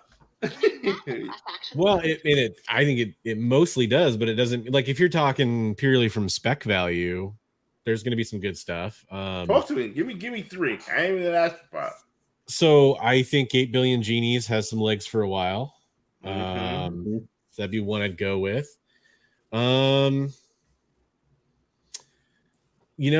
else that I've seen come out, I'm not excited about much else, man. You better get in your Riri wave, man. Yeah, I don't know. For me, it's more like it's like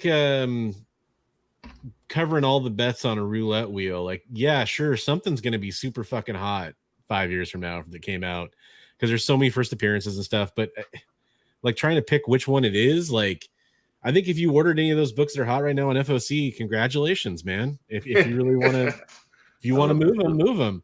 And if you love them, hold them. But I'm not buying them at FOC is the way, though.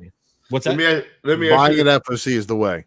Oh yeah, 100%. Like because you just lower your risk factors so much, and also if you're paying attention to FOC, so many people out there aren't even looking. You're already ahead of the curve. Read the descriptions. A lot of them are fluffy bullshit, of course, but if you read the descriptions, half the time that shit's in there. There's some new character coming. If you think it's a hot cover, other people probably think it's a hot cover. At the same time, fucking watch your cover buys because every comic book collector buys way too many fucking covers every week. Let me ask you this. Riri Williams, yes or no? I mean, it's yes for at least the short term. What so much? Okay, let me ask you this: how much do you have faith that MCU isn't going to fuck her up? None whatsoever. No. I have 100% they're not going to fuck up. Now that depends. What do you think? What do you think is going to fuck up means? As a black character, as they're going to make her like Naomi. Oh yeah, I'm a little worried about that. I'm a little worried about that. No. Dude, you're following up RDJ, man. Like that's people's expectation. Okay, but you have RDJ coaching her. Yeah, but it's RDJ, man. Like that's the MCU does have this is a lot of people's problem with Phase 4 right now is they're like, where's the story going? And I hear that at cinema a lot, and I agree that's part of it. I think they told us where the story is going, but whatever. But the other problem is where's the cult of personality? Where's Iron Man? Where's Captain America? And you've yet to replace those kind of like figureheads on the Mount Rushmore of the MCU. And I'm looking at all these characters we know are coming, and they're gonna pop off before before the show comes out or whatever, before the movie premieres. Of course, they're going to. That's as clear as day. But are they gonna have any lasting value because of that? Or is any character coming to the MCU right now going to do what Robert Downey Jr. did for the first appearance of Iron Man, for Doctor Iron Man Doom. #1. Doctor Doom. Doctor Doom. That's one, but the rest of them we don't know who they are until they actually arrive. Yeah, that's the key. Yeah. Is that who's possibly going to be the movers and shakers of the Marvel universe in the spec world to make books bounce the way they did, like Iron Man 55 did. Riri's probably not going to do it. I think Miles maybe, you know. Why won't Maybe. we redo it? Because if you look at the trends, and unfortunately, there's been a lot of propping up of people in the spec game to make their spec look good, to make their book sales look good, when we all know those are not clean sales. So the market has a false impression before the movie drops, and what we are seeing right now is a little bit of that correction, I like to call it, with Thor and Jane Foster. Look at all the Jane Foster Thor books that are now available after being hoarded in people's collections for a long, long time. Yeah, Miles will depend on casting, but Miles is still another derivative character of Peter Parker. And unless there's an original idea thrown into the MCU, people went Nova bad. Not been done yet. We're going outlawed. Buy all outlawed books. I'm just gonna just cut to the chase. Outlawed? Yes. Never gonna happen. What you mean? Every listen. You talking the Miles, Riri, and Kamala? I'm not talking about that 1 in 50 bullshit. People will tear them another asshole because Outlawed is about, hey, you got to register with the freaking government right after you just had that Civil War shit. Did you not see the season finale of Kamala Khan? Yeah. With damage control. That's where they're going with fucking. Yeah, they're damage control is in Spider-Man as well, so nobody gives a fuck. Yeah, and you know what? People already said that the portrayal of damage control was disrespectful, dumb, and nowhere near what a government agency would really actually operate like, that had the authority that someone like damage control would have. The portrayal that they had in Ms. Marvel was horrible, man. And that's why I said it was worse than Agents of S.H.I.E.L.D. to me. So what they're going to do, I think right now we're living in a world that is not going to be around halfway through Phase 5. True. So don't get too used to what you're seeing. And then they'll get to the larger Marvel universe building post-Secret Wars. Because I think what they're doing right here is they're showing a timeline that was organized by Kang that has given them the sacred timeline, which is unfortunately cut out a bunch of other universes. All that stuff's going to come back. What's going to happen? When that stuff comes back, that's when it's going to change the game. What's going to happen in Secret Wars? We're going to get Miles. Okay, cool. We're going to get X-Men after Secret Wars, I think. And then what? Well, who's your X-Men? Who's your X-Men? Kamala Khan. Whole new wave of actors. Kamala Khan, Wolverine. Who else? Kamala Khan ain't going to be your X-Men, man. Why not? Why not? She's X-Men. Yeah, just because she's a mutation. Yeah. They played the fucking music with yeah, right? and it's you know what that's doing for Kamala books. Nope. Kamala Khan became the most important piece of the MCU. Okay, what's her books doing, Mel? That's the question. What's the books doing now? Yeah. There's not enough of. Yeah, well, the problem is that comes out, right? Yeah, her books were hoarded so much. There's not enough of her good books to actually get a good gouge of the market right now. See, what we all know is that there was so much emphasis put on that Captain Marvel. Kamala Khan's an X-Men.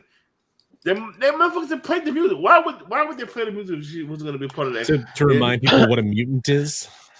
Okay, right. She's an X-Men. So they played the music for.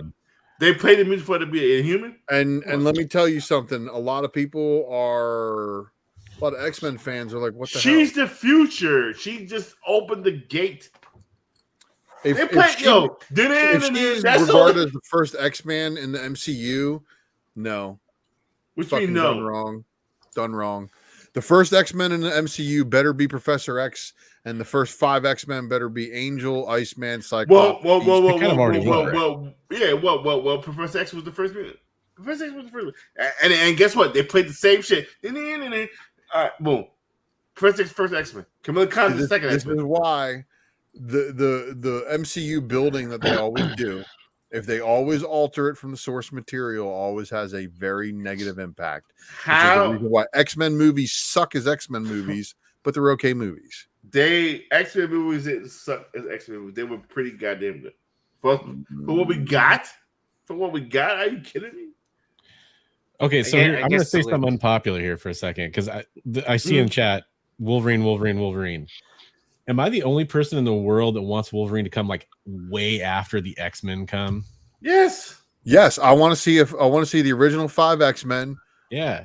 Taught by Professor X, showing the school being, getting its early start, having a couple other mutants around, but the focus being on the 5 senior students, and then maybe in the same movie doing something that shows Krakoa and the new team going after the old team and trying to rescue them. Yeah. Like show them assembling Wolverine and Storm and Colossus and all them like Giant Size X-Men was.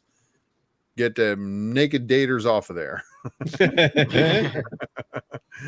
So I mean, and that's just it. We want good source material movie. They better, and I said this in a private chat. There's only 2 major properties Marvel has to get right, or they're gonna fuck everything up, and that is X-Men and Fantastic Four. Those are their 2 biggest fan bases out of all their characters. Fantastic Four always been trash. You think? Yes. Fantastic Four and X-Men are honestly their 2 biggest properties outside of Spider-Man. Bro, they fucked the Fantastic Four how many times? 3 times? 4 times? Depends on how you're counting, but yeah, 4 times. Well, I don't consider the 1983 one or the 1993 one a fuck up. I think that's a great movie that just didn't get released. It was an intentional fuck up. Well, they fucked it up on purpose. And that's kind of like how Thor: Love and Thunder is. Have you heard that? Have you heard that rumor for who's going to direct Fantastic Four? I don't know. Spielberg, yeah. I heard that rumor. Well, there's also a rumor about Jon Favreau or Bryce Dallas Howard doing it too. All right, so who's your villain for Fantastic Four?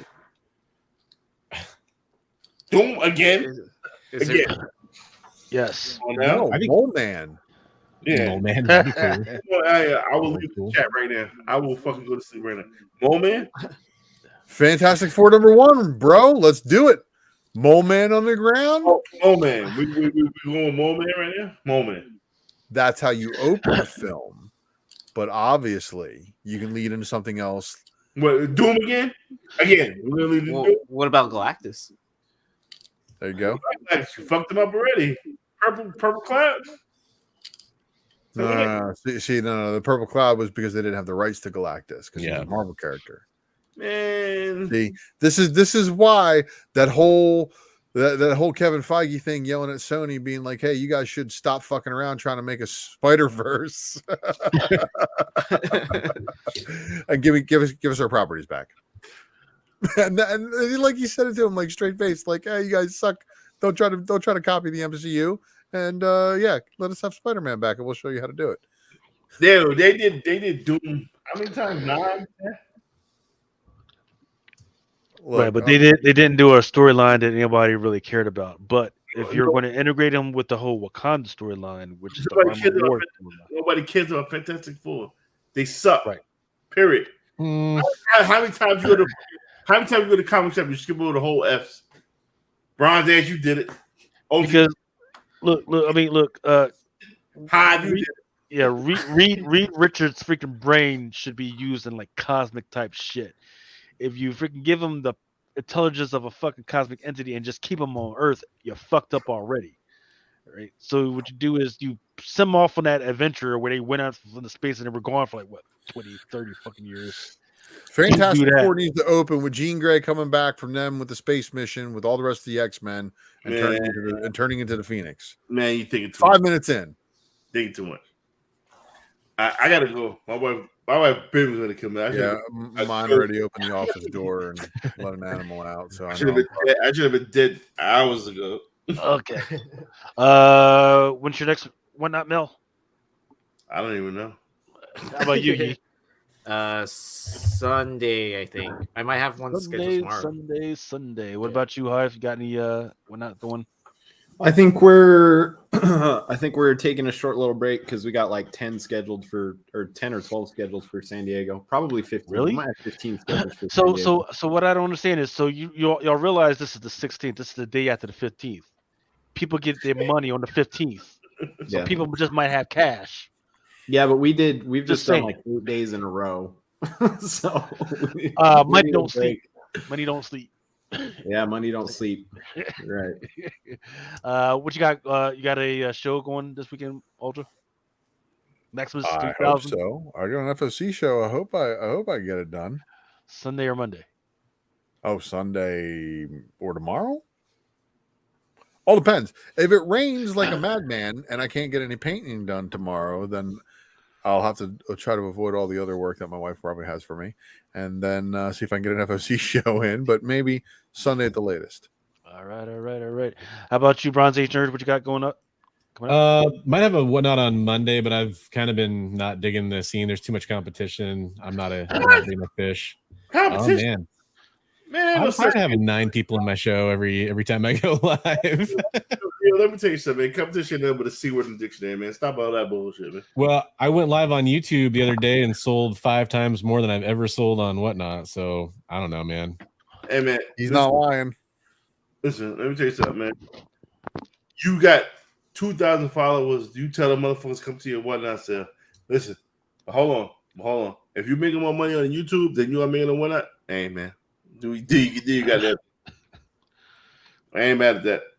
Yeah, I mean, I'm not saying like I'm never gonna do Whatnot again or anything like that. It's just I'm kind of like trying to pick my battles, right? Like I wanted to kind of test the waters. I definitely avoid like all the con show times. There's always a million shows going, and people are like they're looking for the exclusives and everything.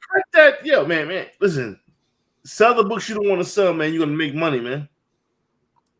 Sell the books you don't want to sell. You're gonna make money, man. Man, only if you got the bidders. I'm telling you, if you start a show and the most you ever get in there is 10 people, why am I going to throw up a book I don't want to sell? How many did you have on your YouTube? I had like 10 to 20 people in one of my shows, and then like maybe only like 5 people were bidding, and I saw Mel jump in. I was like, shit, Mel's in the room. Let me just start throwing up books for $1 woman and see what happens. They don't want to listen. They don't want to listen easy. They don't want to. And then it honestly sold for more than what I would have probably like if I started it high, because I knew like if I started it high, it was gonna sell at that point. They don't want to listen easy, man. Yo, Bronze Age, man. Bring the heat, man. Bring the heat, man. And motherfuckers gonna come to the heat, man. I'm trying to tell you. Well, and here's the other thing, though, man. Like, look, I'm on a panel here. You guys are all established sellers on Whatnot. They've been on there for a while. You have a good following. That'll bring your loyal fans in. People, more of my buyers know me from YouTube. Again, it's kind of like what Joe said. Why not both? I'm still going to do both because I want to cultivate that audience on Whatnot. I want to keep it going. Now, I'm doing my charity auctions over there. I got one coming up in early August. I'm going to do a veterans charity auction for Mission 22. And I did one for drunk driving. One of my viewers was a victim of drunk driving. I did a charity auction for that. That went awesome. So like, it's like finding, what do I want to sell there versus what do I want to sell on eBay versus what I want to sell on YouTube. They all have different audiences, and I try to make it match the audience, Yo, up and down. Those auctions that you fucking stole shit from, are you not gonna come back to those auctions rather than fucking auction with 137 viewers and selling the same fucking kind of exclusives? Answer that question, motherfucker. Let me know what's good. You're gonna go back to those auctions, bro. You're gonna crack eggs, man. The thing about Whatnot, motherfuckers think they're just gonna come over here and you make $100 million your first sale. Motherfucker, this shit ain't like that, man. You gotta fucking build your ground, build your levels, man. It's all about levels to the shit. You know what the fuck it is, man. Yeah. We just passed 4K the other day. All right. And with that, grind to get there though. 5:11 in the freaking morning. I want to thank all you guys for freaking hanging out with us. Yeah. It is time for y'all to go up and freaking paint your houses. Don't have to go home, but you can't stay here. 3,000. Let's get 3,000. out of here. All right, out. All right,